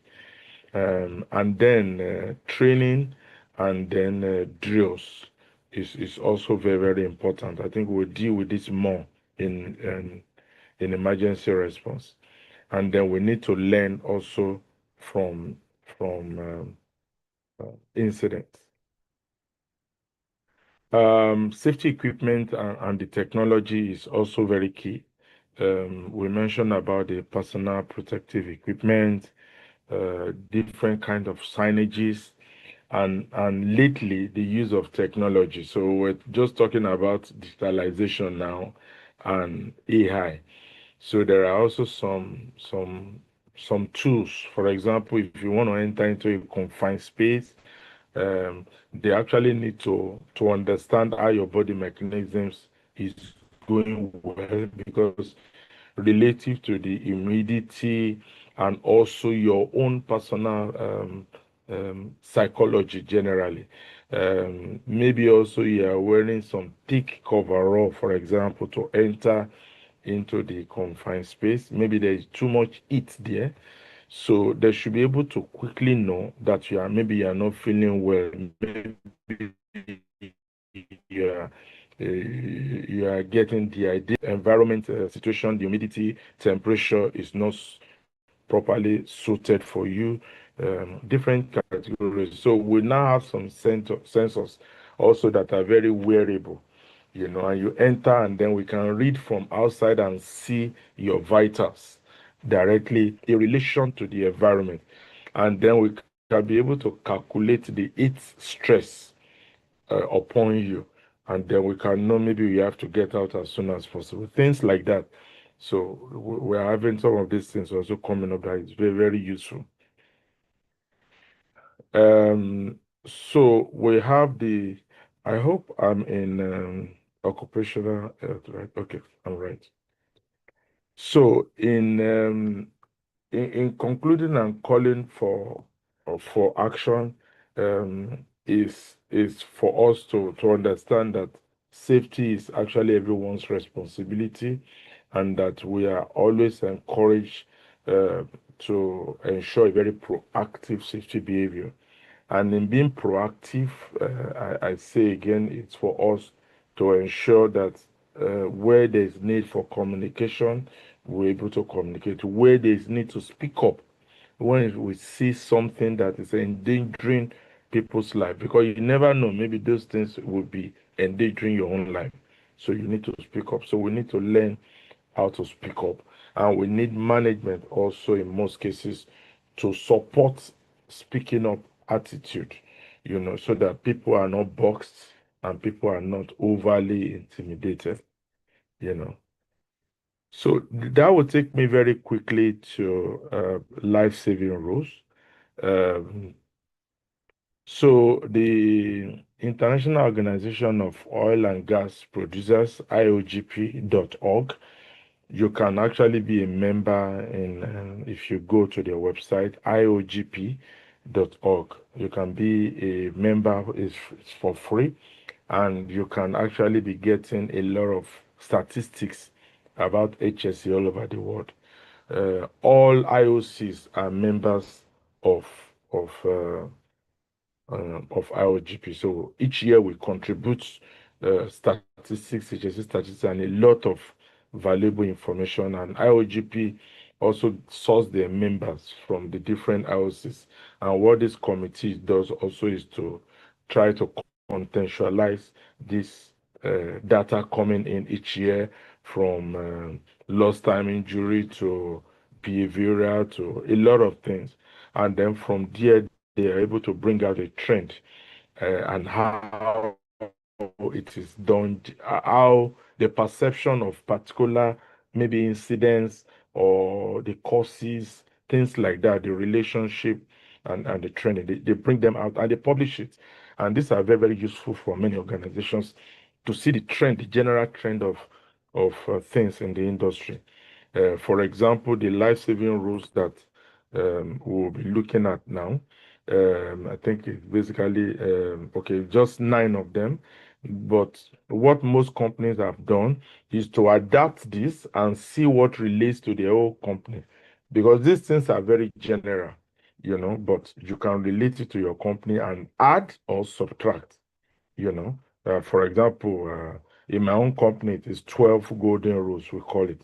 But the main foundation of it is coming from the life-saving rules. We added our own experiences and so on. So the first one, as you can see, is bypassing safety controls. We have the confined space. We have the driving, energy isolation, hot work, line of fire, safe mechanical lifting, work authorization, and working at height. These 9 elements or these 9 life-saving rules have actually contributed to fatality than any other processes in the industry, like in the last 10 to 15 years. So, and that is why there is a lot of attention on them to ensure that people are not dying just because we are not at them. This is where we have the highest kind of fatality in the industry. And that is why the processes of doing these things in the industry, we ensure we put extra caution. And that is where all this work permit comes in and a lot of method statement, a lot of risk assessment. We have to do them over and over, change management, and so on and so forth. So it's very important if you continue to do all these processes, even as simple as toolbox talks. So all these things are very vital for us to be able to prevent people getting killed just for some processes that are preventable,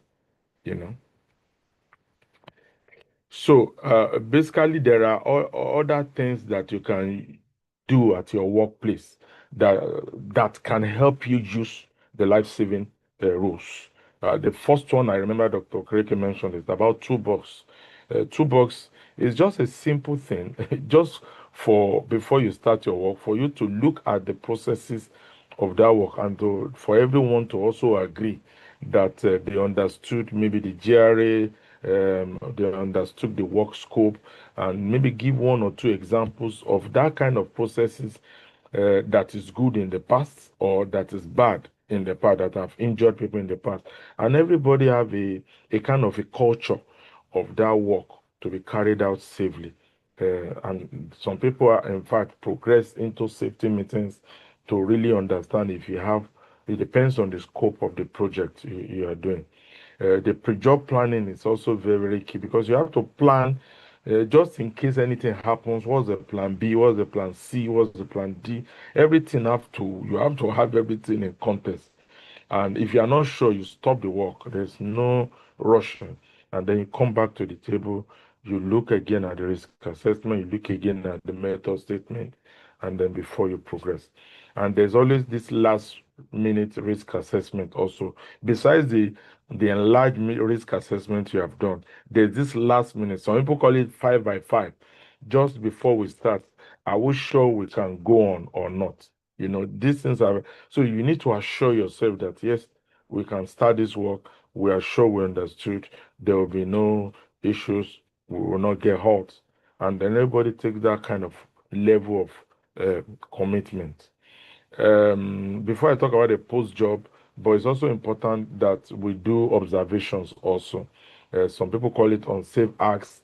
You see UA, so unsafe acts and unsafe conditions.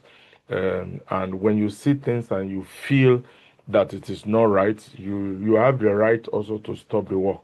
And that is where the intervention comes in. So it's very important that people can be able to speak up, especially when they see something that is bad. It's one of the things that happened during Macondo. On that particular day, they're also doing the site visitation. The management is doing the site visitation, and you can see what exactly happened. They saw exactly where the well that they were on. They passed through that particular place. If you watch the video, in fact, they had just a quick discussion, but everybody was in a happy mood. But basically, for a walkabout, you're not in any happy mood.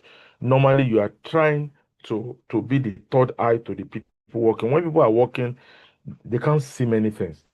And that is why we create supervisory around work, just to be the third eye. Sometimes we're now having incidents. If you go to IOGP, you can search. You will see supervisors are also getting injured. How? Because they are now getting so much involved in the job, and then nobody is watching their back. People that are not that are less experienced are not going to see many things that you can see. So, and that is where injury comes against the supervisors. So when you are doing walkabout, we create interdisciplinary walkabout so that people that are not even related to that job can also go and just look around and ask. You can ask some dumb questions. It doesn't matter. And then those people will realize that, oh, I think this guy is making a point. Maybe you don't even know, but you are just asking, but why are you people doing this? What are you doing? You have that right, to ask them briefly in a very respectful way, to just hold on. You have observed something as you are passing by, if they can just explain to you. So this is very, very key. And then afterwards, you do a post-job reviews, and then you document those things, and maybe you can learn from it from the next time. When you are doing that particular job, you can pull up what you have done in this previous job, and then you can discuss it again. So operational excellence, I will go on this in 15 minutes. So in doing all these life-saving rules and so on, we need to understand that operational excellence now is the key to performance.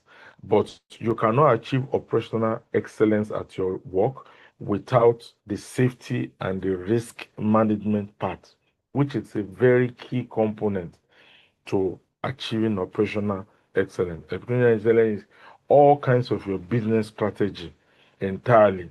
And then it boosts your performance and preventing incidents. You see? So we are not also just talking about safety. We are now talking of the operational excellence. That means the entire operations we are looking at now. But you can't achieve that without looking at the safety and the risk management. So in two parts, the safety management, then I'll come back to the risk management. For the safety management, it's focusing on the employees, of course, reducing the incidents and preventing them as much as possible, complying also with the regulations, enhancing company reputation, and of course the morale and the productivity.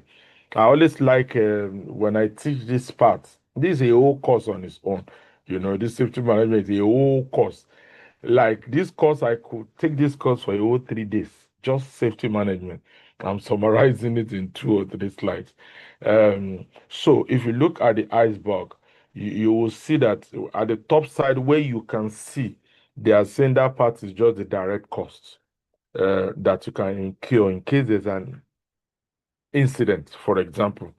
Um, because what you can see, we are talking of medical, you are talking of claim and litigations by the family of the people that got injured.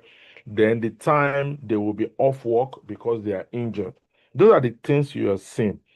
But at the bottom, there's so much thing that you have not seen that can actually ruin a company entirely. Just like Papa Alpha, the company that was hosting the Papa Alpha was Occidental, if I remember. And today, Occidental is struggling. I know they are in some parts of the United States of America, but if anybody hears of Occidental, nobody wants us just because of that Piper Alpha. So there are a lot of indirect costs, a lot of issues, a lot of man hours, people that is even investigating, a lot of production that you have to delay because people are investigating, a lot of overtime costs, a lot of equipment repair, a lot of negative publicity, a lot and a lot, a lot. Indirect cost is so huge. And that's why when they are relating sometimes a percentage, they will say it goes from direct cost $1 to indirect cost of $35, something like that. If you look at the research regarding this, so you have to multiply everything that from the direct cost, you multiply by $35, and so on. So it's huge. So nobody wants incidents. So, and that is the key reason, that is the benefits of HSC itself. Because at the end of the day, when you do it well, then you boost your performance, you boost your operational excellence. So, the key elements also of safety management, as I mentioned earlier on, also, because when you are doing a risk assessment and you are putting on your mitigations or your control measures, you need to also prioritize those controls. You cannot be saying that just use your PPE and then we are good, and then I will reduce the severity that is formally for. No, no, no, I'm not reducing any severity. And I will still ensure that that particular thing I consider as a high risk, until you can show me clearly that, yes, people can avoid incident, because somebody can forget to wear his helmet. That you provide helmet does not mean they will use it, okay? That you even provide shoe. I've been to sites sometimes, people don't even use, they remove the shoe. Maybe the guy is just feeling hot in his shoe. Those things are not comfortable. Even glasses, it's not comfortable. So, and you are asking people to use it a whole day. You can imagine. So, and that is where the human aspect comes in you. You frequently go to them and check on them. And also to be sure, take some rest. They should take some water. So there's always a human aspect. So it's not just policing people all about, because you are going to get incident at the end of the day. So these things are very important. So in our risk assessment, you have to consider all these kind of things.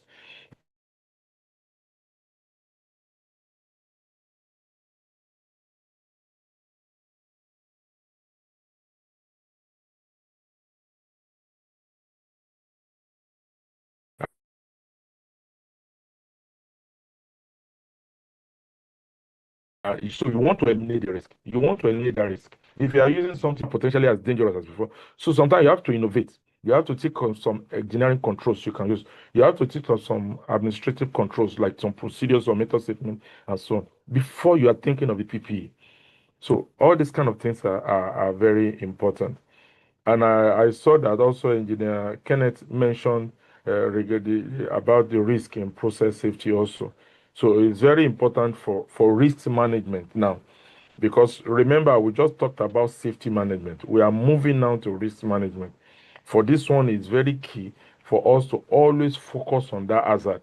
When we focus on the hazard, we have to remember, this like about time also, which is being used a lot in process safety. But you can use it in many, many things in risk management. In fact, when you narrow on your top event or your top incident or your hazard, when you narrow on it, always think of the proactive side and also the reactive side. You see, so the proactive side are the things that you are trying to do to before you can get to that incident happen. So, and that is why in process safety, Dr. Engineer Kennan mentioned, you have a lot of barriers. These barriers feel this one is in place. You can have several barriers just to ensure you don't get to that top event, because eventually you get to the top event. Sometimes all your barriers align, and when they align, you're in danger. So you don't want them to align. You want each one of them to be extremely independent to check the hazard becoming a top event. And then from the top event, if in case it happens, then you want to recover as much as possible. And that takes you to the emergency response now. How do you quickly recover? Okay, there is fire. So what do you do? First thing you are thinking about is the people. You want to get them out safely. Is very, very important. And that's why you have to create muster points. You have to create different alarms. You have to do all this just to ensure the people first, because honestly, equipments are replaceable. Don't forget, extremely replaceable. In fact, they have insurance, but when someone dies, it's gone. So if we have this attitude within our mind, and then we'll be able to understand how to ensure people are safe at all times. So basically these are just the elements of risk management. I mentioned them to identify, up to monitoring and continue to review. It's nothing much. So there are best practices, but I will skip this. I will come back. I'll come here. Now, before you can achieve operational excellence, you need to integrate your safety and your risk management together. You integrate both. So you cannot do them in isolation. You see? And then it will help you to establish a management framework. So at your workplace, you need to have a clear management framework that integrates the safety and the risk management. It promotes your culture also. And we'll talk about shared belief the other time. And then the different practices, also implementation of these practices. Because you can actually select from all the safety management and the risk management, you can select and prioritize what you work for your own organization. You don't have to do everything, and you are spending countless money that honestly that may not be necessary. So sometimes you have to look deeply and say, what are my priorities regarding our company? So don't do copy paste.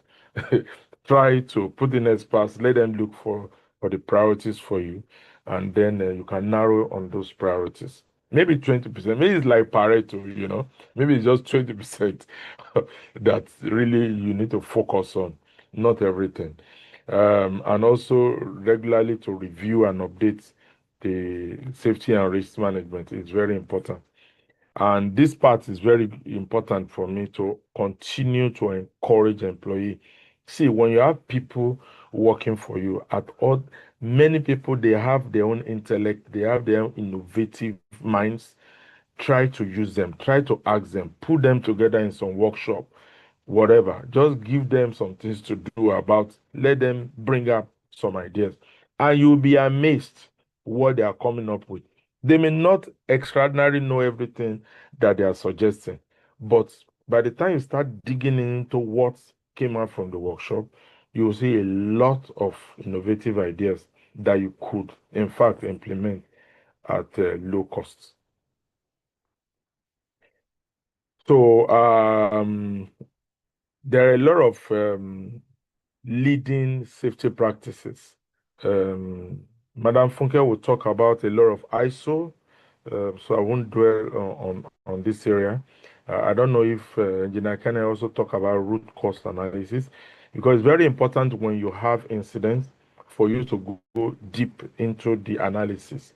And this is another area where you feel that digitalization could help, because in bringing all the various events, if you have some data already of events that have happened in your country, or sorry, in your company, and maybe you want to also bring from the rest of the world a particular incident, you can digitalize that to bring everything together, and then to analyze how it could affect your organization and what you could do. These tools can do this for you, and then you start narrowing down. I like narrowing down things, and then you can narrow down the top 10, top 7, or top 5, or top 3 of what you want, what you need to spend money on now, because there's always budget issue. So it's not everything you have to give that works. So be careful also not to spend money anyhow. And then you still have the incident anyways, because you are not narrowing down to use your money to optimize the budget, So we have issues also with fixed equipment. So I remember Engineer Kenneth also mentioned about all these safety critical equipment. They are very key at our workplaces. Dr. Okereke also mentioned about the alarm system. All those things are critical equipment at workplaces. So prayer safety training, like the one Engineer Kenneth have given us today, improving data capture for maritime operations, data science analytics. So if you are good in data analytics, or if you are not good at it, try to improve your game. In fact, AI could be helping more now, but you still have to understand the rudiments. You still have to understand the basics. So try to take some courses. Try to understand it better. It can make your life so easy when you're analyzing data as much as possible. Honestly, it can make your life easy, and you can bring in large data as much as possible to understand certain trends on how you want to perform. You know, cyber security is also another issues that we are having now. So basically, for me, in achieving operational excellence, first of all, I delve on the life-saving rules of the IOGP, which is the very foundation of things that causes fatalities. And then I bring you to speed on safety and the risk management, which I have said are the things that will now progress you to operational excellence. So in moving to operational excellence, it's also very important that you prioritize your safety and, of course, manage your risk better of your company. Don't copy paste from another company. Try to understand the risk of your own company. If you put in your your staff together, they will be able to tell you, raw what exactly the problems they are facing, and then you can start contextualizing these things to make it a good data that you can trend on, and then you can work on as much as possible. So I think that's all for me in on this. You can drop some questions in the chat, and then I'll be willing to give some solutions. Uh, thank you very much. I can still give 2 minutes. Maybe we'll still have some time. If you have 2 minutes, I can answer some questions. Thank you. Thank you so much, sir. Please, a round of applause for.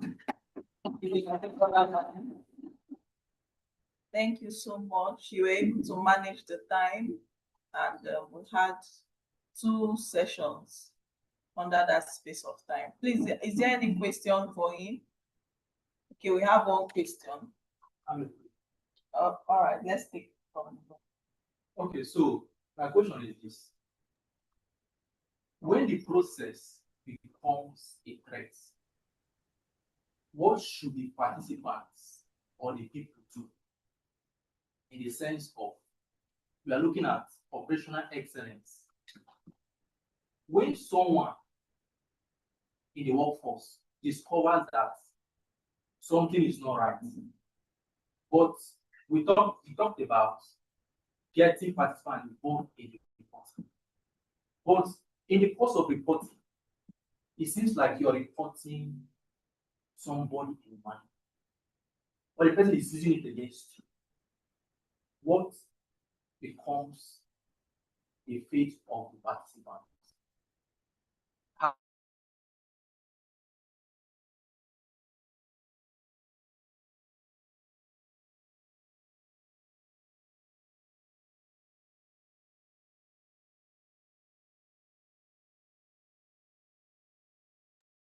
Hello. So sorry, I'm not sure I understood your question. Can you make it clearer?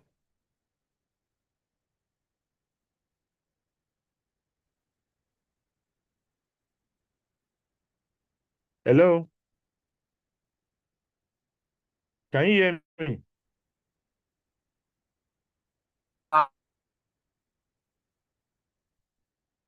Hello, can you hear me?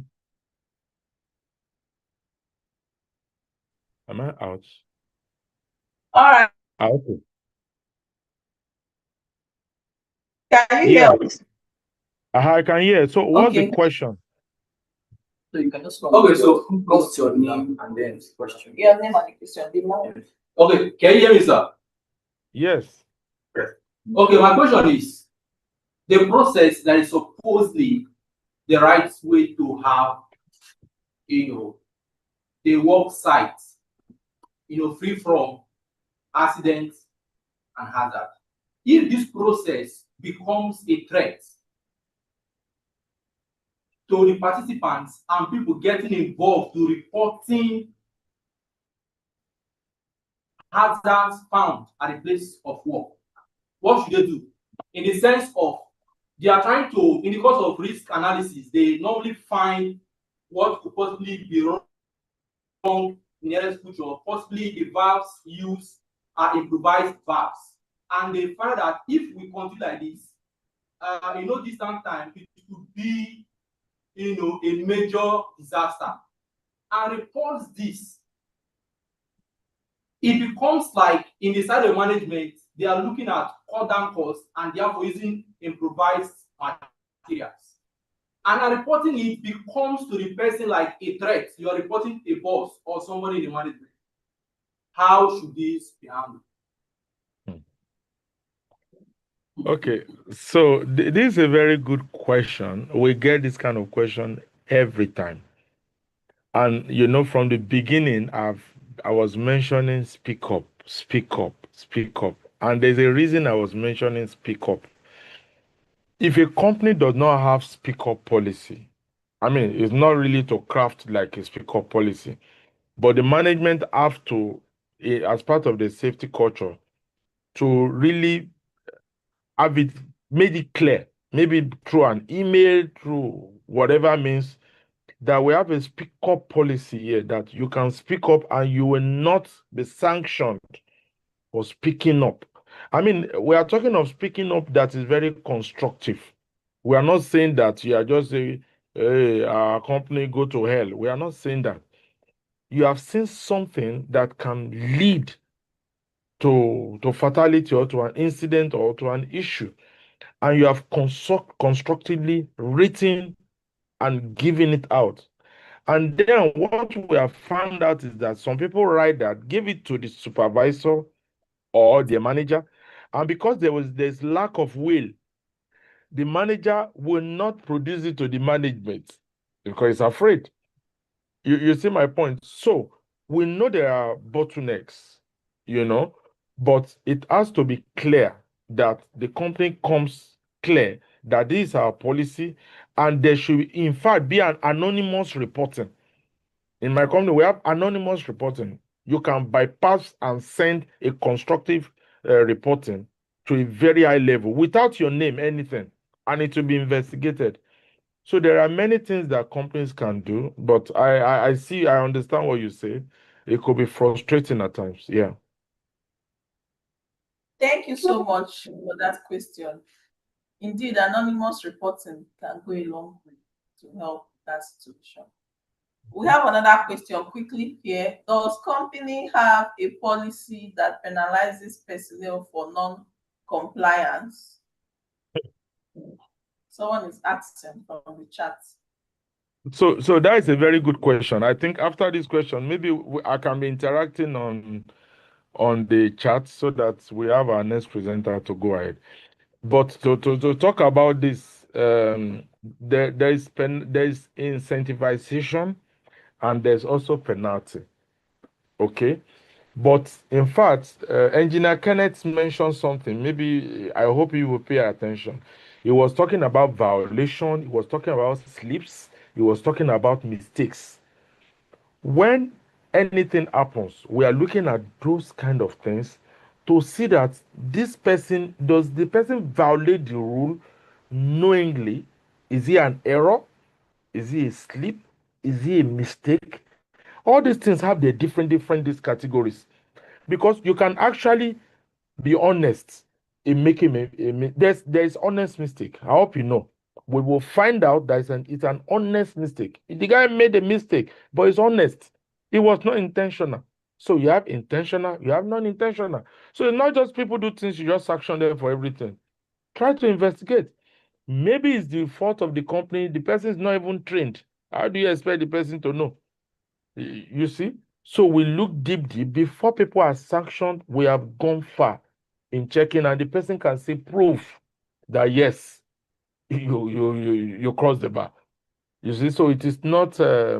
So for me, it is not just arbitrarily just punishing people, seeking penalty. So we have to be constructive also to encourage people to take risk, because in the oil industry game, there is risk. We are not selling flour in the oil industry, okay? There's a lot of risk. People have to also take very genuine, honest, and constructive risk at times. And they are not doing that maybe because they want to kill themselves. Maybe it's necessary at one point or the other, but we need to really look at those compensatory measures. We really need to look at a lot of things to safeguard them, to help them, so that maybe it can reduce just in case something happens, you see. So people should not be arbitrarily punished. Yeah, thank you.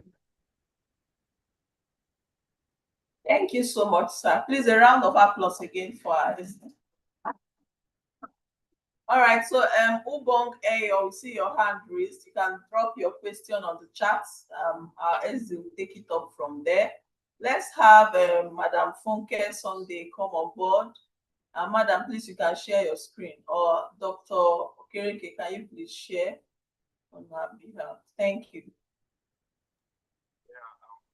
Thank you very much. Dr. Okereke, please, can we have the slide shared from your end?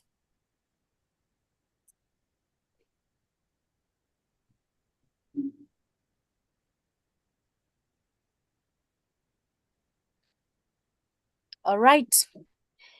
So basically, we'll be looking at the HERA process, the HSE monitoring measures, and then audits, the specific things that we'll be looking at in this session. Please, can we move to the next slide?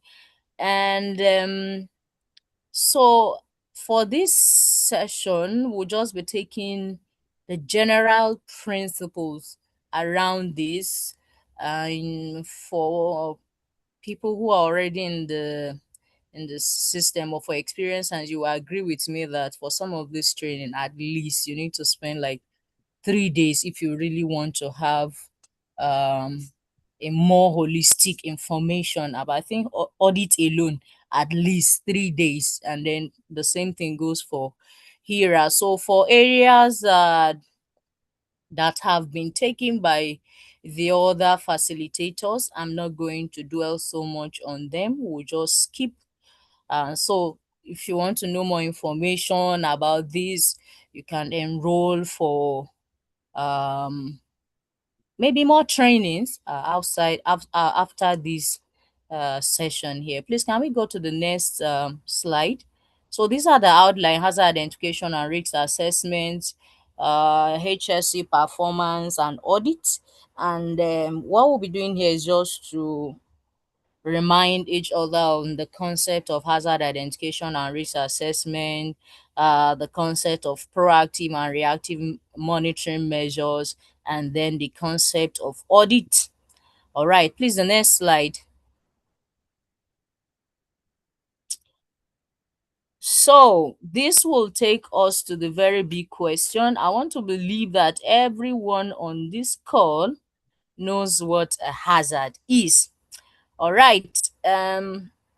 So this is a reminder. So a hazard is anything that has potential to cause harm. All right, and we have so many examples which you must have seen in other slides. We have physical hazard from noise, vibration. We have biological hazard. We have chemical hazard. We have drowning, etc., etc. Please, can we go to the next slide? So for the HSEMS process within any business, hazard identification is actually the bedrock of your HSEMS anywhere. Is the bedrock. It's like before you learn how to read a paragraph, you started from learning A for apple, B for ball, and so on and so forth. So it's similar. So your hazard identification is similar. It's like the building block for your HSC MS. And then for your HERA process, I think Engineer Bada has already discussed this extensively. It's divided into 5 stages. And all of the presenters have talked about employee participation when it comes to HSCMS, building a positive HSC culture. And I would say that building a positive HSC culture actually begins here. It begins at hazard identification. In fact, if you want to know how healthy uh,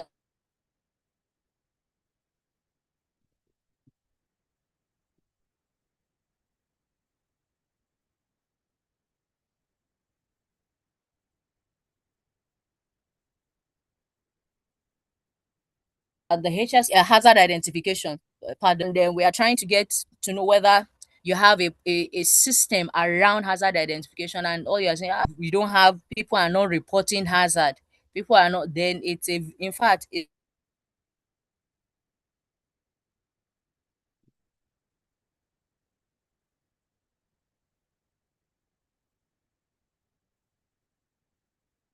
it's not just a risk, there's no operational risk, there's no enterprise,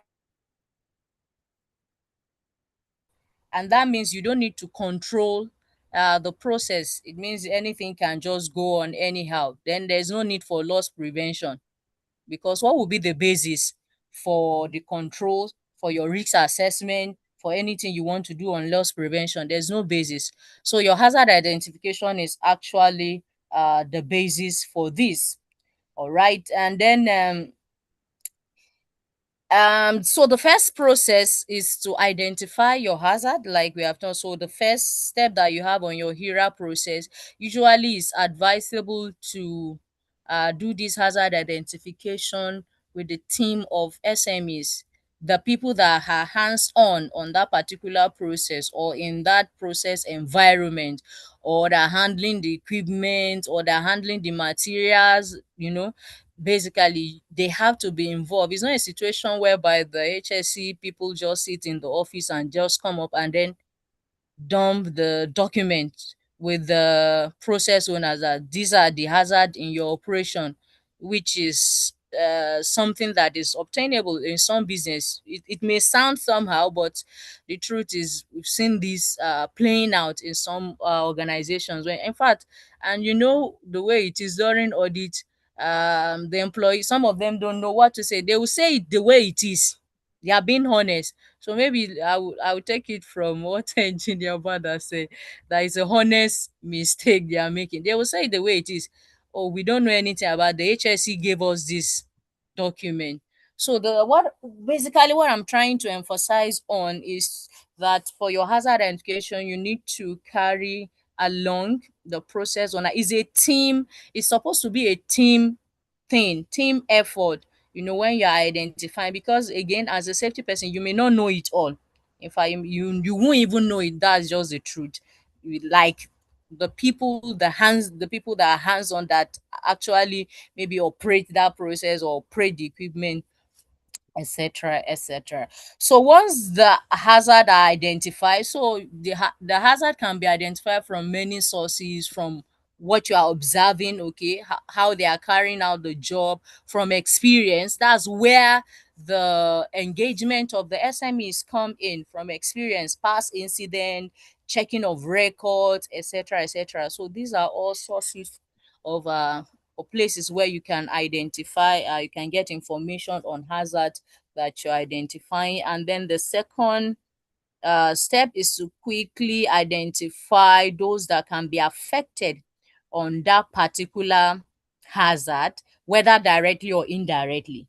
You see, some organizations, you're asking hazard identification, apparently they've only identified hazards that are applicable to the employee.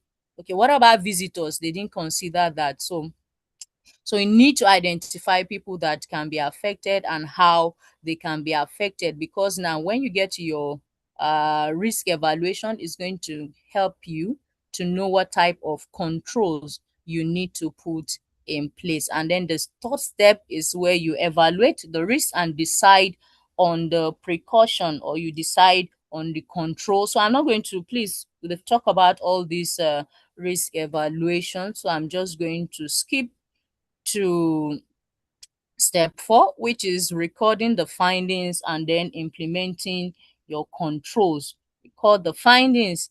While implementing control, is advisable, please can you scroll to the next slide? It's advisable to follow your hierarchy of control. It's very, very important. And for your hierarchy of control, the very first one that you have is elimination. So the first, in fact, for any organization that is proactive with the HSCMS within the business, the starting point is elimination. Can you eliminate that hazard? Can the risk be eliminated? Where it's not possible, can you substitute? Okay, and why that is not possible, can you reduce? Okay, can you reduce exposure time? Can there be engineering control? Can you isolate the source of the hazard? Can you segregate, etc., etc.? All of these things basically are under your engineering control, and then you can afterwards think about safe system of work, training, information. So all these come under administrative control, because at one point or the other you need a human interaction. So things around safe systems of work, your PTW, your trainings, PPE, welfare, monitoring, etc., etc., comes under this. So even if you control the risk, you agree with me that there will still be some residual. So the thing is, the practice is to reduce the risk to as low as reasonably practicable, because again, the risk and the hazard with some business are inherent. As long as that business is existing, you're going to have that particular hazard coming up. Like it's like saying in an oil and gas, you want to eliminate the risk of fire. I don't know. So let me ask the house, is it possible to eliminate that risk? Yeah, you can drop your opinion in the chat box. Is it possible? Yeah, thank you very much. Somebody said not totally possible. That's it. It's not totally possible. You can prevent, accident from happening, but that particular risk is there, except you are saying that you're not going to operate at all. That's the only condition whereby um you will be able to eliminate fire totally. So your controls will actually determine. Okay, so when you put your control, whatever is left, if you are not able to do anything beyond that, it becomes your residual risk, which you can decide to accept. Okay, if it's tolerable, you accept, or you take further action. So now I'm just going to give these tips. So even if a risk, after taking it through the treatment phase, even if a risk becomes low after your treatment, but the chances, okay, or the consequence associated with such risk, it's fatal. Yeah, so you may need to address it as if it were a significant risk, because okay, life is involved, or again, or if there's a compliance related requirement for that particular risk, so you need to address it, even that's as outside the controls that you have already put in place. You will need to have additional program to keep monitoring those risks, even if the risk level at that particular is it's low or it's minimum. So after evaluating your risks, the fifth step is to review the risk. So there will always be an output from this process, which will be your risk register. All right, and then from it's advisable to review um the risks that have been identified. Now your risk register is not just a dead document. Yeah, it's a record, but it's not a dead one. It's a living, because the operation is ongoing, and changes can come up at any time. Can have equipment change, process change, infrastructure change that can introduce new risks. All right, that will warrant that you review this. And sometimes it's advisable to also review the risk assessment after there's an incident. Yes, if there's an incident. So basically it means that the existing control that you have failed at some point. So you need to look at it again, and then probably if there was an emergency situation. Please, engineer, to the next slide. I hope I am not too fast. It's just that a lot of emphasis have been made on this, so I didn't want to dwell so much. Now, just to check what we've been discussing on hazard and hazard identification and risk assessment, you can see from this. So one thing about safety is that some of these principles actually transcend beyond the workplace. There are things that we even apply even at home, at various places that we find ourselves. Sometimes you want to drive.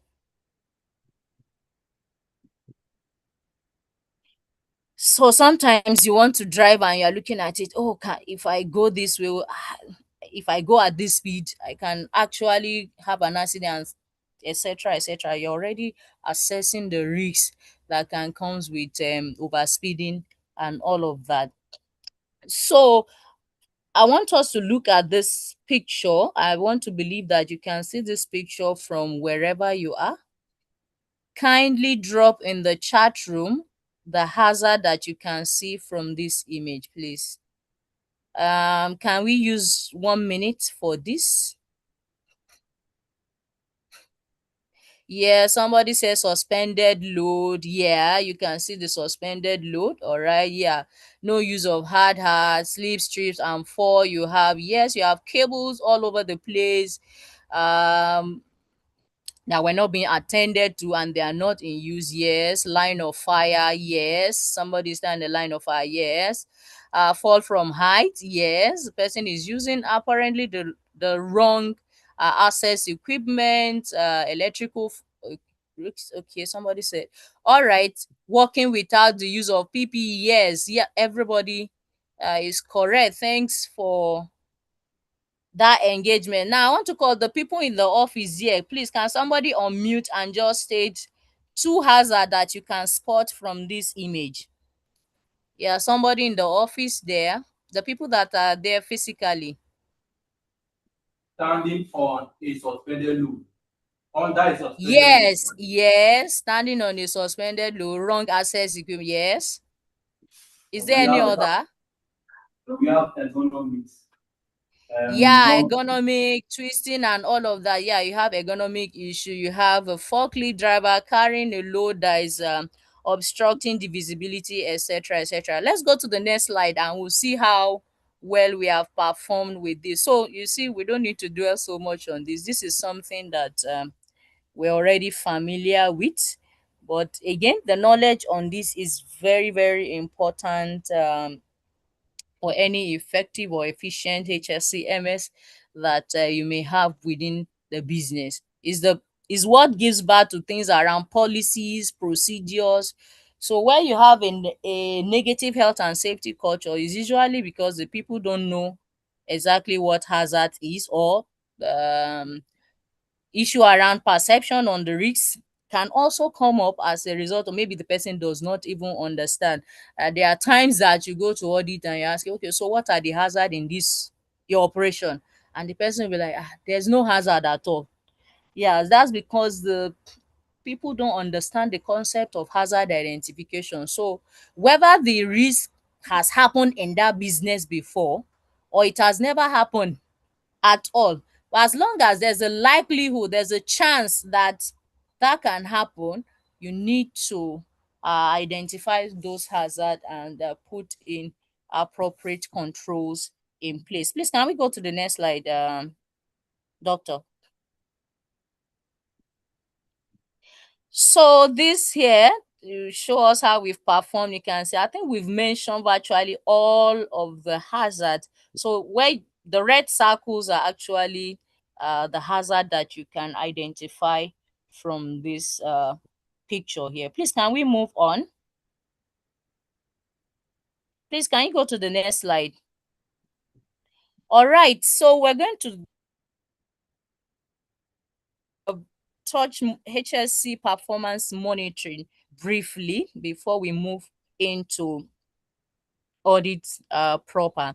So basically, when your monitoring is checking, ongoing checking, or you are tracking or observing that the processes, the activities that have been put in place to address safety concerns, to address safety risks, health risks, are actually under control. So from time to time, you're checking, you're observing, and then for here, there are so many examples that one can use.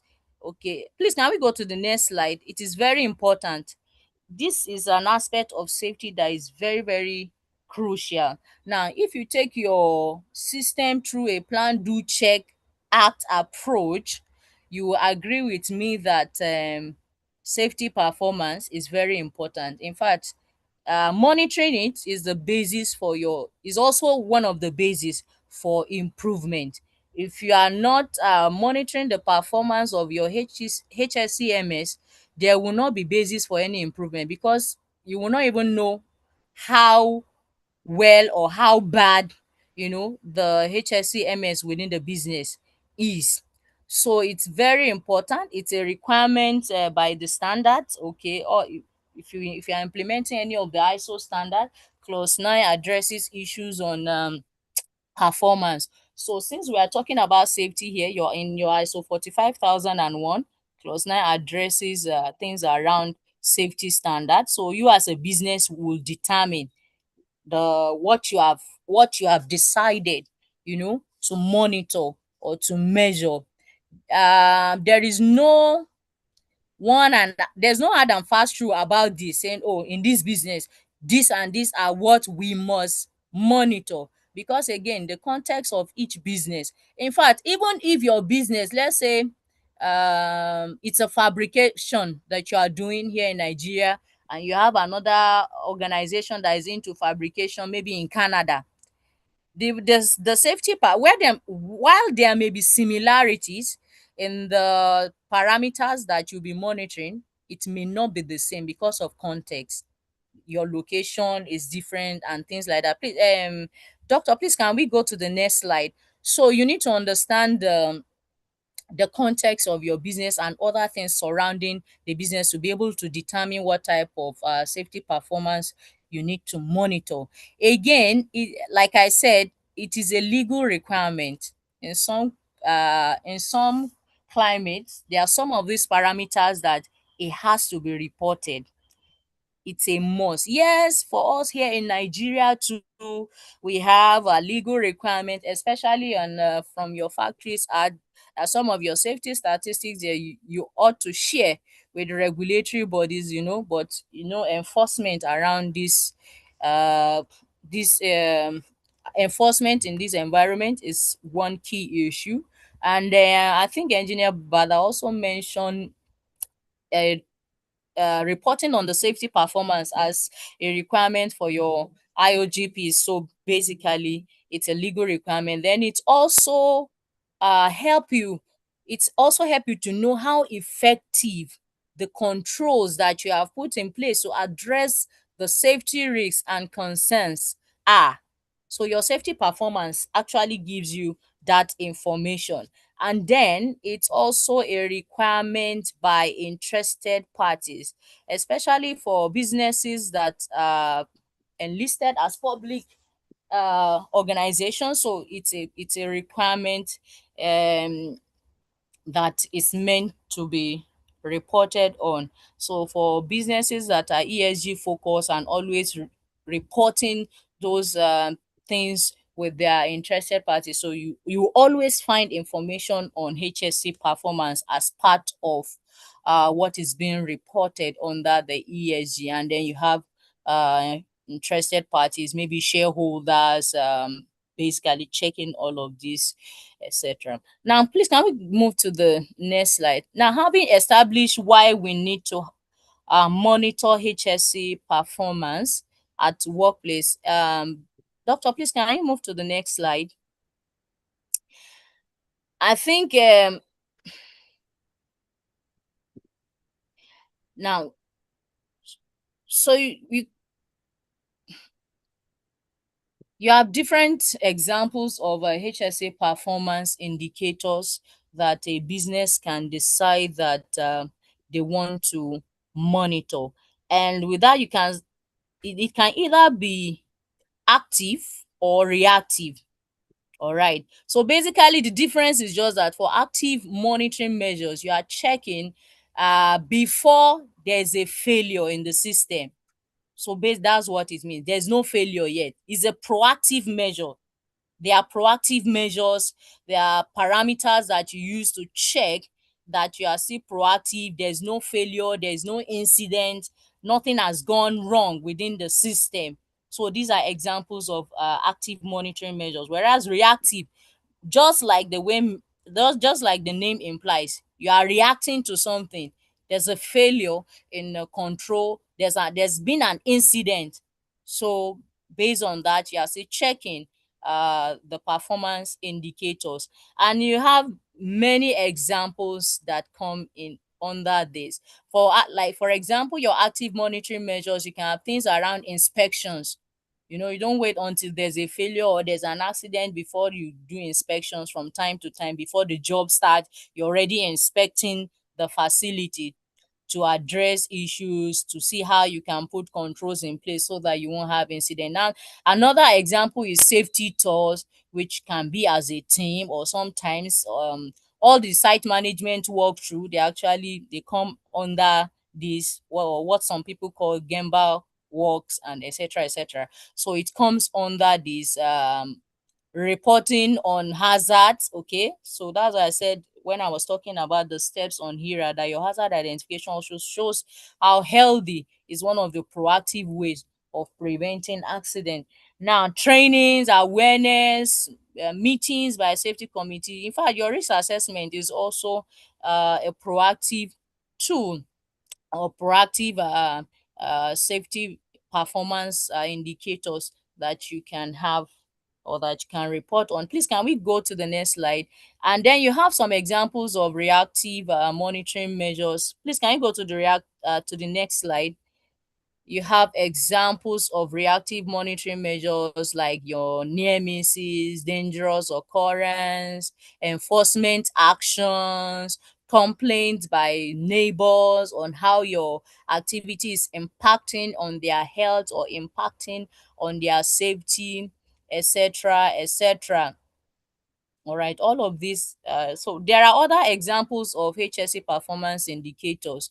Remember, I said it's not a one-way ticketing. You cannot say because company A is monitoring this, we have to monitor this. It has to be something within the scope of your operation and within the context of the business. Other examples are uh, even things around housekeeping conditions, ergonomic practices, waste segregation, etc. etc. These are all HSE performance indicators. Emissions, yes, the emissions that you monitor at the workplace, they are all performance indicators. Your effluent, competency assessment, awareness, etc. The list is inexhaustible. It goes beyond what you have here. You have so many of them. So what you would determine, sorry, doctor, please, can you go back to that slide? Also, it depends on the complexity of your business, of your process, how complex it is, your scope, your context, your interested parties, and all of that. The legal requirement around your type of business will also inform the type of HSE performance indicators that you monitor within your business and then you report on. Please, let's move into the next slide.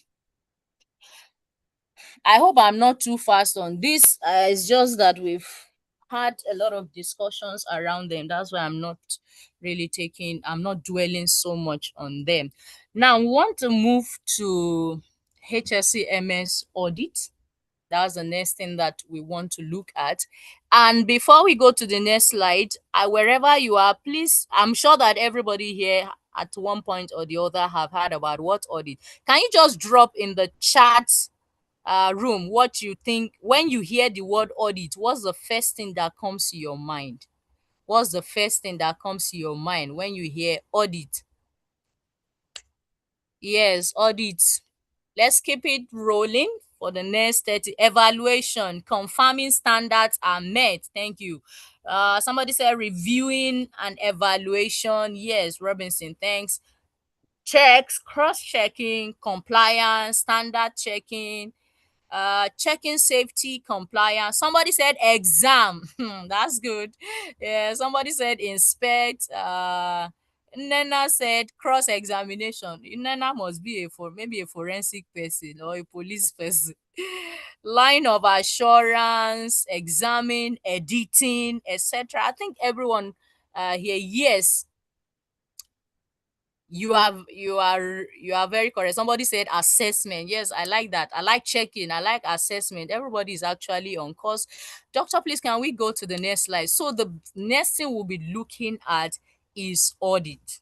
So, but this time around, the audit is not a finance audit, it's a management system audit. So we'll be looking at it from the perspective of management system, and in line with ISO 19011, which gives the guideline for auditing. Now, just to add to that question on what comes to your mind, I want to read this scenario out, and I want you to give me for this time around. I need a verbal feedback on this. Imagine you are visiting a fabrication yard of an organization for the first time, and you observe how tasks are being carried out. So after the inspection, verbal feedback was given to the head of the unit. So what process just took place? What process? We'll know based on what you have written, all the definitions about audit. So what process? Please, can you drop it in the chat, or you can unmute? People in the office, please. One person needs to unmute. So this scenario that is painted here, you are visiting a fabrication yard of an organization, and you just observe how things were done. Maybe somebody took you around and things like that. You conducted your inspection and you gave a verbal feedback. So what just happened? How will you what will you call the process? Let me see what we have in the chat room. Oh, somebody said you just carried out an audit of the yard. Okay, do you agree? Somebody said auditing. Somebody said feedback. Okay. Somebody said intervention.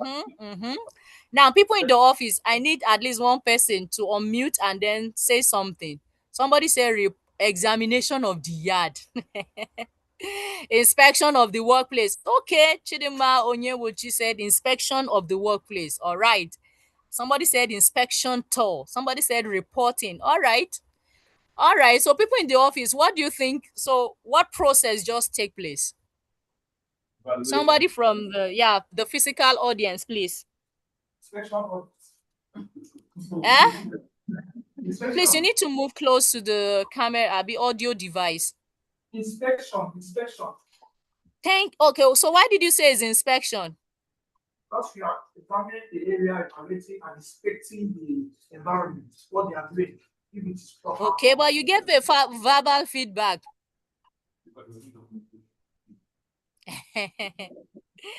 Okay, so I'm going to come back to this icebreaker later. So let's go into audit, and then we'll see whether people that said audit, examination, inspection will know whether so you pick from that whether what you have typed in or what you have said is actually correct. So that's going to lead us to audit. Please, can we go to the next slide, doctor, please? So we'll look at what is audit. What is audit? Doctor, please, can you go to the next slide? So basically, your audit consists of three things. I like to use the acronym SID, SID. Your audit is systematic, independent, and documented process for obtaining audit evidence. Okay, so it's systematic in such a way that it's methodical. It's not, you don't just do it anyhow. There's a process for it. There's a sequence how you conduct it, how it's been done. It's not something that everybody, we are here for an audit and everybody starts People don't know the standard, they don't know the scope, nothing. You just no, it doesn't happen that way. It's independent. The independent nature of audit ensures that you don't audit yourself. Okay, to ensure objectivity and impartial nature of audit. For example, I'm going to use I'll be using scenarios, life scenarios, just to portray what I'm saying. Now, independent nature of audit. If you are in HSC unit and you are conducting HSC audit, you are not and you are the HSC manager, you are not supposed to be part of the audit. Independent nature. Otherwise, the objectivity and the impartial nature of audit is defeated. You are auditing yourself. Now, there's a third twist to what an audit is. It's a documented process for obtaining audit evidence. There will always be a documented report afterwards. That's the acceptable global principle for audit. If there's no report, yeah, there can be verbal reports, verbal feedback rather, and all of that, but there will always be a report, either immediately or after the audit, depending on the timeline that was agreed on, maybe during the audit execution. So there will always be a report. If there's no report, I don't know, maybe it's an inspection, the audit is incomplete. Basically, that's what it means. If there is no documented evidence, then it's not complete. So it involves checking. Yeah, that's why I said, some persons that drop they said in the chat box, their reaction, they said checking. Some people said checking. Yes, you are checking. You are evaluating. You are checking whether a particular criteria that has been set in the business, and your criteria can be your policies, the procedures, international standards that the business subscribe to, or even in-house standard that you have created for yourself as an organization. It becomes an audit criteria. Your legal requirement, they become audit criteria. So you are evaluating against all of those criteria to check how effective your HSCMS is, to check the health, to check whether it's effective and efficient, or whether you need to improve on it. So again, your audit is not just a ticking exercise. Honestly, I know for many businesses that's the way they see it, especially if you've been running the audit maybe year in year out. That means something somewhere is wrong. Your audit is not supposed to emphasize only on the structure, because that's what brings so the type of findings that comes after audit is what creates um is what creates, what do we call it now, is what makes the audit to either be worth the stress or not.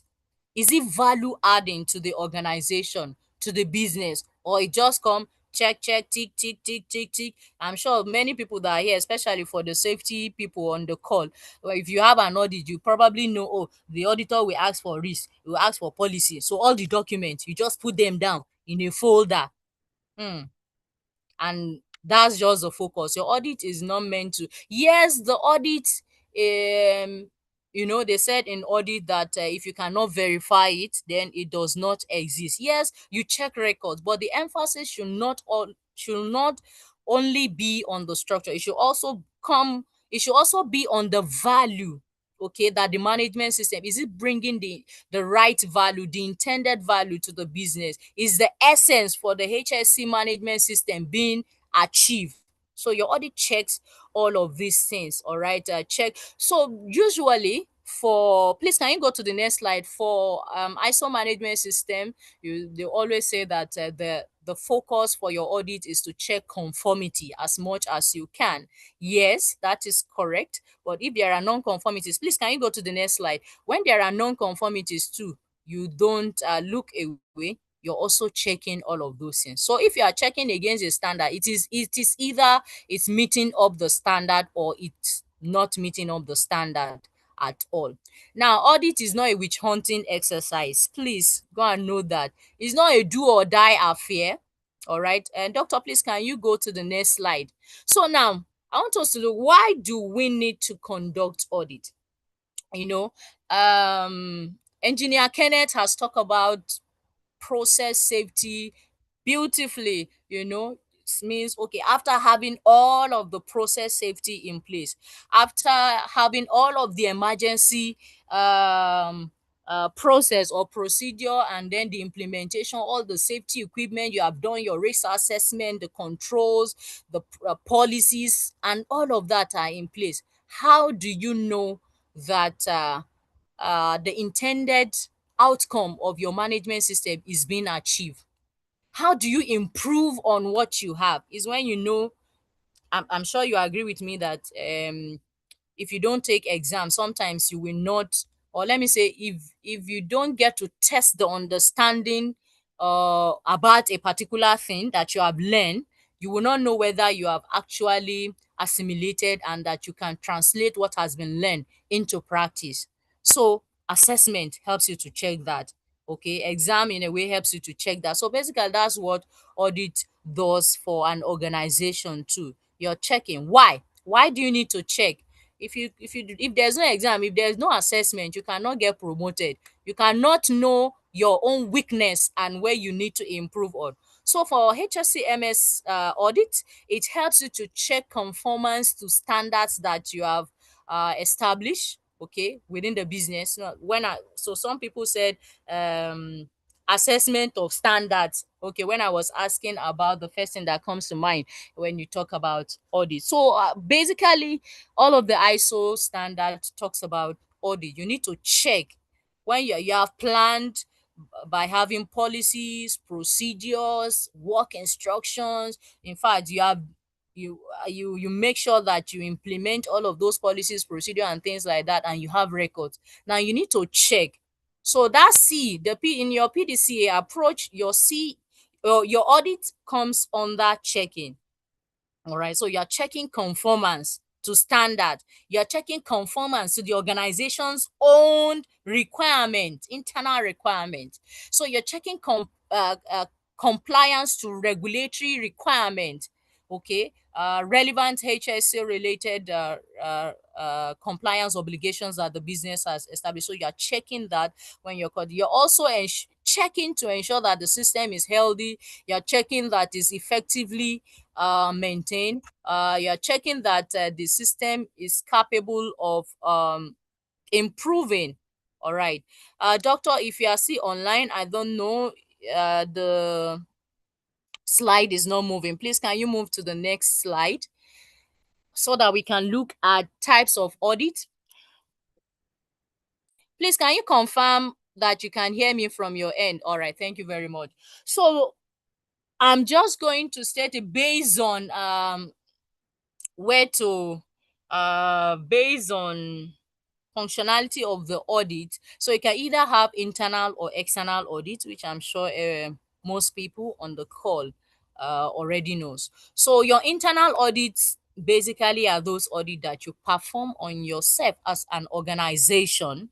All right, and you can also refer to it as first party audit. And it can also be an external audit if you have a second party audit. Maybe, for example, you go to audit your supplier or your vendor or your contractor, always say subcontractors. So those types of audit are actually external audit. So with respect to your own organization, if you have, maybe my organization is Funke and Funke, so and I'm working for ExxonMobil or Total. So if Total comes to audit my business, it's a second party audit, even though it's external to me. All right. And then it can also be an external party and a third party audit when you have audits such as those conducted by certification body or regulatory bodies. Yes, sometimes they say you have this ministry of something coming to your facility. Is an external audit, and it's a third party audit. I hope we get the clear picture around internal and external audit. I think with these examples here, or the summary, it's something that is easy to actually understand. Now, please, can you go to the next slide? Usually, On the weight of internal and external audit. For internal audit, yes, is the people that conduct the audit. They are very familiar with the business operation. In fact, they know the weakness already in the business. So they understand the system, they understand the behavior of the people. But for external audit, it means you're introducing a fresh pair of eyes, a third eyes, to look at what you're. Sometimes, you know what they say about hazard perception. When you are in an environment, for a very long time, and sometimes it can affect your hazard perception or your risk perception. You don't see it as something that is out of place. You see it as a normal. But when you bring in a third eye and look at it, you know it's in a way sensitize you and then bring you to the reality that, oh, this is not okay, even though you are thinking it's okay in your environment. So your external audit helps you to do that. Now, it also for external audit, you all agree with me that recommendations from external audit are usually carries more weight. Yeah, yeah, it's true, because sometimes, let me say now, as a business, I have a major client of mine coming to audit me. Whatever they raise, even if I'm not happy with it, I like to take it serious, because again, aside the safety and whatever thing, your client they are your core customers. So, and you want to always be in their good book, so you want to take actions, all right, to address that. Or sometimes, especially if you have a top management who's not so committed to HSE, they don't see the value in HSE. They just see it as another department. They just see it as is when they mention HSE, oh, it's Funke, go and meet them. So you can have some issues from findings on internal audit. They may not take recommendations serious. In fact, they may not even work on it. So that's just the truth. Even though it's less expensive, because again, you get to use the internal resources to carry that out. But it's also good for the business to do that because in a way it also builds the competence. Now, what are the disadvantage between internal and external audits? For your external audit, it can be expensive. Yeah, sometimes it can. In fact, you need to take care of logistics and all of that. It can be expensive, especially if you have to bring in maybe a consultant to come and audit your process. They need to pay for all of that. So it can be expensive, it's time consuming, and then the auditors may not really understand the business to make practicable suggestion. Yeah, that happens sometimes. The auditor just come and give recommendation, but that in this context of this in the context of this business or in this industry, what the auditor is asking for is impracticable. All right. So sometimes that happens a lot. And on the part of internal audit, auditors may not possess auditing skills. Yes. I've been to organizations that have audit conducted without the auditors don't even know the requirement of the standard. They've never done any course on audit. They don't even, like that. So there can be competency gap. Yes, when you're doing when you're running your internal audit, and sometimes, yeah, it's still on competency gap anyway. You have done the training, but the fact that you do a training does not really mean that you can immediately put what has been learned into practice, especially for audit. Audit is very tactical. Sometimes you do a lead auditor course and they tell you, yeah, come and audit the system. That's when you will not even know where to start from. So I think we're going to talk about this when we get to auditor competence. Please, can you scroll to the next slide, please? So that's that on internal and external audit. So we'll quickly look at the principles of audit, the general principles of audit. I have about 6 of them here. So the very first principle that I have is integrity. Okay, for every audit, integrity is very, very important. It is the foundation of professionalism. Yes, for every auditor course you go, they will tell you that integrity is very important. For auditors, you must be honest in report your results. You need to carry yourself in an ethical way. You need to be responsible at all time. No falsification of findings. No incorrect reporting of findings. All right. And then the next principle that we have is fair presentation is very, very important. For you to be an auditor, fair presentation is another principle that you need to imbibe on. So in your report and everything, there has to be element of truth in it. All right. If you're not there, if they need to raise somebody else to go and verify your findings, there should be truth in the result, your findings. It should be accurate. It should reflect, it should be an actual reflection of what transpired. All right. Fair presentation. If it is only one sample that you took, you agree with me that maybe an organization that has been existing for 20 years, it's not possible for you to see everything they've been doing in that 20 years. So you need to take samples. So whatever you are reporting on the sample, if it is one that is bad, please report it as one. Don't come and tell us all the business is bad, just using that language. So you have to balance it and not be biased in your reporting. Now, the next one is due professional care. This is another principle that is very, very important. You need to exercise competence, judgment, due diligence. Yes, due diligence actually comes under due professional care. So please, if you are visiting, let's say you go to audit one department and they say, um let me pick a typical example. Let's say something on competence, let's say on training, and they said, oh, we've done training on emergency response. In fact, we did awareness on this.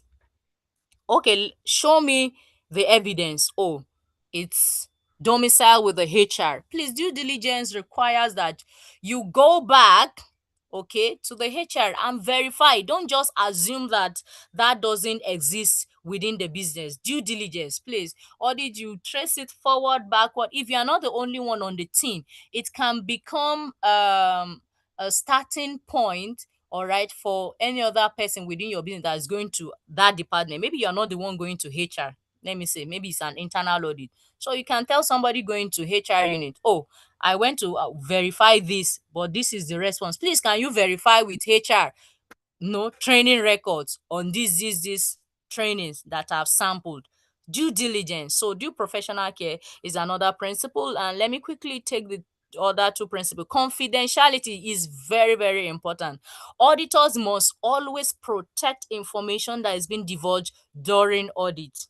Is very important because during audit, you'll be exposed to sensitive business information, sensitive safety information, sensitive personnel information. It's not your business to go, especially if you're an internal auditor, it's not your business to go about broadcasting it. Every information has to. In fact, for external audit, you will see that it's one major issue that we normally address during opening meeting, because you cannot share the information with the competitors and things. You must maintain the business trust in you at that particular time. Or maybe you went to, I normally like using this example, you're auditing HR, and for whatever reason the HR showed you some document where you saw maybe the earnings of people who are your superior, and then after the audit you say, you see that he's not even earning so much. Why is he just full of himself?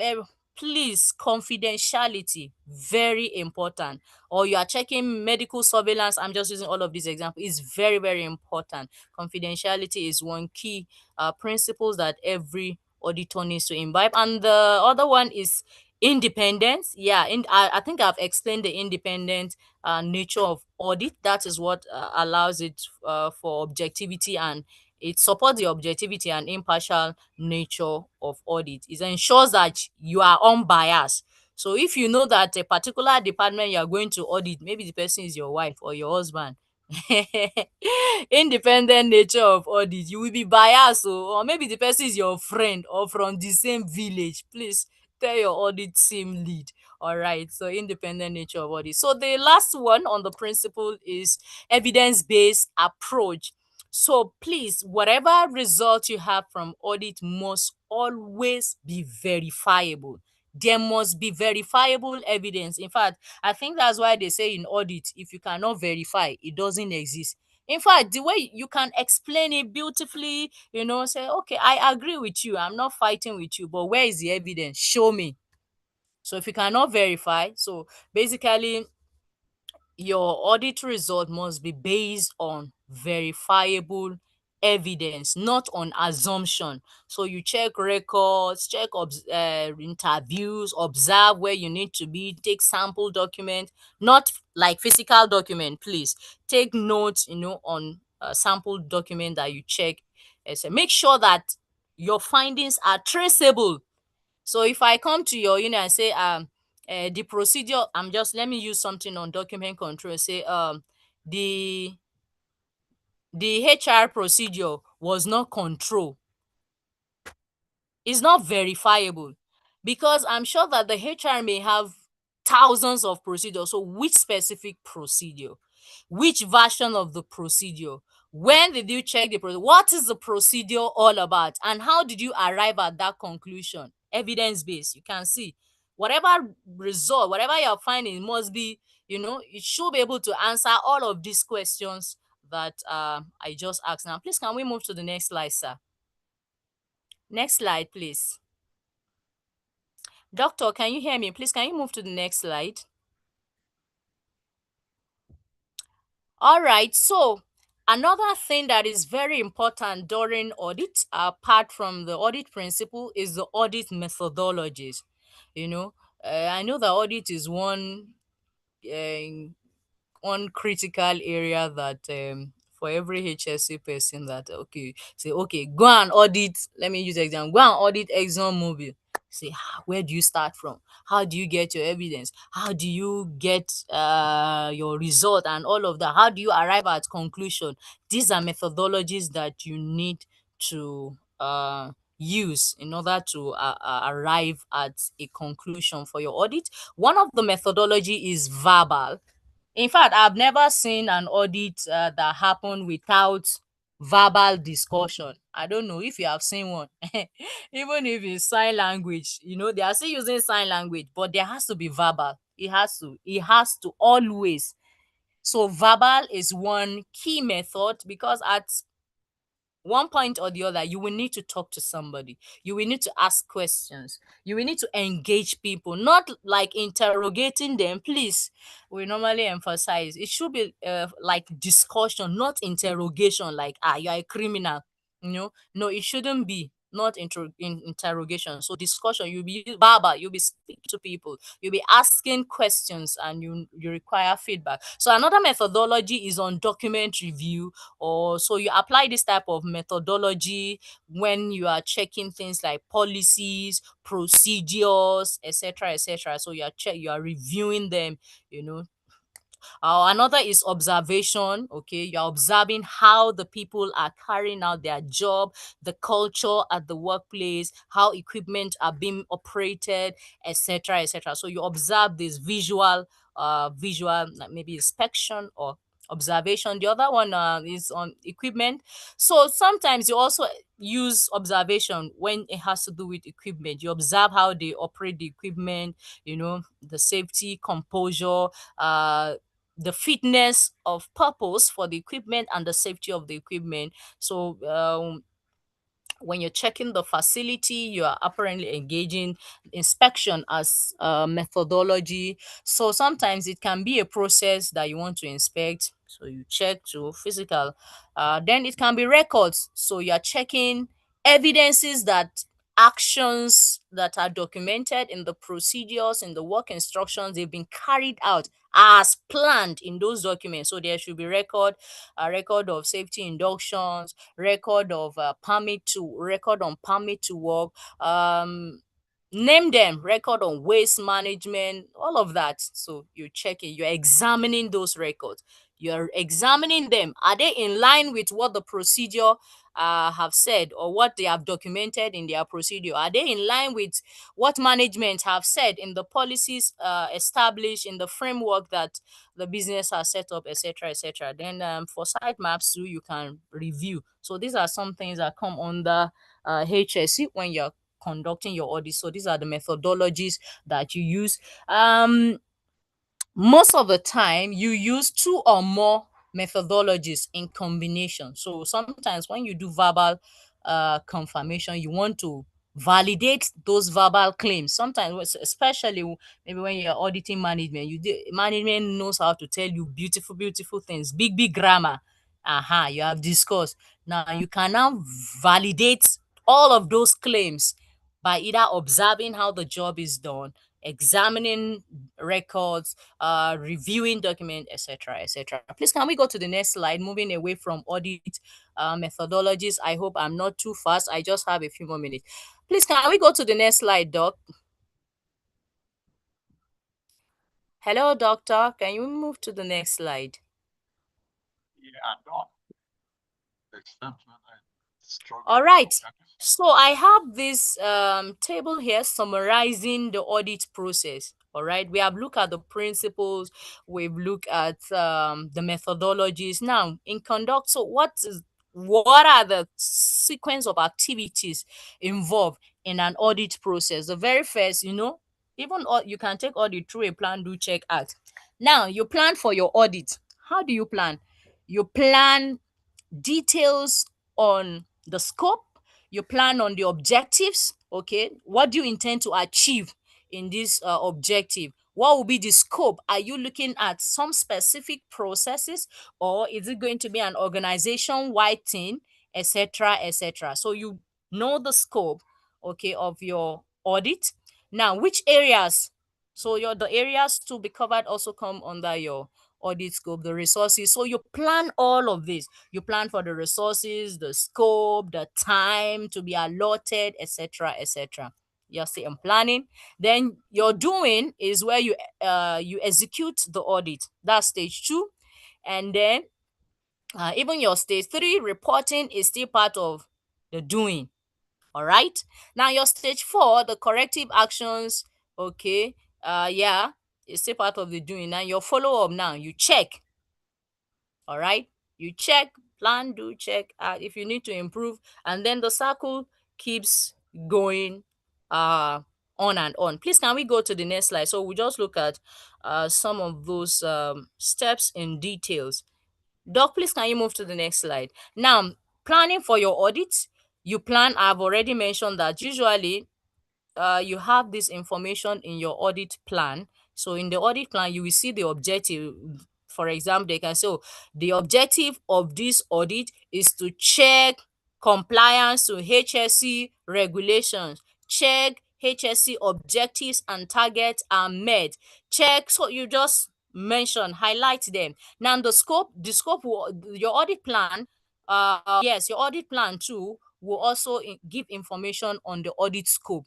Where is the audit covering? Is it covering all of the processes within the business, or there's a specific process or a specific area or specific department, or maybe the business is a conglomerate? So is it covering maybe the real estate aspect of the business, or the oil and gas aspect of the business? Or so basically your scope addresses all of that. You define the resources, how many auditors will you have, will you need to travel, and would there be need for logistics, etc. All of this you can it comes under your audit planning. If you actually want to have an effective audit and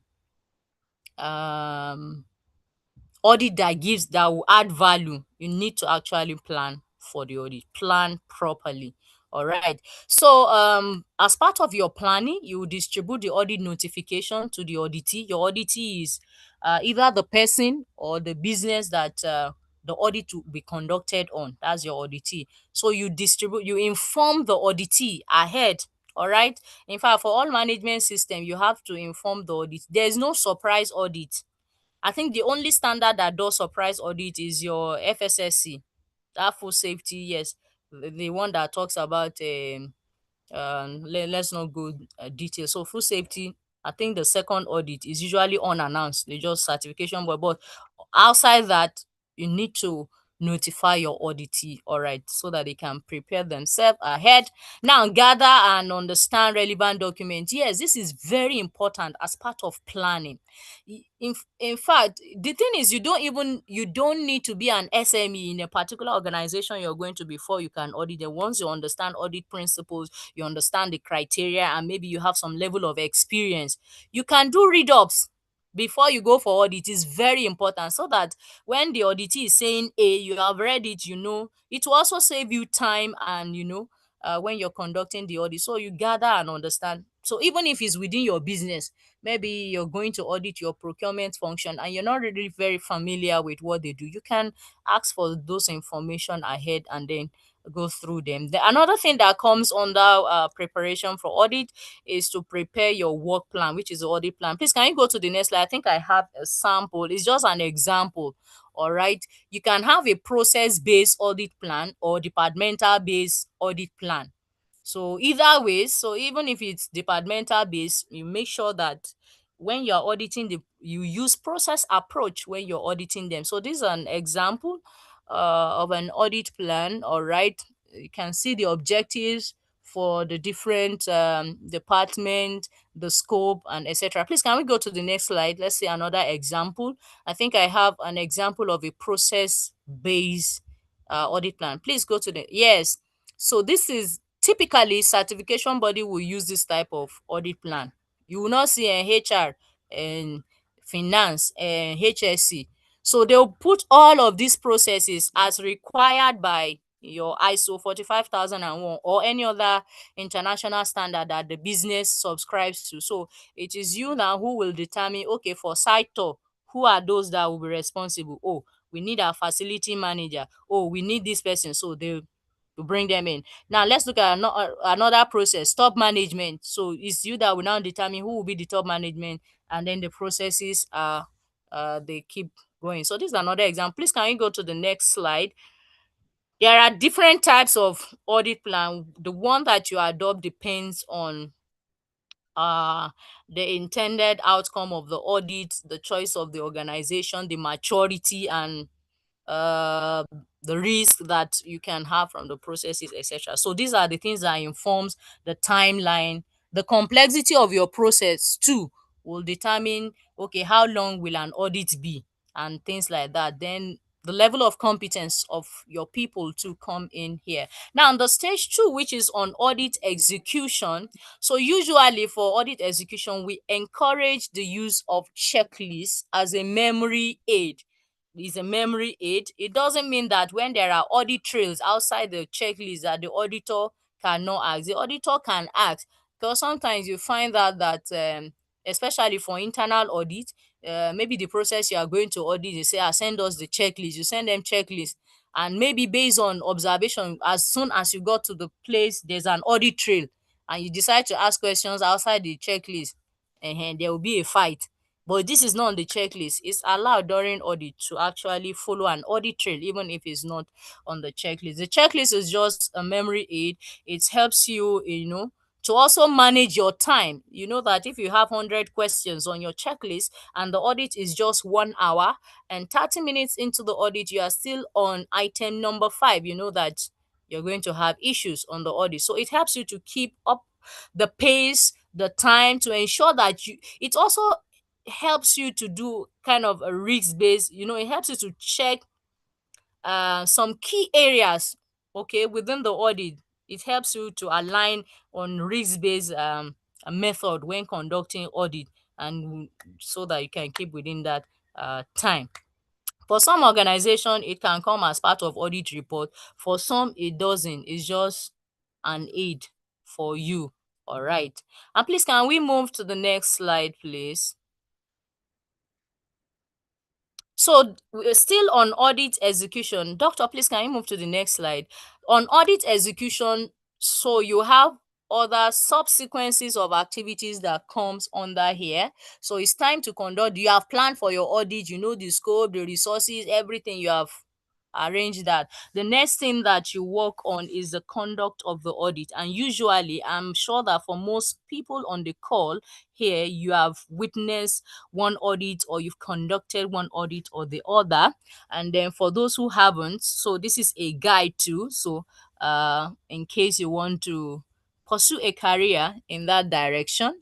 All right, so the very first thing that happens during an audit, okay, is the opening meeting. Okay, this is where you prepare your agenda, you confirm the scope, you confirm availability of people, you know, you introduce yourself, you talk about the confidential nature of audit, you talk about the reporting, how the reporting is going to be, the sequence, the activities, the audit plan, if there's any change and things like that. So basically all of this happens. So if there are safety requirements or safety guidelines before you start the audit, so it's during this opening meeting.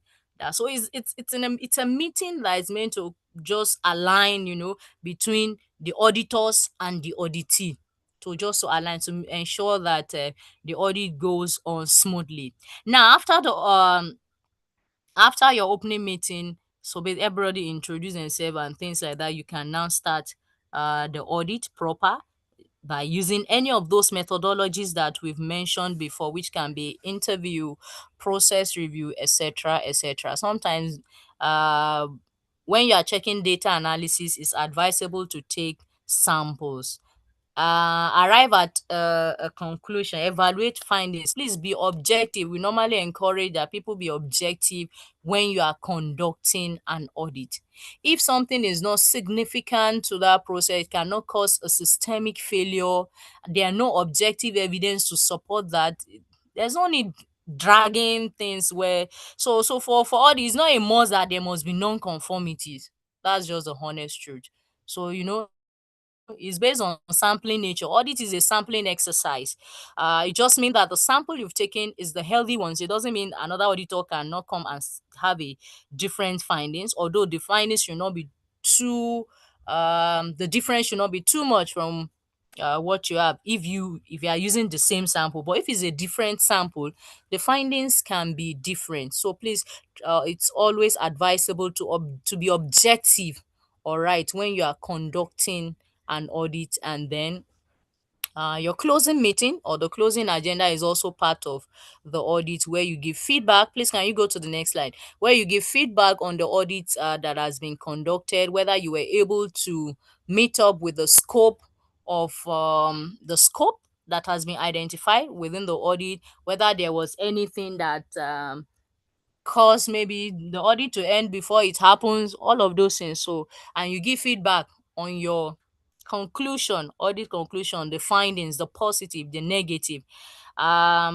basically during your closing meeting. So these are just more informations on conduct of audits, that when you are conducting audits, when you are auditing, you check the people, you check the process, you check the equipment, the materials, the environment, not just records alone. You check all of these things. Are there goals? Are the output? Their input? You know, look at the flow of activities, assess whether resources are adequate. Yes, part of things that you check. Risk and opportunities. Are the risks being monitored? Are the controls being monitored? Are they effective? Are there improvement objectives? These are just some of the things that there are many things that you can check outside what you have on the slide. You check document, check policies, procedures, manuals, etc., etc. Please, can we go to the next slide?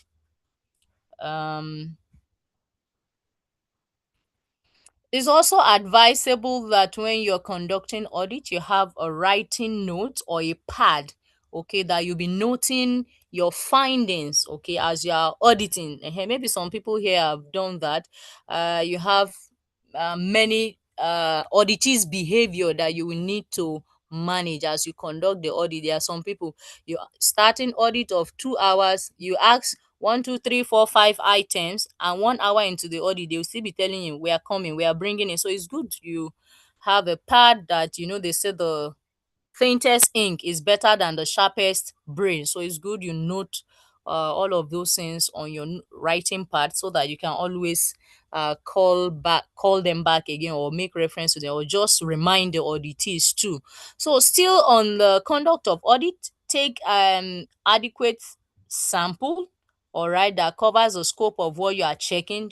Random samples, please don't dwell on what is not important. So that's why there's usually emphasis on um risk-based audit. When you're conducting audit, do a risk-based audit. The critical things, please check them, assess them. Please, can you go to the next slide? So still on the conduct of audit. So okay, I think I've discussed it. I've discussed this bit on the note taking. So please, I think we can move to the next slide. Please, can you go to the next slide, please? So still on the audits, on the conduct of audit, is very important to always when you're communicating, use clear languages, be calm, okay, be objective, don't jump to conclusions or assume you know what the auditee is trying to say. Be friendly and empathic. You know that in some places, when you just mention audit alone, you know the tension that builds up in the atmosphere. So you need to be emotionally intelligent as auditors too. So when you are communicating, use friendly voice, a friendly voice note. Do not enter into debate as much as possible. Avoid things that will end in debate or fight, or things that in debate, or something that will end up causing a situation. Don't be like that auditor that went to audit a process. Doctor, please, can you go to the next slide? And then there was the tension has built up, and before you knew it, the auditee started banging the table. I say it's not a non-conformity. Auditor was saying it's a non-conformity. I say it took the effort of other audit team members to come drag the auditor out of that situation. It's not really okay. It's not good. You can make your you can make your feedback or whatever known to the auditee without insulting them. Yes, you can be firm and be diplomatic at the same method. So please, doctor, please, can you go to the next slide? Oh, are we on the next slide? What happened? Sorry, I'm seeing the people in the that are physically available. Okay. Doctor, what happened to the slide? All right.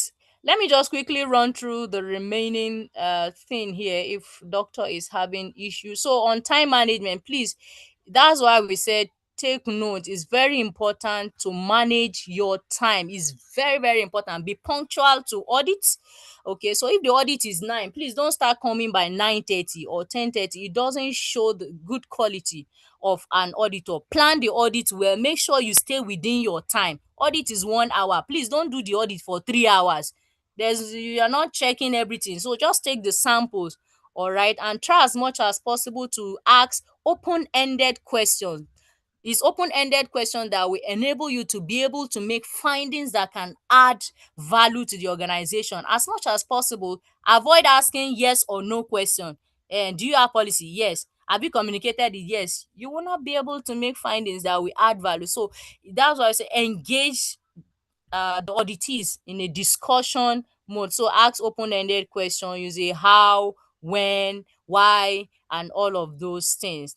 And then when concluding the audit, make sure that your audit report has both positive and negative findings. Okay, the positive is to reinforce the good culture within the organization. All right, areas of conformance. So if there are non-conformities too, you make sure that that is indicated, and most times you can either the non-conformities can be minor or major or observation, as the case may be. Now, when reporting the audit report is another area that is very important in audit execution. Make sure that the audit is factual. It should be a true reflection of what happens during the audit, and make sure it's legible, accurate and precise, etc., etc.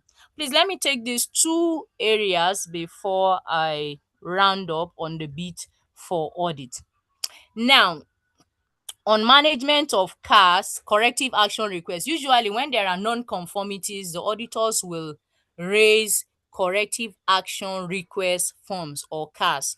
So basically what you do is to write the non-conformity, and then the owner of the non-conformity or the auditee now takes it up from there. How? By ensuring that the root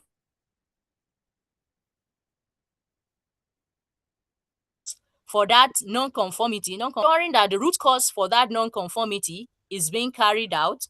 Not just that, that the correction and corrective actions are being implemented. Correction is the immediate action that you take to address a non-conformity. Corrective action is the action that you take to prevent a non-conformity from recurring. They are not the same thing. So please take note of this. Now, how you do your root cause is also left to the organization. It depends on what type of tools or technique that you use. For some, it's 5 whys. For some, is they use some more technical root cause analysis procedure or process rather. So you make sure that the corrective action is addressed. Then, as an auditor too, after a timeline that you must have agreed on, you verify whether those issues have been closed out appropriately.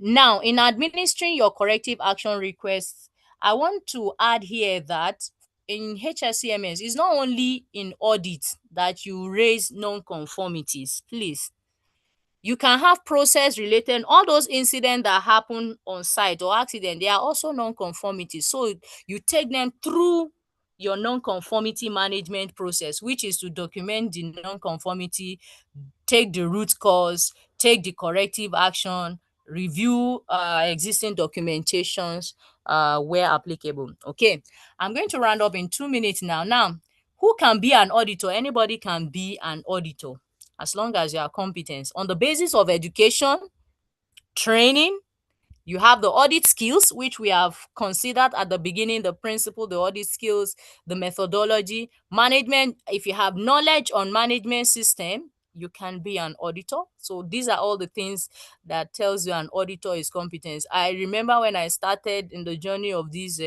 management system audit, when I see my senior colleague, when they are doing the audit, the way they are quoting the standard, I'll be like, how long will it take me?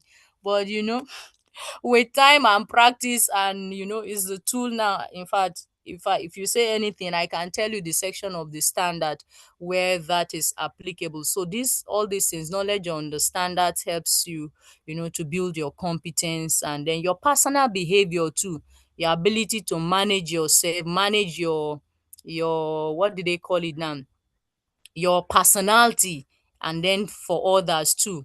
So basically, for an auditor, try as much as it is encouraged to be open-minded. Yeah, don't be close-minded. Don't say because it's done this way elsewhere, they have to do it that same way here. Context differs, so be open-minded, be diplomatic, as even as you are firm in your findings. Be observant, very important. As auditors, we are very, very observant. As you are entering a facility, you're observing the way things are being done, how people are moving, everything, and be decisive about your findings.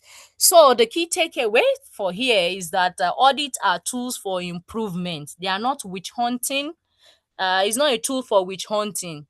It's not a tool for rubbishing what people are doing. It is not a tool for process indictment or personality indictment. Basically, are saying things can get better with this process, in this business, in this environment. All right. And it's principle driven. And then competence and integrity are also critical. And another key takeaway from this session is that hazard identification and risk assessment is the bedrock of every HSC management system. If you don't have a HERA process, you can tell, it tells a lot about the safety culture in the business. Basically, if there is no hazard identification, there is no risk, there will be no need for risk management, and there will be no need for checking effectiveness on control. Thank you very much. Over to you, please. Do you have any question? Any question in the house? I'm so sorry. I think, doctor, I think the slide went off at some point, and so please, I'm sure that the admin is working to ensure that people will get the slide. All right, thank you so much, Madam Funke Sunday. We really appreciate your efforts and the very well explained session. Thank you so much. Are there any questions for her from us here and for those online?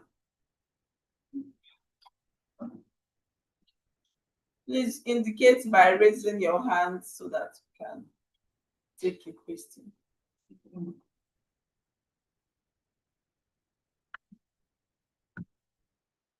All right, Ubong Eyo, please go ahead with your question.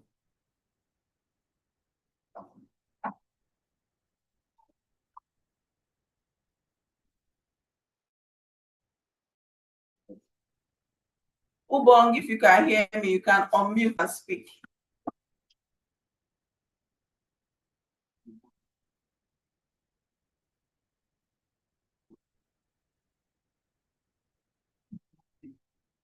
Why?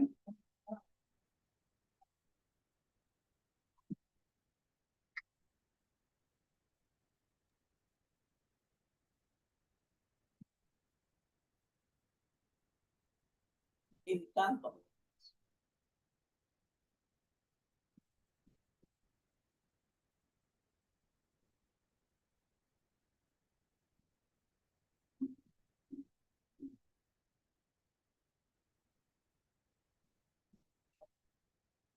Ubong, other persons with questions, you can type your questions on the chat while we try to ensure you can unmute and speak. You can go ahead. Ubong, go ahead with your question. You've been given the access to unmute and speak. Go ahead. Yeah. Yes. Okay, can you hear me? Loud and clear. All right, thank you very much, madam, for that wonderful session.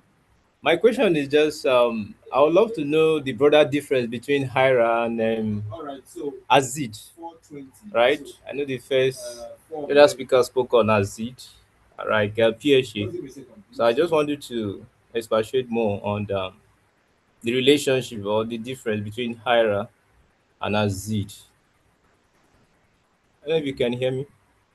Yes, please. So basically, hazard identification is a subset of the HERA process.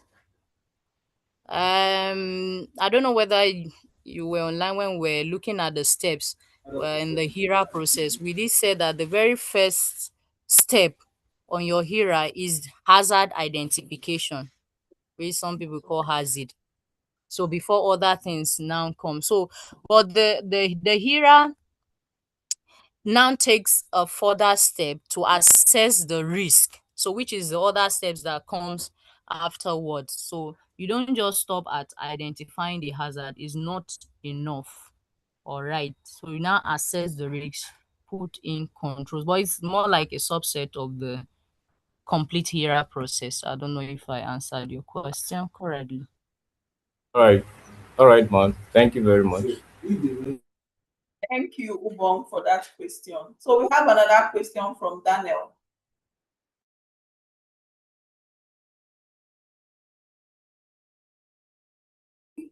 Please, is it a standard practice for companies? If yes, what are the standard implications when these are not done?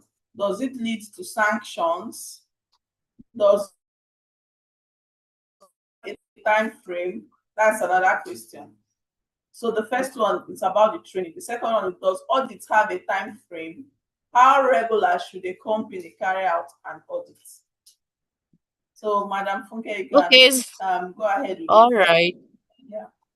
Well, I'm not sure I got the first question, but the second question on how regular should an organization conduct audit, that's the question, right?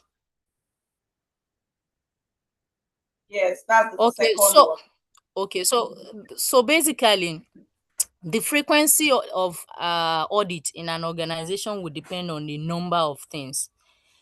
It will depend on the complexity of the audit of the business, how complex the business is, the maturity of the processes in the business. For example, let me give you an example. There's an organization, that is multi-site. They have branches anywhere in Lagos. When they want to conduct they run their audit once a year. Now, when they want to run their audit, the audit runs for an entire week, 1 week, across all of those locations. There are a lot of things that comes into audit: resources, you need to move people, logistics, and all of that. You need to factor that. I don't know what sane organization would like to shut down. Will shut down in a way, audit can shut down the activities on a site to some extent. I don't know whether you agree with me. So I wouldn't know an organization that would want to do that maybe like 3 times in a year. It's a very complex one. Now look at the number of days. So instead of having it twice a year, 1 week, one whole week. So it will also depend on the risk too. The risk that is inherent in the business. Then legal requirement too sometimes, or in requirement of interested parties, can also inform the frequency. There are some organizations that I know they run their audit twice a year. Usually, some of them do have client audit, so they want their internal audit to happen before their client comes. Maybe the client comes twice a year, but usually for certification audit, it's just once a year. But for internal audit, it depends on the complexity of the process that you have, the type of documentation, the resources required, the risk inherent in the business. So this will determine the frequency of audit and the scope. Then it depends on how you scope your audit. There are some businesses that maybe they have 20 departments. They can decide to have their audit 4 times in a year. That 4 times, it means that maybe they'll pick some department, maybe 4 departments will run Q1, another 4 departments will run Q2, just to manage issue on resources and all of that. So that's what informs uh, the frequency for audit. So please can you help me with the first part of the question again? Yes, please. I was When waiting for. maturity is Please, ma? is it a standard practice for companies in the oil and gas to carry out personnel trainings? If yes, what are the standard implications when these are not done? Does it lead to sanctions? Then I think, okay, I got the question now. Then sorry, please, on the audit again, I wanted to say something, but I think I've forgotten another thing that informs the frequency. Now, on issue around training or competence, let me use competence. Really, in all of the management system, competence is one key requirement that every business has to demonstrate um some level of conformance to. Now, going outside the management system, you know that issue around human resource for organizations that actually knows what they are doing. Issue around human resources is a governance issue, is a strategic issue. Do you agree with me? So if it's strategic, because the competency of the people that you bring into the business can impact on not just the safety alone for the business. In fact, it can even make an entire business to sink or to disappear. And so that on that basis, because it's something that is strategic also, that also informs the need to ensure that people are trained, okay, to ensure that first, when before they come into the business, that they are competent, and as they are in the business, you continue to support them to improve on their competence, which training is one of them. Well, training is not the only thing you do to make sure people are competent. You can, on the job learning is part of it, mentoring, coaching, and etc. etc. They are all part of ways of making people remain competent on the job. Well, within Nigerian context, I think there are here and there the labor law requires that, okay, you train people. People need to, I think even in factories, that training is a you need to train people on the hazard inherent in their jobs and all of that. So, but if trainings are not conducted, okay, that's a question.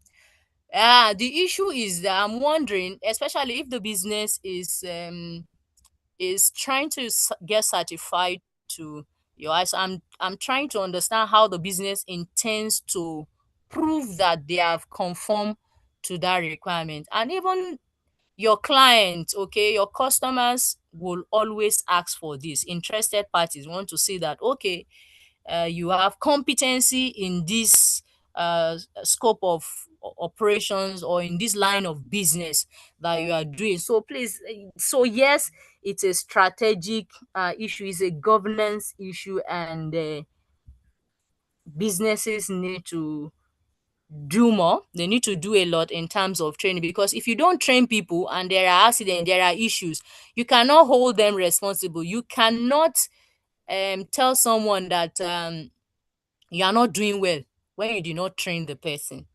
That's just the way I see it. So that's my take. So yes, for any organization that is safety conscious, that is strategic conscious, that is conscious of what is happening in the global or at the global level, they will take issue around not just HSC training but general training very seriously and important. Thank you so much, Madam Funke. So another question is, what is actually the role of a HSC lead auditor? Yes, thank you very much. So I'm going to answer this way. So the role of a HSC lead auditor is to conduct audit or to lead audit, depending on. But what I know why the person is asking me, I think, is when I mentioned the impartial and objective nature of audit. So what I was trying to say there is that, let's say you are the HSC manager in your organization, all right, and you have done this ISO training, or maybe you've done ISO 45000 and training, you are very familiar with the requirement and etc. etc.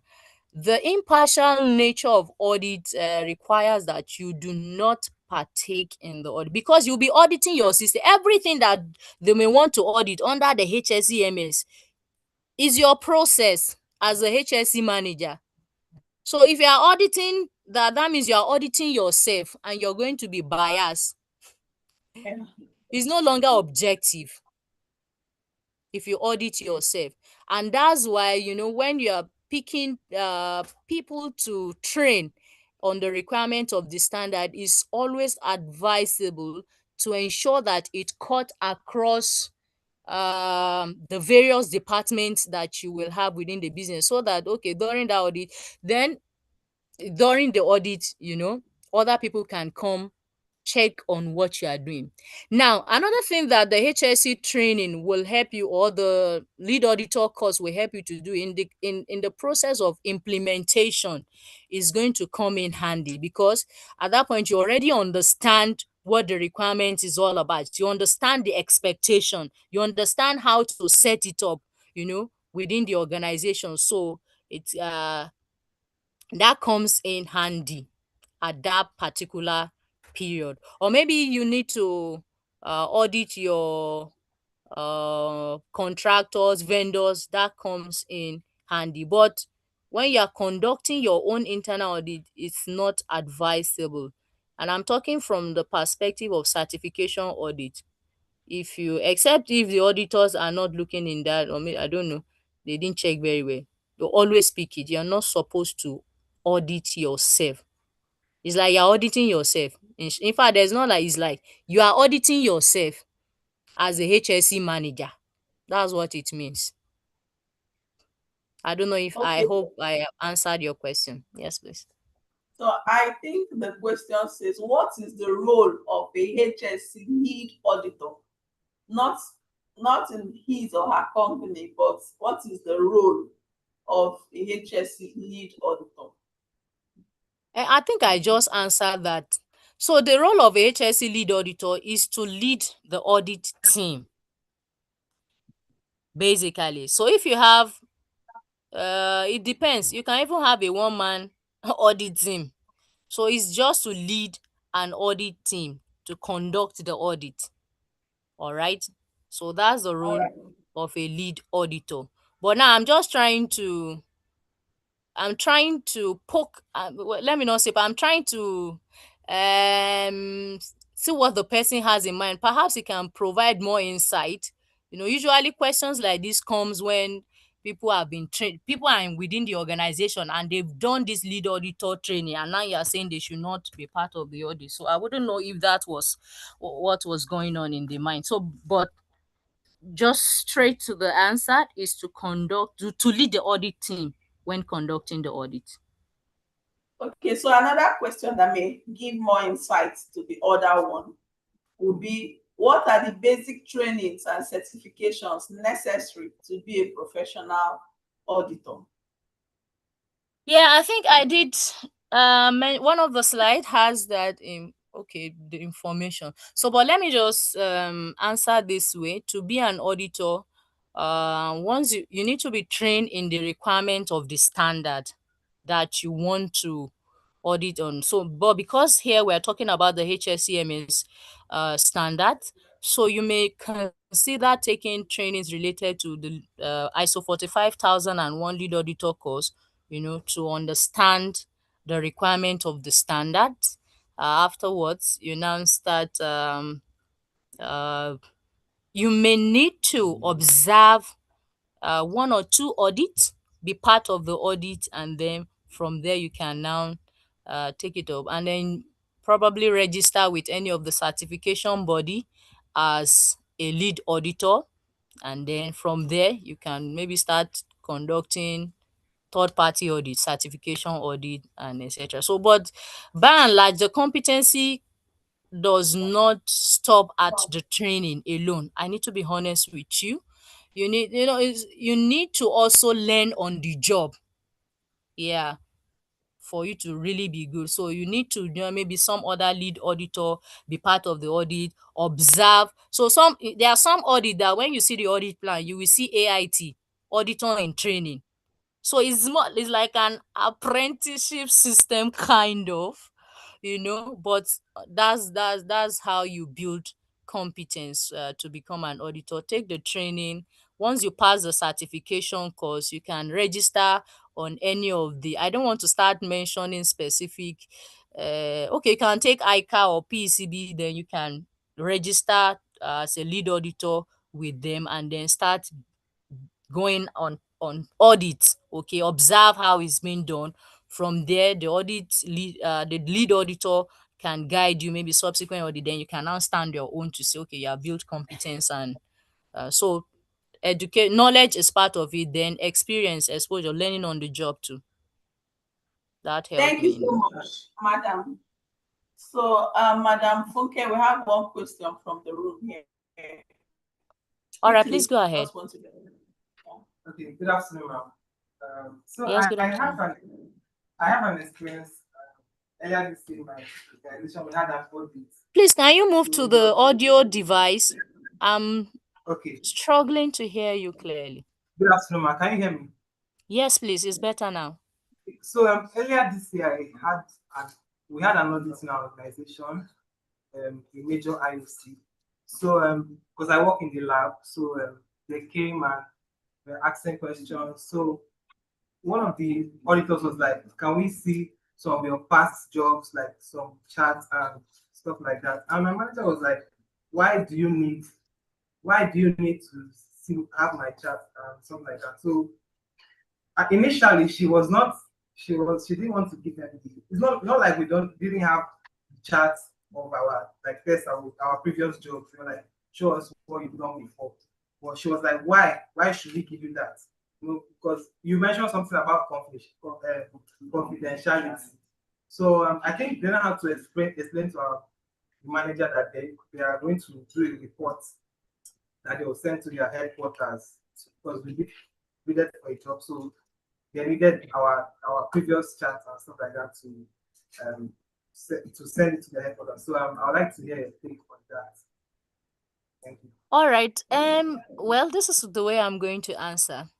You know, during the audit execution, I did mention that your opening meeting is part of what takes place.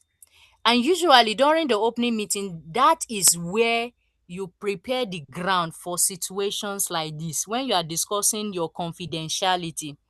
All right. It is there that the auditor is supposed to ask if there are documents that the organization will not be willing to share and why. They will give justification.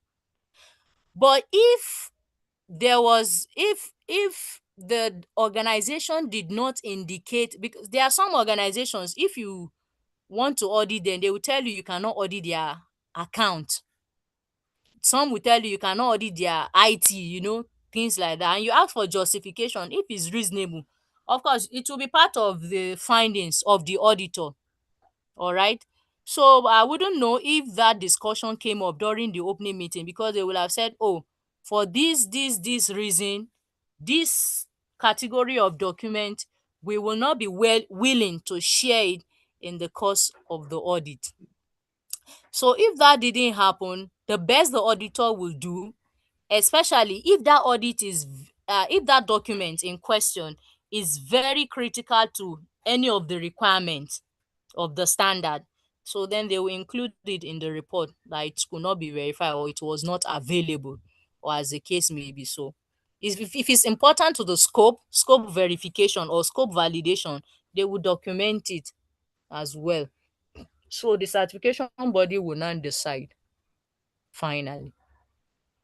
You cannot fight an All auditee right, or an thank you. organization if they don't want to share a document with you. It's fine. You just let them know the implication based on the requirement of the standard, which you understand, and the other party may not understand. The other party may not understand why you're asking, so you need to let them understand why you're asking for that. And if the person is still not forthcoming, there's nothing you can do as an auditor. You document your findings. All right, this is my perspective. Thank you. Thank you so much. Please, a round of applause again for. We want to thank the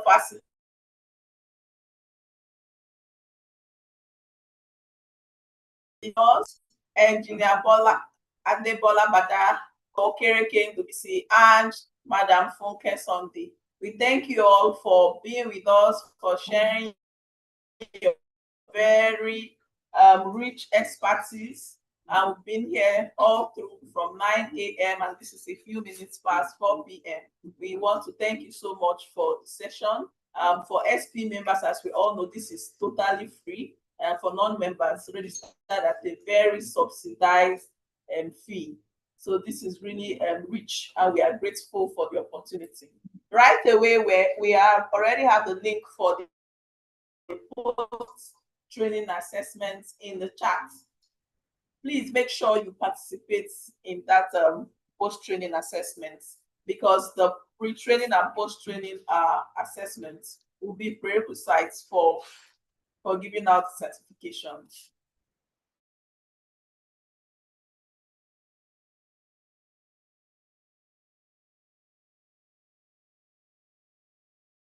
Already have the Google responses for the pre-training. We had about looking at those who participated in both before we give out the certifications. Thank you so much. Someone is asking that we share the link, so somebody can actually do that. Share it from the chat box. So you have the next 20 minutes to do that before we remark from our program's chairperson, Madam Shola Robinson. All right, so let's take 20 minutes to do that fast. That's too much. 10 minutes. Somebody has already finished. Move it. Yeah. Share it online again. Let's reshare it.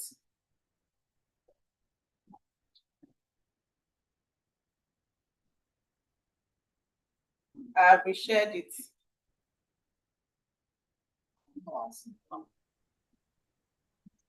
To share. Not that the time is clicking, but I'm sure he can rush through one or two of the sessions.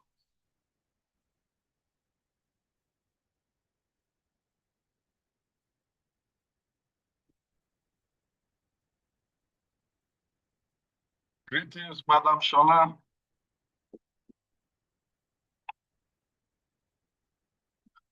And here's my PC.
Move it. Follow up. Okay. Share the WhatsApp lab, the WhatsApp link share it on the Zoom and tell the participants online to join the platform.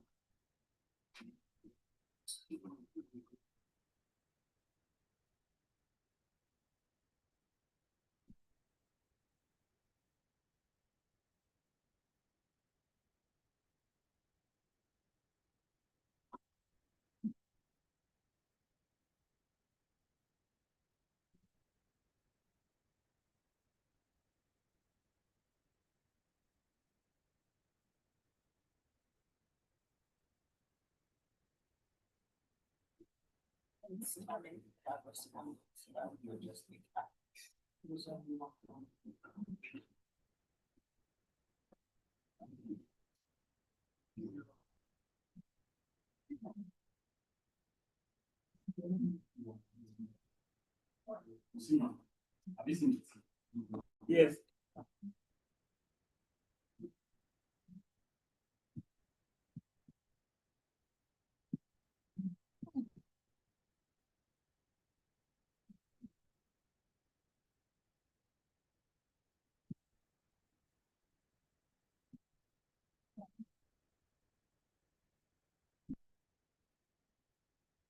For those online, check the chat box. You'll see the WhatsApp group. You can click on that link to join the WhatsApp platform.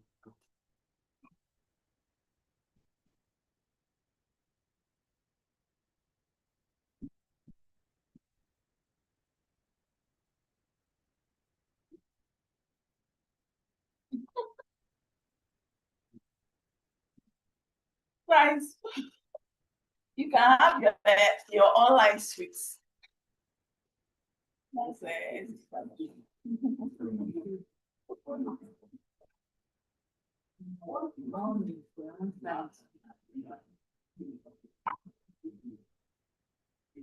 So we have only 29 responses from this quiz. After today, we'll publish the link, so no one will be able to send to it. So try to respond to it. But you know, do that work it or something.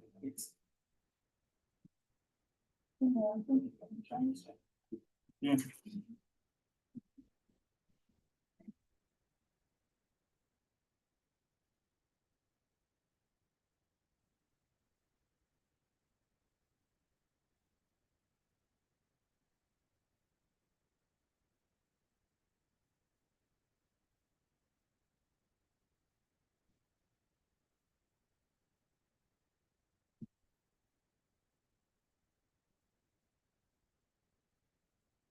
All right, so while the responses are coming in from the post-training quiz, we would invite our programs chairperson, Madam Shola Robinson, to take us to take the vote of thanks and closing remark. So now I must take us online. Engineer Bada, Dr. KK, Madam Funke Stonley, and Engineer Kenneth Wiki. I have about 90 something business online. 90 something online. Yeah. Okay, good evening, everyone. Yeah, I hope participants online can hear me. Okay, I think that was positive. Yes, we can hear. Program chair. Welcome. Okay. Thank you. Thank you for having me. We've come to the end of the third edition of the SP Protocol Offshore Onshore Safety course. But I tell you, this is the beginning. The beginning of a safer work environment. So I believe that you now carry a clearer understanding of the regulations that guide us, the power of a proper toolbox talk, how digital tools can protect lives, and how to use your JHJ and HSE audits to prevent incidents before they happen. So, just as I said, the work is just beginning. We live here not just informed but transformed.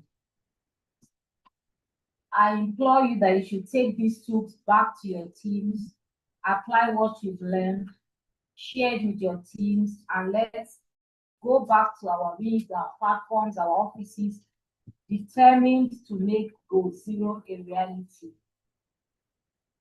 Please champion safety wherever you are, because in the oil and gas industry, there are no second chances. Safety doesn't happen by chance. It happens because people like you choose to be intentional. So as you return offshore and offshore, remember that safety is not just a one-day event. It's a daily commitment. Every checklist you complete, every hazard you spot, every conversation you have about safety, all this matters. You are the difference between near miss and safe return. I want to say thank you to our facilitators, Engineer Bada, Mrs. Dr. Okereke, Mrs. Funke, and Engineer Kenneth. Thank you for impacting us with so much knowledge within a few hours. 60+ years of wisdom shared today. Yeah. Thank you for showing up for safety. We appreciate you. And for all the participants, thank you for attending. And just as I said, what we've learned here today, please let's take it back home. Let it be with us throughout our lifetime. Okay? Let's continue to keep safety first, make our operations safer, one decision at a time. I want to say a big thank you to the board of SP Port Harcourt, yes, for making this possible. On your behalf, I'm saying thank you. Yes. Yeah. Thank you to our dear chairperson. Dr. Adaobi, yes, ma'am. Thank you for putting this together, and to your team too. Thank you for, I know it's never, a little work, putting something like this together. Yeah, the time, the effort you put in. Thank you so much. We appreciate you, and everybody behind the scene. Simeon, thank you for being here on Saturday. Yeah. Thank you, everybody. So I wish everybody safe travel back home. Bless you so much. So with this, we've come to an end of the 3rd edition of Offshore Onshore Safety Course. By the grace of God, we'll see you again next year for the 4th edition. Bye for now.